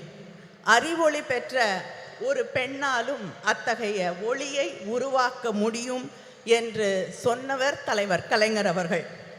அப்படி அறிவொளி பெற்ற தீபங்களாக இந்த நிகழ்ச்சியிலே கலந்து கொண்டிருக்கக்கூடிய எங்கள் மகளிர் அணியின் சகோதரிகள் அத்தனை பேருக்கும் என்னுடைய வாழ்த்தை, வரவேற்பை, நன்றியை தெரிவித்துக் கொள்கிறேன். மகளிர் மாநாடுகள் என்பது, மகளிர் உரிமை மாநாடுகள் என்பது நம்முடைய திராவிட இயக்கத்திலே 100 ஆண்டு வரலாற்றை கொண்டிருக்கக்கூடிய ஒன்று. தந்தை பெரியார் அவர்கள் நடத்திய மாநாட்டிலே கண்ட கனவுகள் தான் தலைவர் கலைஞரின் ஆட்சி காலத்திலே பெண்களின் கல்வியாக, பொருளாதார முன்னேற்றமாக, வேலை வாய்ப்பாக, அரசு பணிகளிலே வாய்ப்புகளாக மாறி பெண்களுடைய வாழ்க்கையையே மாற்றி காட்டி இருக்கக்கூடிய சாதனைகளாக மிளிர்ந்தது. அதுபோல இந்த சமூகத்திலே பேசக்கூடியவர்கள் எல்லோரும் ஒன்றை குறிப்பிட்டு சொல்லுவார்கள், ஒரு பெண்ணுக்கு ஆண் தான் பாதுகாப்பு. சொல்லுவாங்களா இல்லையா? பெண்களுக்கு ஆண் இருந்தால் தான் பாதுகாப்பு என்று. ஆனால் இந்தியாவிலே முதல் முறையாக காவல்துறையிலே பெண்களுக்கு வாய்ப்பளித்து ஆணுக்கும் பெண்ணால் பாதுகாப்பு அளிக்க முடியும் என்பதை நிரூபித்து காட்டிய தலைவர் நம்முடைய தலைவர் கலைஞர் அவர்கள். நம்முடைய தலைவர் கலைஞர் அவர்களின் ஆட்சியின் நீட்சியாக இன்று நம்முடைய அண்ணன் தளபதி அவர்களுடைய அரசு தொடர்ந்து பெண்களுக்கான வாய்ப்புகளை, பெண்களை பேணி காக்கக்கூடிய ஒரு ஆட்சியாக இன்று மிளிர்ந்து கொண்டிருக்கிறது. ஆட்சி பொறுப்பேற்று கொண்ட அதே நாளிலே பெண்களுக்கான இலவச பயணம், பேருந்து பயணத்தை விடியல் பயணமாக அறிவித்து யாரும் பெண் வீட்டை விட்டு வெளியில போகக்கூடாதுன்னு சொல்ல முடியாத ஒரு நிலையை உருவாக்கி காட்டியவர் நம்முடைய முதலமைச்சர் அவர்கள்.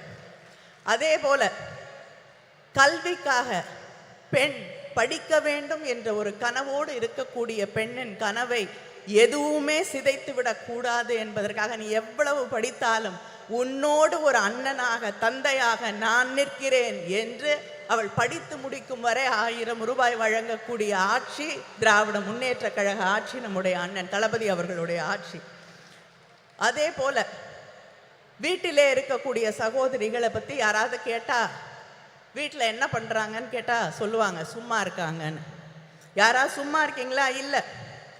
எல்லாரும் எழுந்துக்கிறதுக்கு முன்னாடி எழுந்து அந்த வேலையெல்லாம் நான் சொல்லி முடித்தேன்னா 10 நிமிஷம் ஆயிரும். பெருக்கி, சமைச்சு, துணி துவைச்சு என்று ஓடிக்கொண்டே இருந்து எல்லோரும் தூங்கிய பிறகு உறங்க செல்லக்கூடிய உழைப்பின் சிகரங்களாக இருக்கக்கூடிய உங்களுக்காக உங்கள் உழைப்பை நான் மதிக்கிறேன், நான் ஏற்றுக்கொள்கிறேன், கொண்டாடுகிறேன் என்று சொல்லக்கூடிய வகையிலே கலைஞர் உரிமை தொகை, உதவித்தொகை இல்லை என்று சொல்லி உரிமை தொகை என்று சொன்னவர் நம்முடைய முதலமைச்சர் அண்ணன் தளபதி அவர்கள். இதுதான் திராவிட மாடல் ஆட்சி.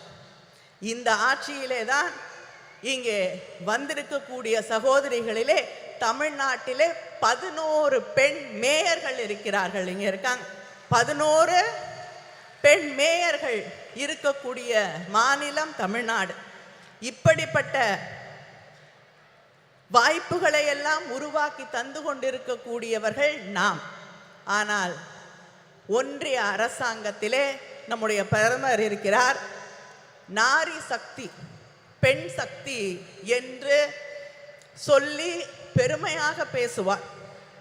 அவருடைய உரையாடல்கள் எல்லாம் பெண் சக்தியை, நாரி சக்தியை நாங்கள் கொண்டாடுகிறோம் என்று பொய் புரட்டுகளை எல்லாம் சொல்லி கொண்டிருப்பார்கள்.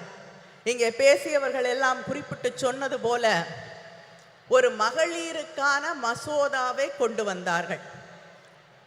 யூபிஏ ஆட்சியிலே 2010 அம்மையார் சோனியா காந்தி அவர்கள் வலியுறுத்தலிலே நம்முடைய ஆதரவோடு மகளிர் மசோதா நிறைவேற்றப்பட்டது ராஜ்யசபாவில்.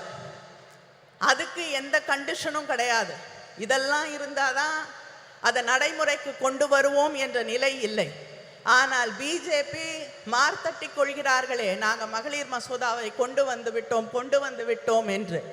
அந்த மகளிர் மசோதா இப்போ இல்லை, 10 ஆண்டுகள், 20 ஆண்டுகள், 50 ஆண்டுகள் ஆனால் கூட அந்த மகளிர் மசோதா நடைமுறைக்கு வர முடியாத ஒரு மசோதாவை அவர்கள் கொண்டு வந்து தேர்தலுக்காக பெண்களை ஏமாற்ற துடித்து கொண்டிருக்கிறார்கள். இந்த ஆட்சியில, ஒன்றியத்திலே இருக்கக்கூடிய பிஜேபி ஆட்சியிலே எந்த பெண்ணுக்காவது பாதுகாப்பு இருக்கிறதா என்று நீங்கள் சிந்தித்து பார்க்க வேண்டும். மணிப்பூர் பற்றி எரிந்து கொண்டிருக்கிறது. 50,000 பேருக்கு மேல் தன் வீடுகளை விட்டு நூற்றுக்கணக்கான முகாம்களிலே வாழ்ந்து கொண்டிருக்கிறார்கள். நானும் சுஷ்மிதா தேவ் அவர்களும் அந்த முகாம்களை சென்று பார்த்த பொழுது அங்கே பெரும்பாலும் பெண்களும் குழந்தைகளும் வாழ முடியாத நிலையிலே சொல்லுனா துயரோடு வாழ்ந்து கொண்டிருக்கிறார்கள். அவர்கள் இன்று வரை மாதக்கணக்கிற்கு பிறகும் இன்றும் வீட்டிற்கு போக முடியாத நிலை. இதே பிஜேபி குஜராத்திலே செய்த அட்டூழியங்களை, அநியாயங்களை, பெண்கள் எந்த அளவிற்கு பாதிக்கப்பட்டார்கள் என்பதை நாம் இன்று வரை மறந்து விட முடியாது. மத கலவரங்கள், காழ்ப்புணர்வு அரசியல், வெறுப்பு அரசியல் என்று வரும் பொழுது மிகப்பெரிய அளவிலே பாதிக்கப்படுவது பெண்கள் தான் என்பதை இங்கே இருக்கக்கூடிய சகோதரிகள் உணர்ந்து கொள்ள வேண்டும். மணிப்பூரிலே இந்த நிலை.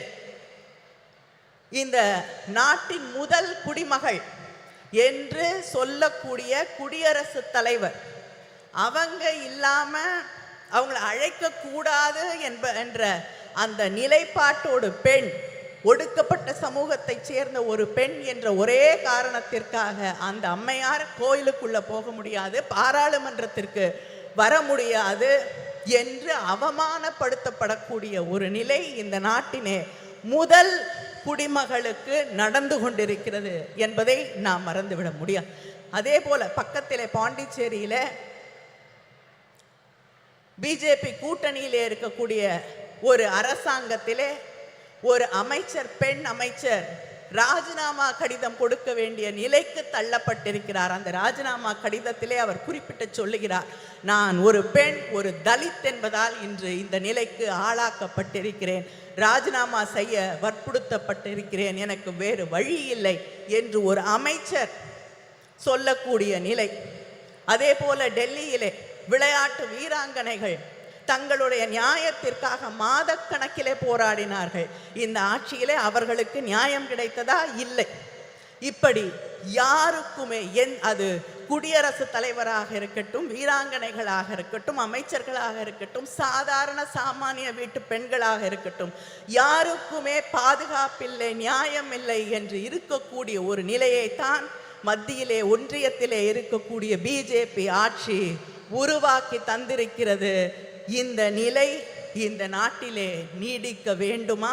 நீடித்தால் பெண்களுக்கு பாதுகாப்பு இருக்கிறதா என்பதை நீங்கள் சிந்தித்து பார்க்க வேண்டும். வேலை வாய்ப்பு, நம்முடைய ஆட்சி தமிழ்நாட்டில் இன்னைக்கு இந்தியாவிலே அதிகமாக பெண்கள் வேலைக்கு போகக்கூடிய, பெண்கள் இருக்கக்கூடிய 43% பெண்கள் வேலைக்கு போகக்கூடிய வாய்ப்பை பெற்றிருக்கக்கூடிய மாநிலமாக நாம் பெருமையாக பேசக்கூடிய நிலை இருக்கிறது. ஆனால் இந்த நாட்டிலே பிஜேபி ஆட்சியில் முதல்ல 2016-17 15% பெண்கள் வேலைக்கு போகக்கூடிய வாய்ப்பு இருந்தது. ஆனால் இன்று அது 8% இந்த பிஜேபி ஆட்சியிலே அது குறைந்திருக்கிறது. கல்வி இல்லை, எதிர்காலம் இல்லை, பாதுகாப்பு இல்லை என்ற நிலையைத்தான் இவர்கள் இந்த நாட்டிலே இருக்கக்கூடிய பெண்களுக்காக உருவாக்கி தந்திருக்கிறார்கள் என்பதை நாம் புரிந்து கொள்ள வேண்டும். சரிசமமாக தேர்தல் களத்திலே வாக்களிக்கக்கூடியவர்களாக பெண்கள் இருக்கிறார்கள். 50% வாக்குகள் பெண்களிடமிருந்து வருகிறது. ஆனால் அங்கே இருக்கக்கூடிய பாலிசி, டிசிஷன் எதிலும் பெண்களுடைய கருத்துக்கள் கேட்கப்படுவதில்லை, பெண்களுக்கு இடம் இல்லை, பெண்கள் ஒதுக்கப்படுகிறார்கள் என்ற அந்த நிலைதான் நீடித்து கொண்டிருக்கிறது. நாங்கள் யாசகம் கேட்கவில்லை, எங்கள் உரிமைகளுக்காக போராடுகிறோம் என்று இந்த நாட்டிலே இருக்கக்கூடிய பெண்கள் நிமிர்ந்து நின்று போராட வேண்டிய அந்த கட்டத்திலே நாம் நின்று கொண்டிருக்கிறோம் என்பதை மறந்துவிடக் கூடாது. Politics should be determined, defined and decided with opinions, concerns and aspirations of women. Without that, there should be no politics, no policy making and no governance without listening to what we want to say. Let us come together, let us rewrite history and make sure there is justice. Justice just not for the women of this country, but justice for everybody, every human being in this country. Thank you.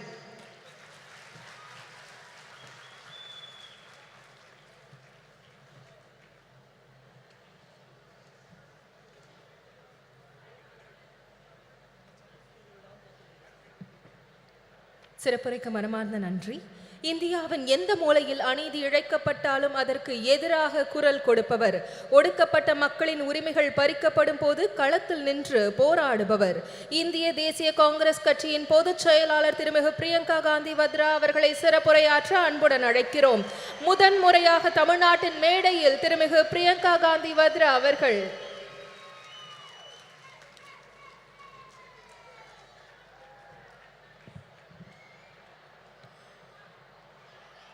Thiru M.K. Stalin ji,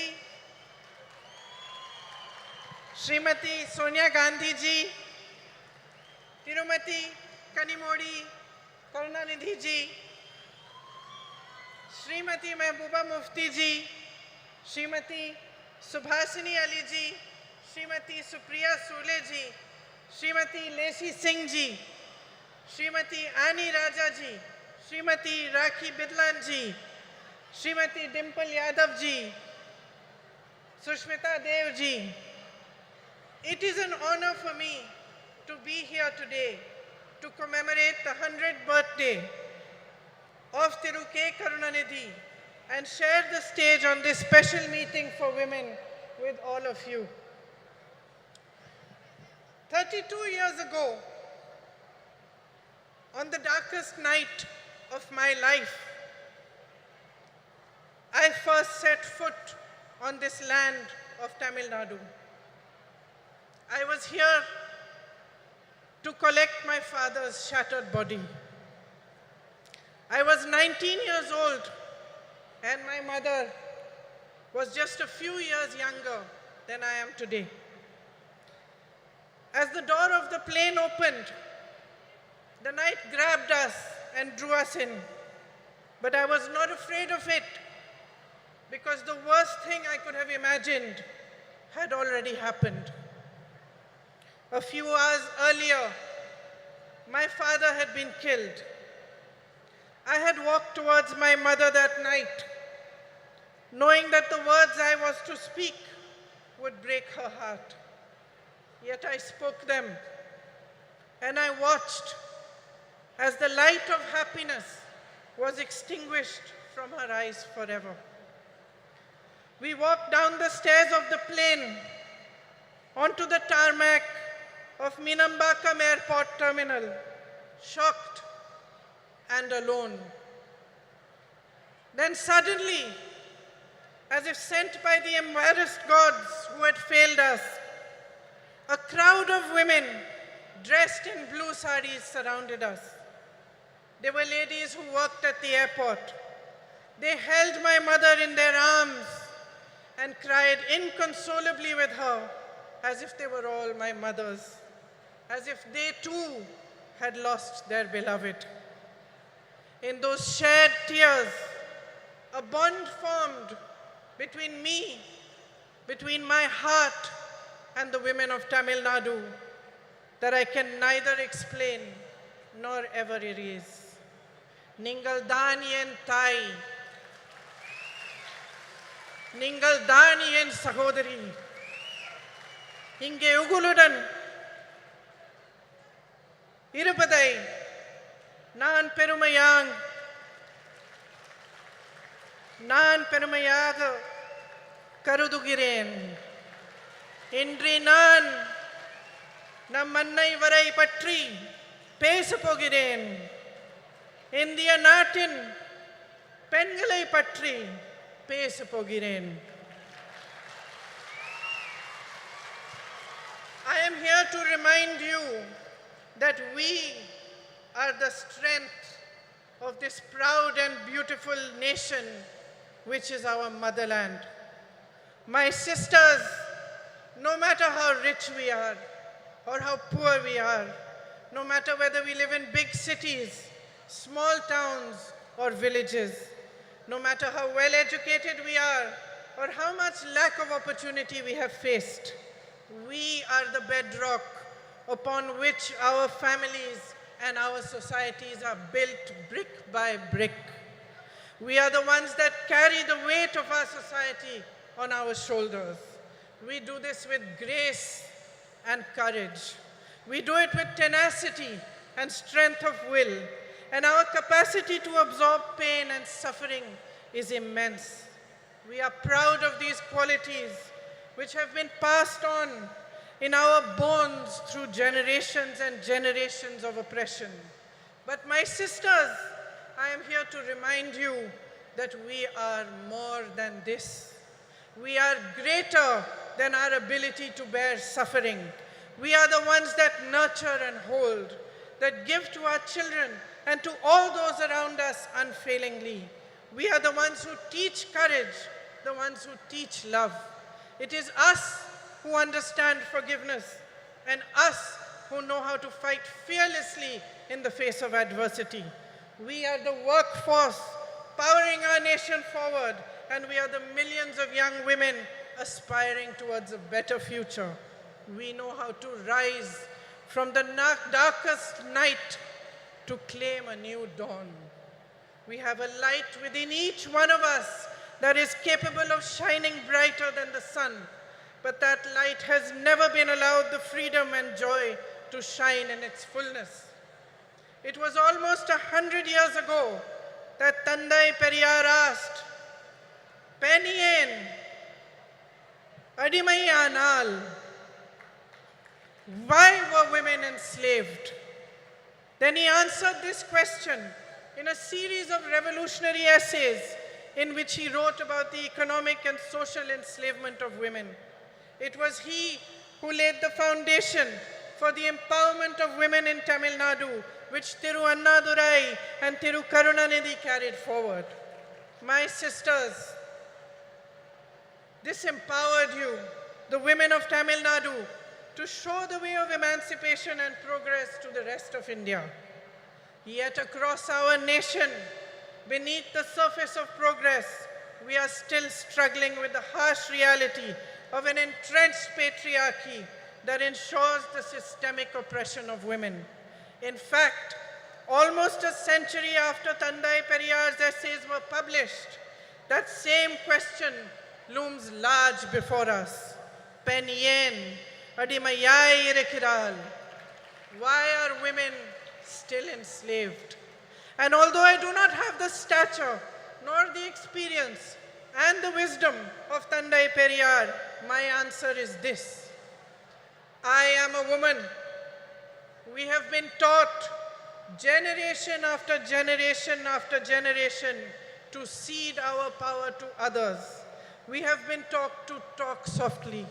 We have been taught to step aside, to be ashamed of honoring our essence, to take care of everyone else before we show compassion towards ourselves. And unfortunately, my sisters, we have learned these lessons only too well. So well that we have continued to pass them down. We have learned to define ourselves through the eyes of the hierarchy that was instilled in us. And by doing so, we have allowed and enabled our own oppression.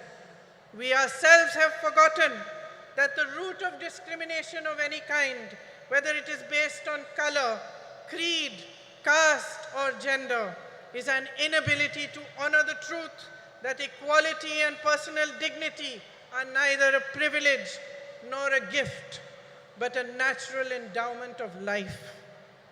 Today, there is much talk about empowerment, as every political party begins to realize that women can become a formidable collective force that shapes our nation's future. But they still look towards us with greed. Greed for votes and the greed to capture our power and use it to keep us down. On your behalf today, my sisters, I demand more. I demand that we own our power. On your behalf, I demand the immediate implementation of the Women's Reservation Bill. We, the women of India, have no more time to waste. It is our right to be counted in the political process. I demand that our worth is valued and respected as a political instrument for our own empowerment. I demand that we put an end to the glorification of our tolerance for injustices which are committed against us day after day after day. I demand the rejection of any system, societal, religious, or political, which thrives on our oppression and forces us to collude with it. Every woman holds the right to express and embody her own power, and she should be free to exercise it. You are the essence of humanity. Each one of you, standing exactly where you are today, have the power to change your lives, but only if you deeply understand the unbridled potential of your sisterhood. Only if you see in each other the great value of coming together, of helping and holding each other, and rising in solidarity with one another. My sisters, nothing can hold back the power of women when we stand as one. We are half the population of this country, half, no less. It is for us to set the barriers of caste, religion, state, language, and society aside. It is for us to recognize ourselves first and foremost as sisters who can unify into an unstoppable momentum for change. Today, as we stand here to commemorate Thiru Karunanidhi Ji, a leader who understood the power of women, let us awaken to a new dawn. Let us create our own destiny. Thank you. Jai Hind.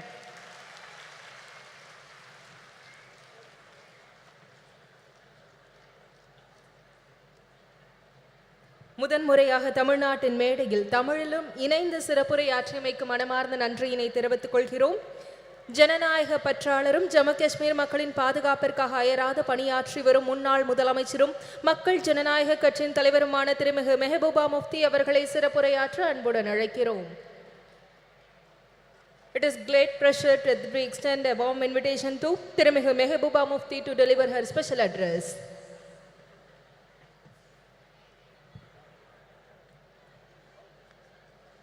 Respected Sonia Gandhi ji, Dalapati M.K. Stalin, Honorable Chief Minister of Tamil Nadu, Kanamozi Karunanidhi ji, Priyanka Gandhi ji, Supriya Sole ji, Dimple Yadav ji, Subhasni Ali ji, Annie Raja ji, Miss Lesh Singh ji, Miss Rakhi Bidlan ji, and Miss Sushmita Dev ji, and all my brothers and sisters. I don't know whether I should call Akka and Anna. Is that right? This is for the first time I am making a speech by reading a script, because since I don't know Tamil, you don't know Urdu, so I'll try to be do my best. It's an honor for me to attend the 100th birth anniversary of Kalaignar Karunanidhi ji and to speak on a subject that is incredibly close to my heart, not just because I am a woman, but because I have gone through all that a woman has to endure during the life since the time she is born. Most people assume that women from privileged backgrounds like me have it easy, but that's not the case. Every regardless of her religion, social status, caste, creed, and color, undergoes tremendous challenges, sometimes simply to survive, let alone thrive. And I am sure the galaxy of women here will vouch for that. Even though born with privileged backgrounds, we have to work very, very hard, you know. Female infanticide, child abuse, discrimination at home, discrimination at workplace, dowry deaths, rape, violence, and other atrocities keep happening to all of us. And one cannot simply state enough the huge role Karunanidhi ji played towards the emancipation and upliftment of women. His crusade in this direction started much before he entered politics. Even as a writer, blessed with a razor-sharp intellect, his scripts were ahead of his times. They strongly advocated equal rights for females and also helped in removing social stigmas and taboos associated with women by renouncing religious patriarchy. The empowerment of women was an integral and crucial part of his idea of social justice. Some of the path-breaking reforms that he introduced were free education for girl child, encouraged remarriage of women, rehabilitate widows, encourage their remarriage, induct them into police force, reservation in local governance and government jobs, and also setting up self-help groups. Such was his vision and compassion that he went a step further in his efforts to bring in social security schemes for transgenders who are looked down upon in our society. I am pleased that his son and current Chief Minister, Stalinji and Kanimuzi are carrying forward their father's legacy. Many initiatives besides the initiatives like providing free bus, monthly financial assistance to girls studying in government schools, 1,000 rupee to housewives who are heading the family. What is really remarkable is his latest decision to certify women priests, 3 women priests. This is something remarkable. It is happening at a time when women are not allowed to enter religious places, whether they are Hindus or Muslims or whatever. This is really admirable, and I salute for this to you. And as far as I am concerned, I was Chief Minister just for 3 years, and I tried to bring in certain schemes for the girls. One was providing exclusive buses to the women, not free, but exclusive. But women had a sigh of relief, because I know, and these women know, what we have to go through when we travel by public transport. I think we all know what happens to us. So the women were relieved. Then I introduced a scooty, 50% subsidy to meritorious girls, college-going girls coming from very poor backgrounds. And today when I see the young ladies on the scooty going with their fathers sitting behind them, their brothers sitting behind them, I mean, it brings a smile, which is a very difficult thing in Jammu and Kashmir.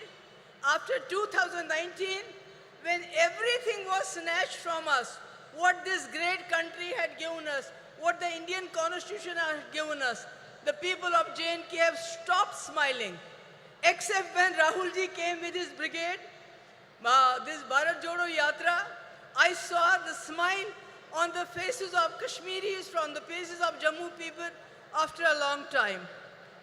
And then one more thing which I did during my tenure was to waive off stamp duty on the land that was purchased in the name of women. Can you imagine how many people started purchasing land in the name of their wives, their daughters, their sisters, instead of their sons? It was something, you know, that 95% of the land was purchased in the name of women. But after I was gone, all these schemes were overturned and nothing is left today. Today when I am talking, making a speech at this point of time, there are conflicts going around the world. There are wars going in many parts of the world, like Palestine, Israel, Ukraine, Russia, and not to forget what is happening in our backyard, Manipur. And women are the worst sufferers when these wars take place, because not only do they suffer during these conflicts, they are left to pick up the pieces afterwards. So, when I look at our country today, I feel the women in our country are not in a good place.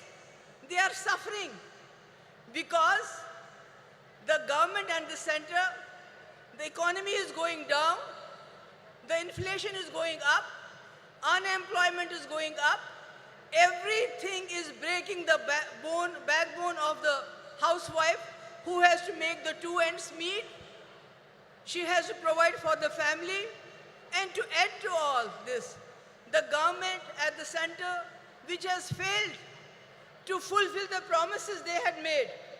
During UPA, there was 450 rupees per cylinder.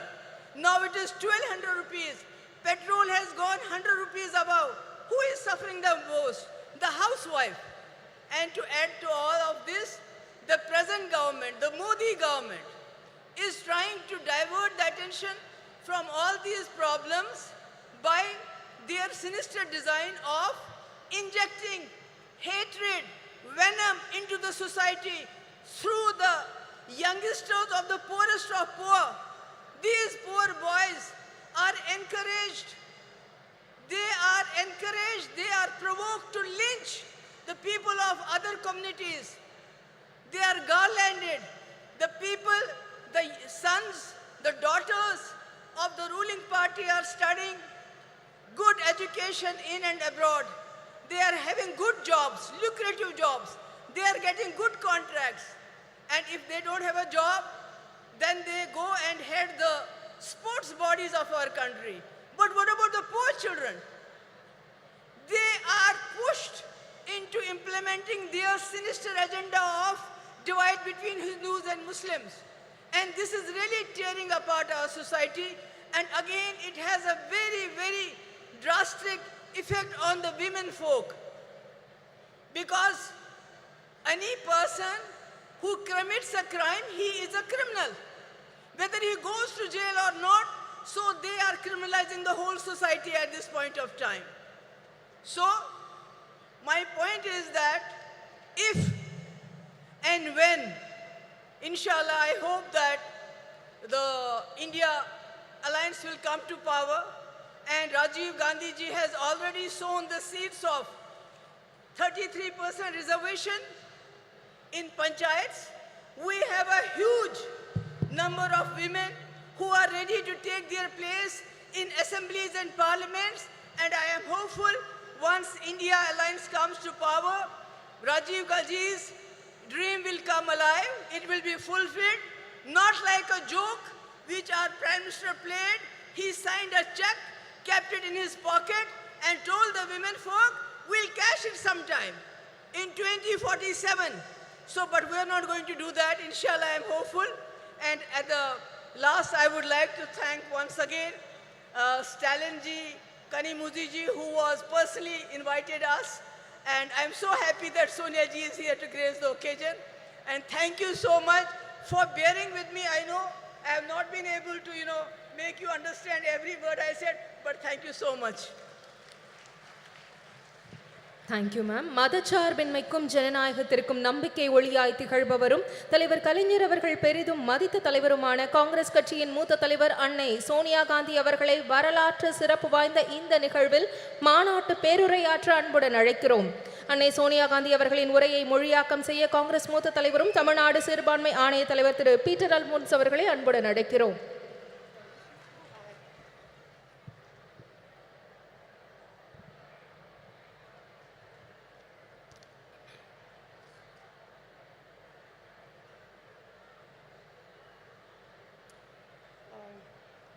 think it's too high, no? No, no, no, leave it, leave it.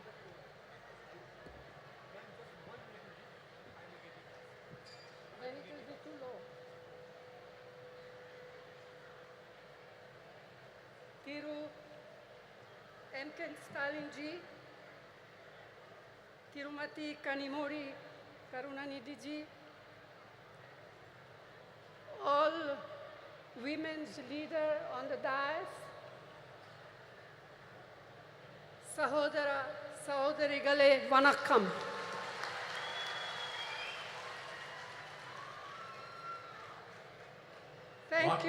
Thank you, Chief Minister of Tamil Nadu, Thiru M. K. Stalin, for inviting me to this Women's Rights Conference.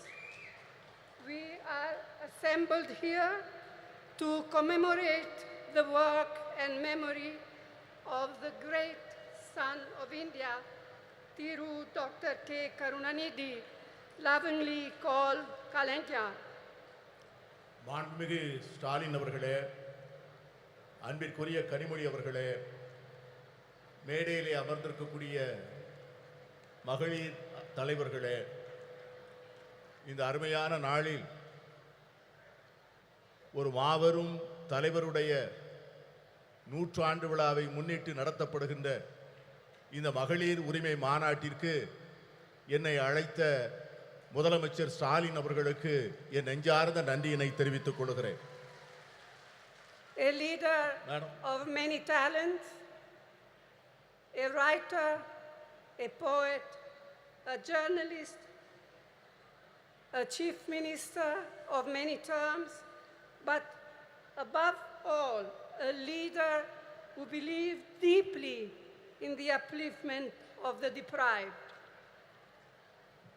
தன்னுடைய வாழ்க்கை முழுமையும் ஏழை எளிய மக்களுக்காக உழைத்தவரும் இந்திய தாயினுடைய தவப்புதல்வர்களில் ஒருவரும் நம்மால் அன்போடு கலைஞர் என்று அழைக்கப்படக்கூடியவருமான அருமைக்குரிய தலைவர் கலைஞர் அவர்கள் ஒரு பன்முகத்தன்மை கொண்ட ஒரு மாபெரும் தலைவர்.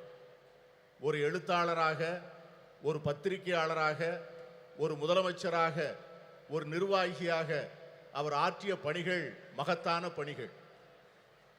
He believed in equality of all, regardless of faith, caste, language, or region. And ahead of his time, he was a champion of gender equality, which has now become something of a national movement. மாநிலம், மொழி, சாதி, மத நம்பிக்கை இவற்றிற்கெல்லாம் அப்பாற்பட்டு எல்லோரையும் சமத்துவமாக பார்க்கக்கூடிய ஒரு அருமையான தத்துவத்திலே அவர் நம்பிக்கை கொண்டிருந்தார். தன்னுடைய வாழ்நாளின் போது அதிகமாக பேசப்படாத பாலின சமத்துவத்தை அவர் சிந்தித்து அதற்காக போராடுகின்ற ஒரு போராளியாக தன்னை அடையாளப்படுத்திக் கொண்டார். இன்று அது ஒரு தேசிய இயக்கமாக கொண்டாடப்படுகின்ற சூழ்நிலை உருவாகி இருக்கிறது. Our women have made India proud in multiple fields and sectors, in spite of the shackles of tradition, patriarchy, and culture that stood on the way. This struggle for equality has had many ups and downs. But today, Indian women shine in many spheres. To mention just a few: science, knowledge, skills, culture, and sports, and politics. And above all, as centers of our families and leaders of people. நம்முடைய பெண்கள் இந்தியாவிலே மிக மகத்தான சாதனைகளை செய்திருக்கிறார்கள். மரபு வழி சமூகம், ஆணாதிக்க சமூகம், கலாச்சாரம் என்கிற தடைகளை எல்லாம் மீறி அவர்கள் மிக அருமையான சாதனைகளை செய்து முடித்திருக்கிறார்கள். இந்த நீண்ட நெடிய போராட்டத்தில் ஏற்றங்களும் இருந்திருக்கின்றன, இரக்கங்களும் இருந்திருக்கின்றன. ஆனால் இன்று இந்திய பெண்கள் பல்வேறு துறைகளிலே ஒளிர்கிறார்கள். சிலவற்றை சொல்ல வேண்டும் என்று சொன்னால், விஞ்ஞானத்திலே, அறிவிலே, ஆற்றலிலே, கலாச்சாரத்திலே, விளையாட்டிலே, இவை எல்லாவற்றிற்கும் மேலாக நம்முடைய குடும்பத்தினுடைய மைய பொருளாக, மக்களுடைய தலைவர்களாக அவர்கள் ஆற்றுகின்ற பணி மகத்தானது. இருந்தாலும் கூட இந்த போராட்டம் இன்னும் நீண்ட தூரம் பயணிக்க வேண்டும், இன்னும் பல்வேறு தடைகளை தாண்ட வேண்டும். Yet, we all know this struggle continues, and there are many more frontiers to cross, especially for our disadvantaged sisters. இருந்தாலும் நம்முடைய ஏழை எளிய சகோதரிகள் இன்னும் ஏராளமான தடைகளை தாண்டித்தான் இந்த சமத்துவத்தை பெறுவதற்கான சூழ்நிலை உருவாகி இருக்கிறது. The remarkable non-violent freedom struggle led by Mahatma Gandhi placed a strong emphasis on gender equality.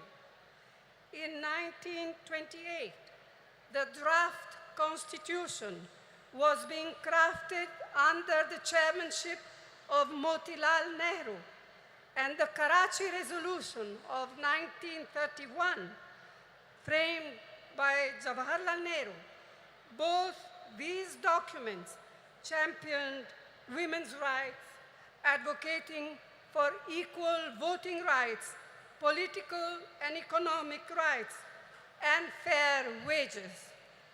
They laid the foundation for women to play an equal role in our nation's building. They embodied the promise of universal suffrage, gender equality, and the socialist equitable society.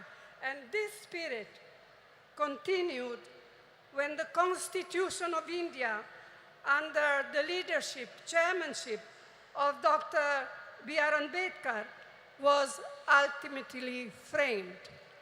Mahatma காந்தியினுடைய தலைமையிலே ஏற்றுக்கொள்ளப்பட்ட சாத்வீகமான வன்முறையற்ற சுதந்திர போராட்டம் மகளிர் சமத்துவத்தை முன்னிலைப்படுத்தியது. 1928 அரசியல் சாசன சட்ட வரைவு மோதிலால் நேரு அவர்கள் தலைமையிலான குழு தயார் செய்து அந்த அறிக்கையை சமர்ப்பித்தது.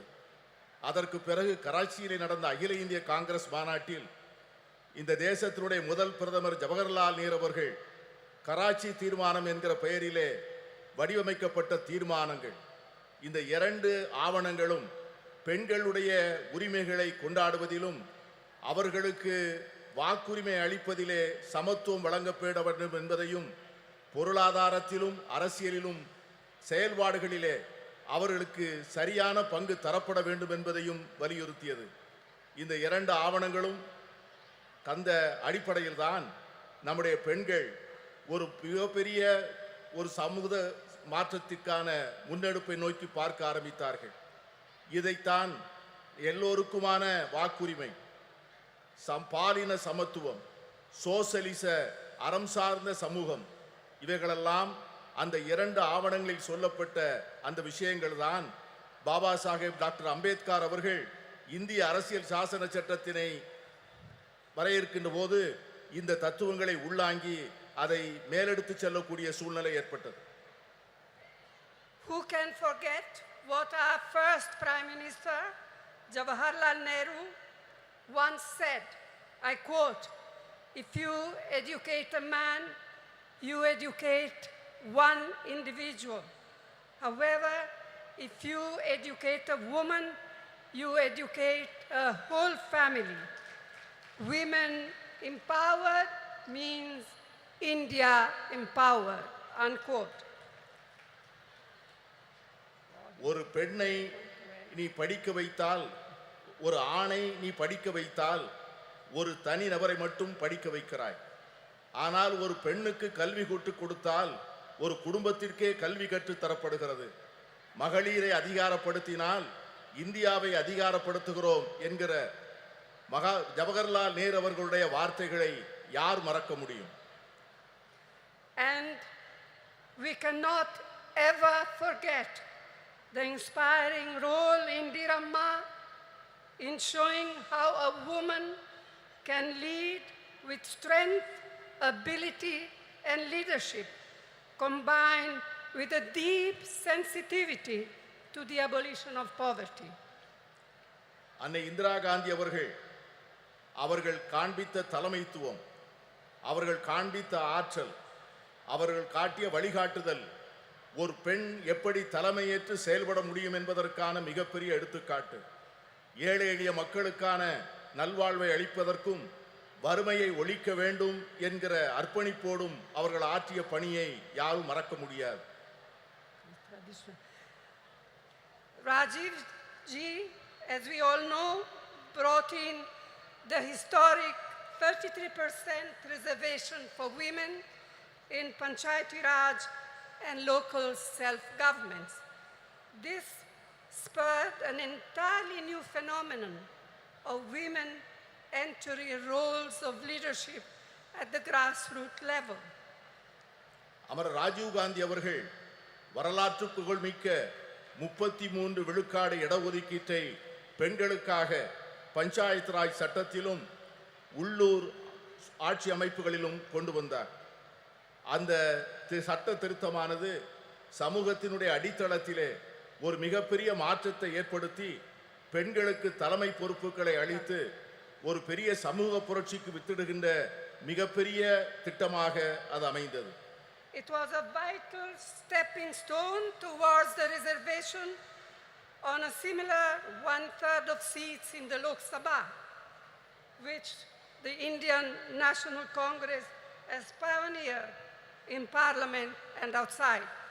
ராஜீவ் காந்தி அவர்கள் ஏற்படுத்தி கொடுத்த 33 விழுக்காடு இடஒதுக்கீடு தான் இன்று பாராளுமன்றத்திலே மகளிருக்கு 33 விழுக்காடு இடம் ஒதுக்கப்பட வேண்டும் என்கிற சட்டத்தினுடைய முன்னெடுப்பாக அமைந்தது.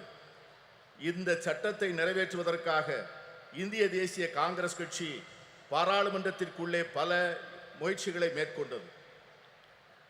The Women Reservation Bill introduced by the UPA, by UPA 2, was passed by the Rajya Sabha, but a lack of consensus prevented it from being passed in the Lok Sabha. Now, the Women's Reservation Bill has finally been passed due to our relentless persistence, all of us, not just Congress, our relentless persistence and effort. But as we all know, it has still a long way to come. And as Mehbooba ji said, and as many of us, Member of Parliament,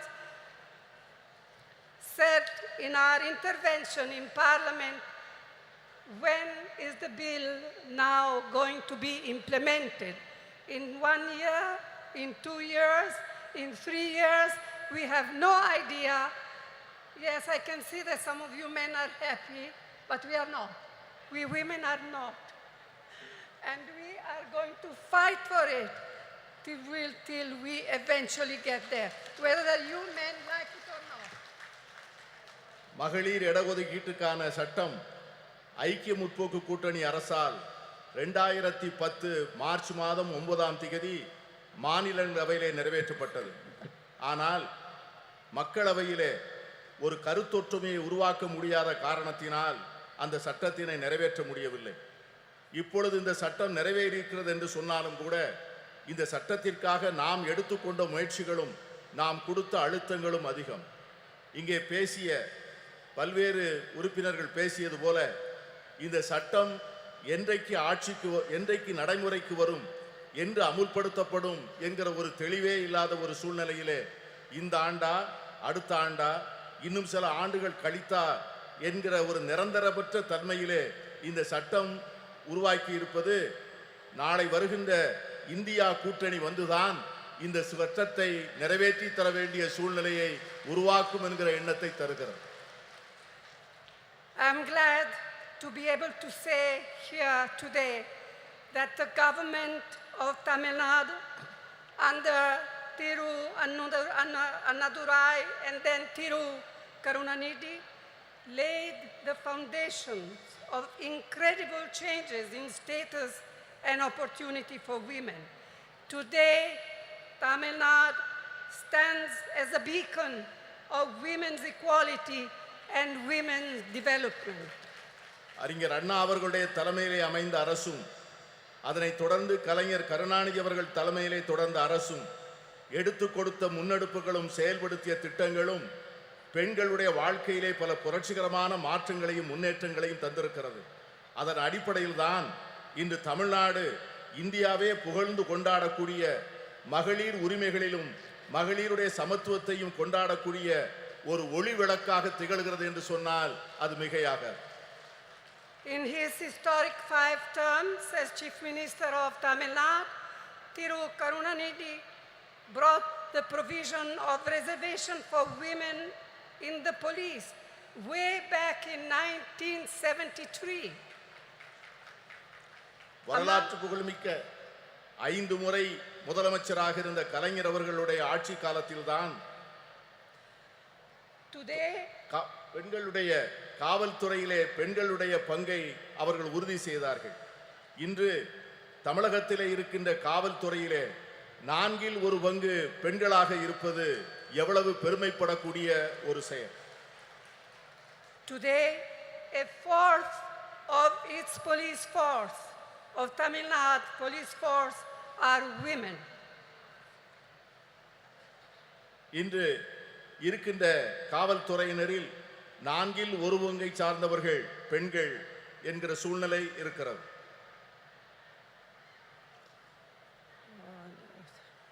Another very important initiative brought in by Karunanidhi was the reservation for women in government positions.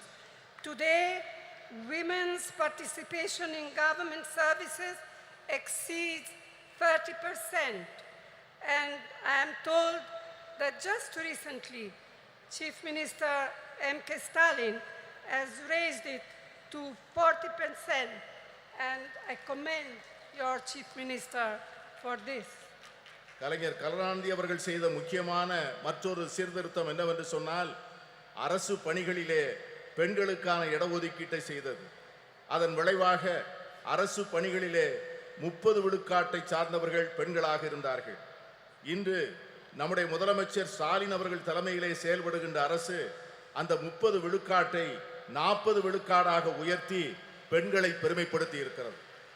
And it comes at no surprise that through initiatives like the midday meal program, the promotion of women empowerment, and encouragement of female education, Tamil Nadu boasts today of some of the most impressive maternal and infant mortality rates in India.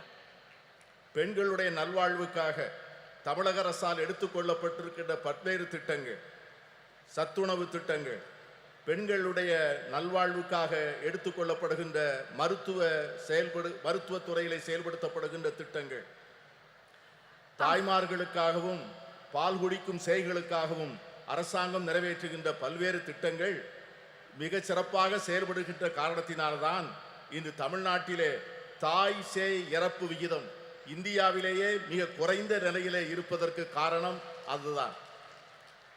It is unfortunate that many of these efforts and programs to help to empower women have not been reflected at the national level. In fact, instead of mitigating problems faced by women, the last 9 years have seen a sustained effort on part of the Modi government to turn our women purely into symbols, to be counted and appreciated only in their restricted traditional roles in a patriarchal framework. கடந்த சில ஆண்டுகளாக கடந்த 9 ஆண்டுகளாக மோடி அரசினுடைய நடவடிக்கைகள், இந்த நாம் ஏற்றுக்கொண்டிருக்கின்ற திட்டங்கள், நாம் பெற்றுத்தந்த உரிமைகள், கடந்த 70 ஆண்டுகளிலே நாம் செய்த நல்ல முயற்சிகளை எல்லாம் சீரழிக்கின்ற வகையிலே செயல்படுவது நமக்கு ஏற்பட்டிருக்கிற மிகப்பெரிய துரதிர்ஷ்டம். பெண்களை ஒரு அடையாள சின்னமாக மாற்றி பழமையிலும் மரபு வழியிலும் ஏற்கனவே பின்பற்றி வருகின்ற பாரம்பரிய சூழ்நிலையில் மட்டும்தான் பெண்கள் இருக்க வேண்டும் என்று எண்ணுகிறது இந்த அரசே ஒழிய அவர்களுக்காக ஒரு புதிய சுதந்திரத்தையும் உரிமைகளையும் அளிக்க அவர்கள் தயாராக இல்லை.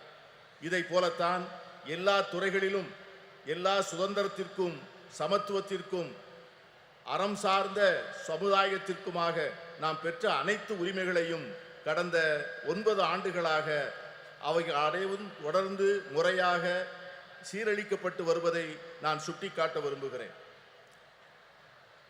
I am confident that we, the like-minded parties of the India Alliance, can and will take urgent steps needed to make women's equality a reality.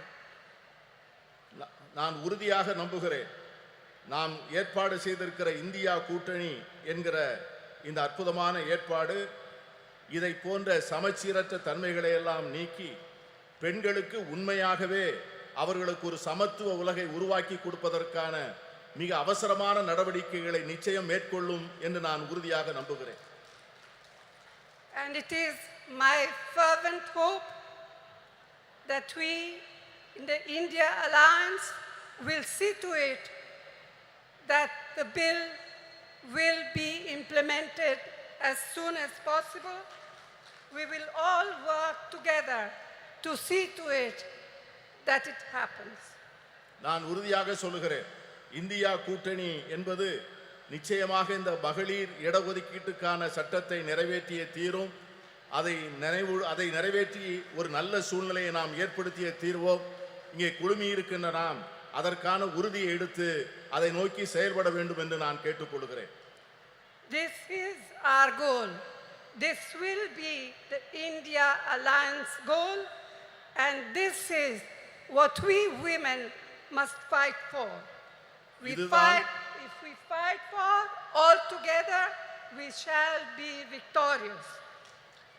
இதை இந்தியா கூட்டணியை சார்ந்த கட்சிகள் நிச்சயமாக செய்யும்.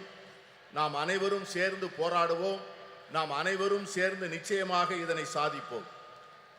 We shall be victorious. Vetri namade nandri. நன்றியோடு உழைப்போம். வெற்றி நமது. We feel honored by your presence and thank you for your historical address in this historical event, madam. நூற்றாண்டு கண்ட திராவிட இயக்கத்தின் நீட்சியாய் தந்தை பெரியார், பேரறிஞர் அண்ணா, தமிழின தலைவர் முத்தமிழறிஞர் கலைஞரின் வழியில் மகளிர் உரிமைகளை பேணி பாதுகாத்து பார் போற்றும் வண்ணம் திராவிட மாடல் ஆட்சியை நடத்தி வரும் திராவிட முன்னேற்ற கழக தலைவர் மாண்புமிகு தமிழ்நாடு முதலமைச்சர் அவர்களை தலைமை உரையாற்ற அன்புடன் அழைக்கிறோம்.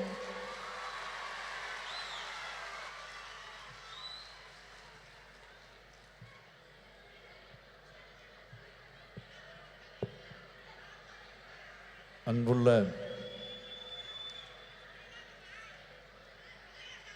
முத்தமிழறிஞர் தலைவர் கலைஞர் அவர்களின்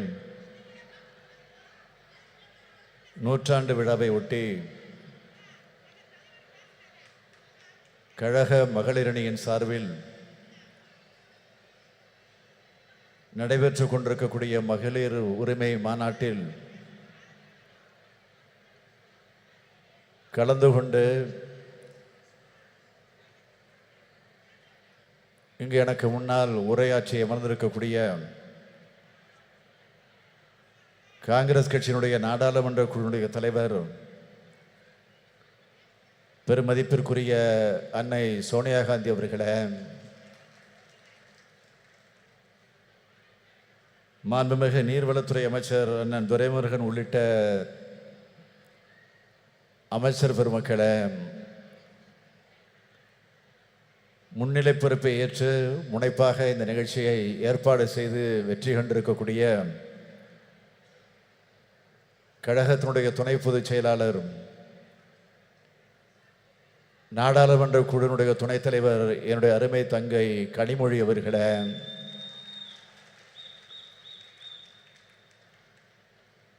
சிறப்பு விருந்தினர்களாக வருகை தந்து சிறப்பித்து உரையாற்றி அமர்ந்திருக்கக்கூடிய மரியாதைக்குரிய திருமதி பிரியங்கா காந்தி அவர்களே, முன்னாள் முதலமைச்சர் திருமதி மெஹபூபா முஃப்தி அவர்களே, திருமதி சுப்ரியா சுலே எம்பி அவர்களே, மாண்புமிகு பீகார் மாநிலத்தினுடைய அமைச்சர் திருமதி லட்சி சிங் அவர்களே, திருமதி சுபாஷினி அலி அவர்களே, திருமதி டிம்பிள் யாதவ் எம்பி அவர்களே, திருமதி ஆனி ராஜா அவர்களே, திருமதி ராக்கி பிட்லன் அவர்களே, திருமதி சுஷ்மிதா தேவ் அவர்களே, திருமதி சுகேசிங் அவர்களே, நாடாளுமன்ற சட்டமன்ற முன்னாள் இந்நாள் உறுப்பினர்களே, நம்முடைய தோழமை கட்சிகளை சார்ந்திருக்கக்கூடிய முன்னோடிகளே, தலைவர் பெருமக்களே, கழக மகளிரணியின் செயலாளர் திருமதி ஹெலன் டேவிட்சன் அவர்களே, மகளிரணியினுடைய தொண்டரணி செயலாளர் திருமதி நாமக்கல் ராணி அவர்களே, திரளாக திரண்டிருக்கக்கூடிய மகளிரணியை சார்ந்த சகோதரிகளே, உள்ளாட்சி அமைப்பு பிரதிநிதிகளே, அருமை பெரியோர்களே, தாய்மார்களே, இளைஞரணியின் செயலாளர் தம்பி உதயநிதி ஸ்டாலின் அவர்களே, மற்றும் பல்வேறு அணிகளை சார்ந்திருக்கக்கூடிய அமைப்பாளர்களே, துணை அமைப்பாளர்களே, பெரியோர்களே, தாய்மார்களே, தொலைக்காட்சி பத்திரிகை உலக நண்பர்களே, என் உயிரோடு கலந்திருக்கக்கூடிய தலைவர் கலைஞர் அவர்களின் உயிரினும் உயிரான அன்பு உடன்பிறப்புகளே, உங்கள் அனைவருக்கும் என்னுடைய அன்பான வணக்கம்.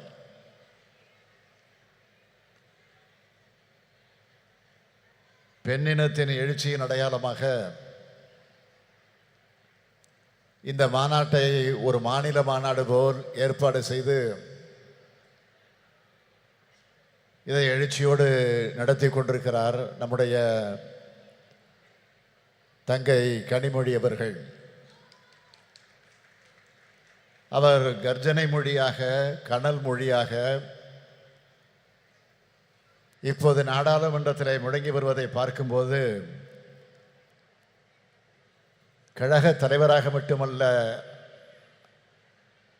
அண்ணனாகவும் இருந்து நான் மிகுந்த பெருமைப்படுகிறேன். இந்த மகளிர் உரிமை மாநாட்டை தடையின்றி ஓடக்கூடிய மாரத்தான் ஓட்டம் போல நம்முடைய மாசு அவர்கள் இதை துணை நின்று ஏற்பாடு செய்திருக்கிறார். அவர் மட்டுமல்ல, நம்முடைய அமைச்சர் செயல் வீரர் தாமு அன்பரசன் அவர்களும் துணை நின்று தன்னுடைய கடமையை நிறைவேற்றி தந்திருக்கிறார். அதற்காக நான் முதலில் அவர்களை எல்லாம் வாழ்த்துகிறேன். மகளிரணியின் செயலாளர் எல்என் டேவிட்சன், மகளிர் தொண்டரணியின் செயலாளர் நாமக்கல் ராணி உள்ளிட்ட மகளிரணி நிர்வாகிகள் அனைவருக்கும் என்னுடைய வாழ்த்துக்களை தெரிவித்துக் கொள்கிறேன். காஷ்மீர் முதல் கன்னியாகுமரி வரை இருக்கக்கூடிய பெரும்பாலான மாநிலத்தை சார்ந்திருக்கக்கூடிய பெண் தலைவர்களை அழைத்து வந்து ஏற்றத்தோடு ஏற்பாடு செய்திருக்கக்கூடிய இந்த மாநாடு இது தமிழ்நாட்டினுடைய பெண்கள் மாநாடாக மட்டுமல்ல, இந்தியாவினுடைய பெண்கள் மாநாடாகவும் நடைபெற்றிருக்கிறது என்பதை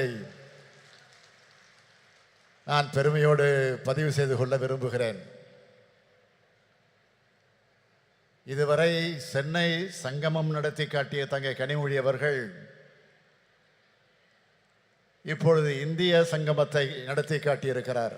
இதுதான் வித்தியாசம். இதற்கெல்லாம் மகுடம் வைத்தாற்போல் அன்னை சோனியா காந்தி அவர்கள் இந்த நிகழ்ச்சிக்கு வருகை தந்திருக்கிறார்கள். நேருவின் மகளே வருக, நிலையான ஆட்சி தருக. 1980ஆம் ஆண்டு தலைவர் கலைஞர் அவர்கள் அம்மையார் இந்திரா காந்தி அவர்களை அழைத்து வந்து அந்த வாசகத்தை சுட்டி காட்டி பெருமைப்படுத்தினார். 2024ஆம் ஆண்டில் இந்திராவின் மருமகளே வருக, இந்தியாவின் திருமகளை வெல்க என்று வரவேற்றார்கள். தலைவர் கலைஞர் அவர்கள் சொன்னதைப் போலவே 40லும் வென்றோம். அகில இந்திய அளவில் காங்கிரஸ் கூட்டணி மகத்தான வெற்றியை பெற்றது. அப்போது தனக்காக காத்திருந்த பிரதமர் பதவியை மறுத்து இந்திய அரசியல் வானில் ஒரு கம்பீர பெண்மணி என நின்றவர் அன்னை சோனியா காந்தி அவர்கள். அப்போது அன்னை சோனியா காந்தி அவர்கள் தான் ஆட்சிக்கு தலைமை வகித்து பிரதமராக வேண்டும் என்று தலைவர் கலைஞர் அவர்கள் முன்மொழிந்தார்கள். அது வரலாறு. When தலைவர் கலைஞர் left us to his resting place, Madam Sonia Gandhi sent a letter. She wrote for me, Kalangar's loss is very personal. He always showed me great kindness and consideration which I can never forget. He was like a father figure to me. சொன்னார், எழுதினார். அத்தகைய ஆழமான குடும்ப பாச நட்பை கொண்டவர் அன்னை சோனியா காந்தி அவர்கள். அவரும்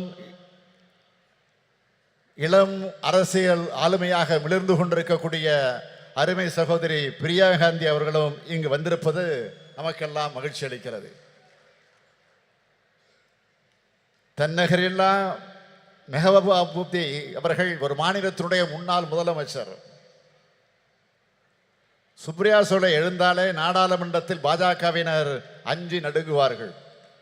பார்க்கறது தான் இப்படி இருக்கிறார். ஒரு பீகாரில் இருந்து அருமை நண்பர் நிதிஷ்குமாரின் குரலை எதிரொலிக்க லெஷி சிங் வந்திருக்கிறார். டெல்லி முதலமைச்சர் அரவிந்த் கெஜ்ரிவால் எண்ணத்தை சொல்வதற்காக டெல்லி சட்டப்பேரவையுடைய துணைத் தலைவர் ராக்கி பிட்லன் வந்திருக்கிறார். சமாஜ்வாதி கட்சியினுடைய நாடாளுமன்ற உறுப்பினரும் அருமை நண்பர் அகிலேஷ் யாதவ் அவருடைய அருமை மனைவியுமான டிம்பிள் யாதவ் அவர்கள் வந்திருக்கிறார்கள். அந்த கட்சியினுடைய மகளிர் அணியின் தேசிய தலைவர் ஜூயி சிங் வருகை தந்திருக்கிறார். மேற்கு வங்கத்தினுடைய பெண் சிங்கம் மமதா பானர்ஜியினுடைய பிரதிநிதியாக சுஷ்மிதா தேவ் வருகை தந்துள்ளார். இடதுசாரி இயக்கங்களின் பிரதிநிதிகளாக சுபாஷினி அலையும் ஆனி ராஜாவும் இடம்பெற்றிருக்கிறார்கள். ஆக இந்த மேடையே இந்தியா கூட்டணியாக காட்சியளித்துக் கொண்டிருக்கிறது. I would like to request all the leaders present on the dais. The BJP can be defeated only through unity. Tamil Nadu has shown this since the 2019 elections. A united alliance like one in Tamil Nadu should be formed in every state across India. If the anti-BJP parties can unite and rise above the minor differences, we can surely defeat the BJP, which is against the interest of the people of India. I urge our sisters present here to relay this message to their party leaders. Bharatiya Janata கட்சியை தோற்கடிப்பது என்பது இந்தியாவில் இயங்கக்கூடிய அனைத்து ஜனநாயக கட்சியுடைய வரலாற்று கடமை. மகளிர் உரிமையை காப்பதற்காக இந்த மாநாடை கூட்டியிருக்கிறார் நம்முடைய கனிமொழி அவர்கள். மகளிர் உரிமை மட்டுமா? பாஜக ஆட்சியில் அனைத்து மக்களது உரிமைகளும் பறிக்கப்பட்டிருக்கிறது. இன்றைக்கு நாம் பார்க்கும் நாடாளுமன்ற அமைப்பு முறை இருக்குமா? மக்களால் தேர்ந்தெடுக்கப்படக்கூடிய மக்களாட்சி இருக்குமா என்ற கேள்வி பெரிதாக எழுந்து வருகிறது. ஒரே நாடு, ஒரே மொழி, ஒரே மதம், ஒரே பண்பாடு, ஒரே தேர்தல், ஒரே தேர்வு, ஒரே உணர்வு என்ற பெயரால் ஒற்றை கட்சி ஆட்சியை கொண்டு வருவதற்காக பிரதமர் நரேந்திர மோடி அவர்கள் இன்றைக்கு முயன்று கொண்டிருக்கிறார். அது நடந்தால் ஒரே மனிதர் என்ற எதேச்ச அதிகாரத்திற்கு அது வழிவகுக்கும். எனவேதான் வர இருக்கக்கூடிய நாடாளுமன்ற தேர்தலில் பாஜகவை முற்றிலும் தோல்வியடைய செய்ய வேண்டும். நாடாளுமன்ற தேர்தல் நெருங்கி வருவதால் பெண்களை ஏமாற்ற மகளிருக்கு நாடாளுமன்றத்தில் சட்டமன்றங்களில் 33 விழுக்காடு இடஒதுக்கீடு என்று சட்டம் கொண்டு வருவதைப் போல ஏமாற்றிக் கொண்டிருக்கிறார்கள். பேசினார்களே, இங்கே உரையாற்றிய அத்தனை பேரும் மிக தெளிவாக எடுத்து சொன்னார்கள். எனவே நான் அதிகம் விளக்கம் சொல்ல விரும்பல. 33 விழுக்காடு இடஒதுக்கீடு பெண்களுக்கு கிடைத்து விடக்கூடாது என்ற சதி எண்ணத்தோடு தான் இந்த சட்டத்தையே பாஜக கொண்டு வந்திருக்கிறது என்று நான் கருதுகிறேன். அப்படித்தான் எல்லோருக்கும் என்ன வருகிறது. நடைபெற இருக்கக்கூடிய நாடாளுமன்ற தேர்தலில், சட்டமன்ற தேர்தலில் பெண்களுக்கு 33 விழுக்காடு இடஒதுக்கீடு வழங்கப்படும் என்று இந்த சட்டம் சொல்லி இருந்தால் பிரதமர் நரேந்திர மோடியை நாமெல்லாம் பாராட்டலாம். என்ன நடந்திருக்கிறது? மக்கள் தொகை கணக்கெடுப்பு முடிந்த பிறகு அதை வைத்து தொகுதி மறுவரைக்குள்ள அந்த பிரச்சனைகள் எல்லாம் முடிந்ததற்கு பிறகு சொல்வார்களாம். பழைய சினிமா பார்த்துருப்பீங்க. பழைய சினிமாவில் தான் ஒரு காட்சி வரும். என் கையில் உள்ளதை நான் தர வேண்டுமானால் 7 மலையை சுற்றி வா, 7 கடலை சுற்றி வா என்று பூதம் சொல்வதாக கதை சொல்வார்கள் அல்லவா? அது போன்ற கப்சா சட்டத்தை மோடி ஏற்றியிருக்கிறார். பெண்களுக்கு 33 விழுக்காடு கொடுத்து விட்டதாக பிரதமர் சொல்லிக் கொள்கிறார். 2029ஆம் ஆண்டு தான் இந்த இடஒதுக்கீடு கிடைக்கும் என்றும் 2034ஆம் ஆண்டு கூட ஆகலாம் என்றும் கணக்கிட்டு சொல்கிறார்கள். எதுவாக இருந்தாலும் நான் சொல்றேன், 2024 ஆண்டுக்கு பிறகு மோடி ஆட்சி இருக்க போறதில்லை என்பதை மக்கள் முடிவு செஞ்சுட்டாங்க. 1996ஆம் ஆண்டு திமுகவும் காங்கிரஸ் ஆதரிச்ச ஐக்கிய முன்னணியின் ஆட்சி காலத்தில் இப்படி ஒரு சட்டத்தை கொண்டு வந்தோம். ஆனால் இந்த நிபந்தனைகள் எல்லாம் நாம் அன்றைக்கு விதிக்கல. 2010ஆம் ஆண்டும் நம்முடைய கூட்டணி அரசு இப்படி ஒரு சட்டத்தை கொண்டு வந்த போது இது மாதிரியான நிபந்தனைகளை விதிக்கல. ஆனால் இப்பொழுது பாஜக நிபந்தனை போடுகிறது என்றால் அவர்கள் உண்மையான அக்கறையோடு இதை கொண்டு வரல. மகளிர் எந்த உரிமைகளையும் பெற்றுவிடக்கூடாது, வீட்டுக்குள்ள முடங்கி கிடக்க வேண்டும் என்று நினைக்கிறது பிஜேபி. பாஜக ஆட்சி அப்படி நினைக்கிறது. அன்னை சோனியா காந்தி அவர்களும் பிரியங்கா காந்தி அவர்களும் இந்த மேடையில் இருக்கிறார்கள். ஒரு விஷயத்தை நான் நினைவு கூறுவது பொருத்தமாக இருக்கும் என்று கருதுகிறேன். அவரே பேசுகிற போது சொன்னார், பிரதமர் ராஜீவ் காந்தி அவர்கள் தான் உள்ளாட்சி அமைப்புகள்ல பெண்களுக்கு இடஒதுக்கீட்டை முதலாக உறுதி செய்தார். இதன் தொடர்ச்சியாகத்தான் தமிழ்நாட்டில் உள்ளாட்சி அமைப்புகளில் பெண்களுக்கான இடஒதுக்கீட்டை முதல்ல 1996ஆம் ஆண்டு வழங்கியவர் நம்முடைய தலைவர் கலைஞர் அவர்கள். இப்போ அந்த உள்ளாட்சி அமைப்புகளில் 50% இடஒதுக்கீடு இப்போ பொறுப்பில் இருக்கிறாங்க. இப்போ 50%க்கு மேலே இருக்கிறாங்க. போற போக்க பார்த்தா ஆண்களுக்கு இடஒதுக்கீடு வேண்டும் என்று கேட்கக்கூடிய நிலை வந்தாலும் வரும். ஆத்திரத்தில் சொல்ற நினைக்காதீங்க, பெருமையா சொல்றேன். உங்களுக்கு வருகிற அந்த பெருமையோடு சொல்றேன். பாஜக கொண்டு வந்திருக்கக்கூடிய சட்டத்தில் இன்னொரு முக்கியமான விஷயம், இதர பிற்படுத்தப்பட்ட பெண்களுக்கும் சிறுபான்மையின பெண்களுக்கும் இடஒதுக்கீடு வழங்கவில்லை. அப்படி வழங்கினால்தான் ஏழை எளிய விளிம்பு நிலை மக்களுடைய நிலை, அவர்களுடைய குரல் சட்டமன்றத்திலும் நாடாளுமன்றத்திலும் ஒலிக்கும். அப்படி ஒழிக்கக்கூடாது என்பதற்காகத்தான் பாஜக நினைக்கிறது. இதை பாஜகவினுடைய அரசியல் தந்திரமாக மட்டுமல்ல, அரசியல் சதியாகவும் பார்க்க வேண்டியிருக்கிறது. இதனை சுட்டிக்காட்டி நாம் பேசினால் பிரதமராக இருக்கக்கூடிய மோடி என்ன பதில் சொல்லுகிறார்? அள்ளி விடுறாரு. அதாவது பெண்களை சாதி ரீதியாக பிளவுபடுத்த பார்க்கிறோமா? சாதி ரீதியாக மத ரீதியாக மக்களை பிளவுபடுத்துவது யார் என அனைவருக்கும் தெரியும்.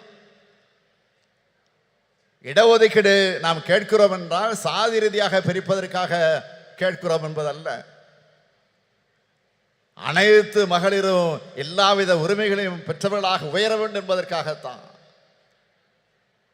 இதை விட்டு கொடுத்துட்டா அடுத்தடுத்து சமூக நீதியை காவி வாங்கிடுவாங்க. எந்த சூழலிலும் இந்த சமூக நீதியை நாம் விட்டு கொடுக்க கூடாது. இதுதான் நமக்கு இருக்க வேண்டிய உறுதி. ராகுல் காந்தி அவர்கள் சமூக நீதி குரலைத்தான் தொடர்ந்து இப்ப எதிரொலிச்சிட்டு இருக்கிறாரு. இந்தியா கூட்டணி என்பது வெறும் தேர்தல் கூட்டணியாக மட்டுமல்ல, கொள்கை கூட்டணி. அதை மறந்துடாதீங்க. சமூக நீதி, மதச்சார்பின்மை, மாநில சுயாட்சி, கூட்டாட்சி கருத்தியல், அனைவருக்குமான அரசியல் பங்கீடு என்ற கோட்பாடுகளை கொண்டதாக இந்த கூட்டணி அமைந்திருக்கு. இந்தியா கூட்டணியை வெற்றி பெற வைப்பதன் மூலமாக மகளிர் உரிமை மட்டுமல்ல, அனைத்து உரிமைகளும் அனைவருக்கும் கிடைக்கக்கூடிய இந்தியாவாக நாம் உருவாக்க வேண்டும். சொத்துல சம உரிமை, வேலைவாய்ப்பிலே பெண்களுக்கு 30% இடஒதுக்கீடு, ஆரம்ப பள்ளிக்கூடங்களில் கட்டாயமாக பெண்களைத்தான் ஆசிரியராக நியமிக்க வேண்டும் என்ற சட்டம், கர்ப்பிணி பெண்களுக்கு உதவித்தொகை, விதவைகளுக்கு மறுவாழ்வு திட்டம், ஒரு ஏழை எளிய குடும்பத்தில் பிறந்திருக்கக்கூடிய ஒரு பெண்ணுக்கு திருமணம்னா அந்த பெண்ணுக்கு உதவி செய்யக்கூடிய ஒரு அற்புதமான திட்டம். இப்போ மகளிர் உரிமை தொகை போன மாதம் 15 செப்டம்பர் 14 நைட்டே போய் சேர்ந்துருச்சு. இந்த மாதம் 15 வரப்போகுது, 14 நைட்டே வந்து சேரப்போகுது. ஆக மாதம் 1000 ரூபாய் உதவித்தொகை இல்லை, பெண்களே உங்களுக்கு இருக்கக்கூடிய உரிமை தொகை, அதை மறந்துடாதீங்க. பேருந்துகளில் விடியல் பயணம், பெண் அர்ச்சகர்கள், ஓதுவார்கள் நியமனம், இப்படி தமிழ்நாட்டு பெண்களுக்கு பல்வேறு திட்டங்களை நாம் செயல்படுத்தி காட்டுகிறோம்னா இதுதான் திராவிட மாடல் ஆட்சியுடைய கொள்கைகள். இந்தியா முழுமைக்கும் பரவும் மகளிர் உரிமை பெற்ற நாளாக நிச்சயம் அமையும். அதற்கான அடித்தளத்தை உருவாக்கக்கூடிய இந்த மாநாட்டை நடத்தி காட்டியிருக்கக்கூடிய என்னுடைய அருமை தங்கை கனிமொழிக்கும் அவருக்கு துணை நின்ற மகளிரணிக்கும் என்னுடைய வாழ்த்துக்கள், பாராட்டுக்கள். வாழ்க வாழ்க இந்தியா, வாழ்க இந்தியா கூட்டணி வெல்க. நன்றி, விடைபெறுகிறேன். வணக்கம். வரலாற்று மாநாடான மகளிர் உரிமை மாநாட்டில் தலைமையுரையாற்றிமைக்கு மாண்புமிகு தமிழ்நாடு முதலமைச்சர் அவர்களுக்கு மனமார்ந்த நன்றியினை தெரிவித்துக் கொள்கிறோம். திராவிட முன்னேற்றக் கழக மகளிர் தொண்டர் அணி செயலாளர் திருமிகு நாமக்கல் ராணி அவர்களை நன்றியுரையாற்ற அன்புடன் அழைக்கிறோம். தமிழ் இனத்தின் ஒப்பற்ற தலைவர் கலைஞர் அவர்களின் 100ஆண்டு விழாவை முன்னிட்டு மகளிரணி நடத்தும் மகளிர் உரிமை மாநாட்டிற்கு வரவேற்புரையாற்றிய மகளிரணி செயலாளர் ஹெலன் டேவிட்டன் அவர்களுக்கும், அண்ணா பிறந்த நாள் செப்டம்பர் 15ஆம் தேதியன்று கலைஞரின் உரிமை தொகை ரூபாய் 1000 மட்டும் வழங்கியது மட்டுமல்லாமல், வாருங்கள் உங்களுக்கான உரிமை மாநாடு என்று மாநாட்டிற்கு நம்மளையெல்லாம் இங்கு அழைத்து விழா பேருரையாற்றிய கழக தலைவர் தமிழக முதல்வர் தளபதியார் அவர்களுக்கும் மகளிரணியின் சார்பாக நன்றி கலந்த வணக்கத்தை தெரிவித்துக் கொண்டு, இந்திய கூட்டணி பெண் தலைவர்களை அழைத்து மிக சிறப்பான மாநாட்டை ஏற்பாடு செய்து முன்னிலை வகிக்கும் கழகத்தின் துணை பொதுச் செயலாளர் அன்பு அக்கா கனிமொழி எம்பி அவர்களுக்கும் மகளிரணியின் சார்பாக நன்றி கலந்த வணக்கத்தை தெரிவித்துக் கொண்டு, மாநாட்டு விழா பேருரையாற்றிய அகில இந்திய காங்கிரஸ் கட்சியின் மூத்த தலைவர் திருமதி சோனியா காந்தி அம்மையார் அவர்களுக்கும் நெஞ்சார்ந்த மகளிரணியின் சார்பாக நன்றி கலந்த வணக்கத்தை தெரிவித்துக் கொண்டு, இந்த கூட்டத்தில் கலந்து கொண்டுள்ள இந்திய கூட்டணி பெண் தலைவர்கள் அனைவருக்கும் மகளிரணியின் சார்பாக வணக்கத்தை மீண்டும் தெரிவித்துக் கொண்டு, கழகத்தின் பொதுச் செயலாளர், கழகத்தின் பொருளாளர், முதன்மை செயலாளர், துணை பொதுச் செயலாளர்கள், கழகத்தின் அமைச்சர் பெருமக்கள், சட்டமன்ற உறுப்பினர்கள், மற்றும் இந்த நிகழ்ச்சி சிறப்பாக ஏற்பாடு செய்த அமைச்சர் மா சுப்பிரமணியம் அவர்களுக்கும் தாமு அன்பரசு அவர்களுக்கும் மற்றும் சட்டமன்ற உறுப்பினர் அனைவருக்கும் மகளிரணியின் சார்பாக நன்றி கலந்த வணக்கத்தை தெரிவித்துக் கொள்கிறேன்.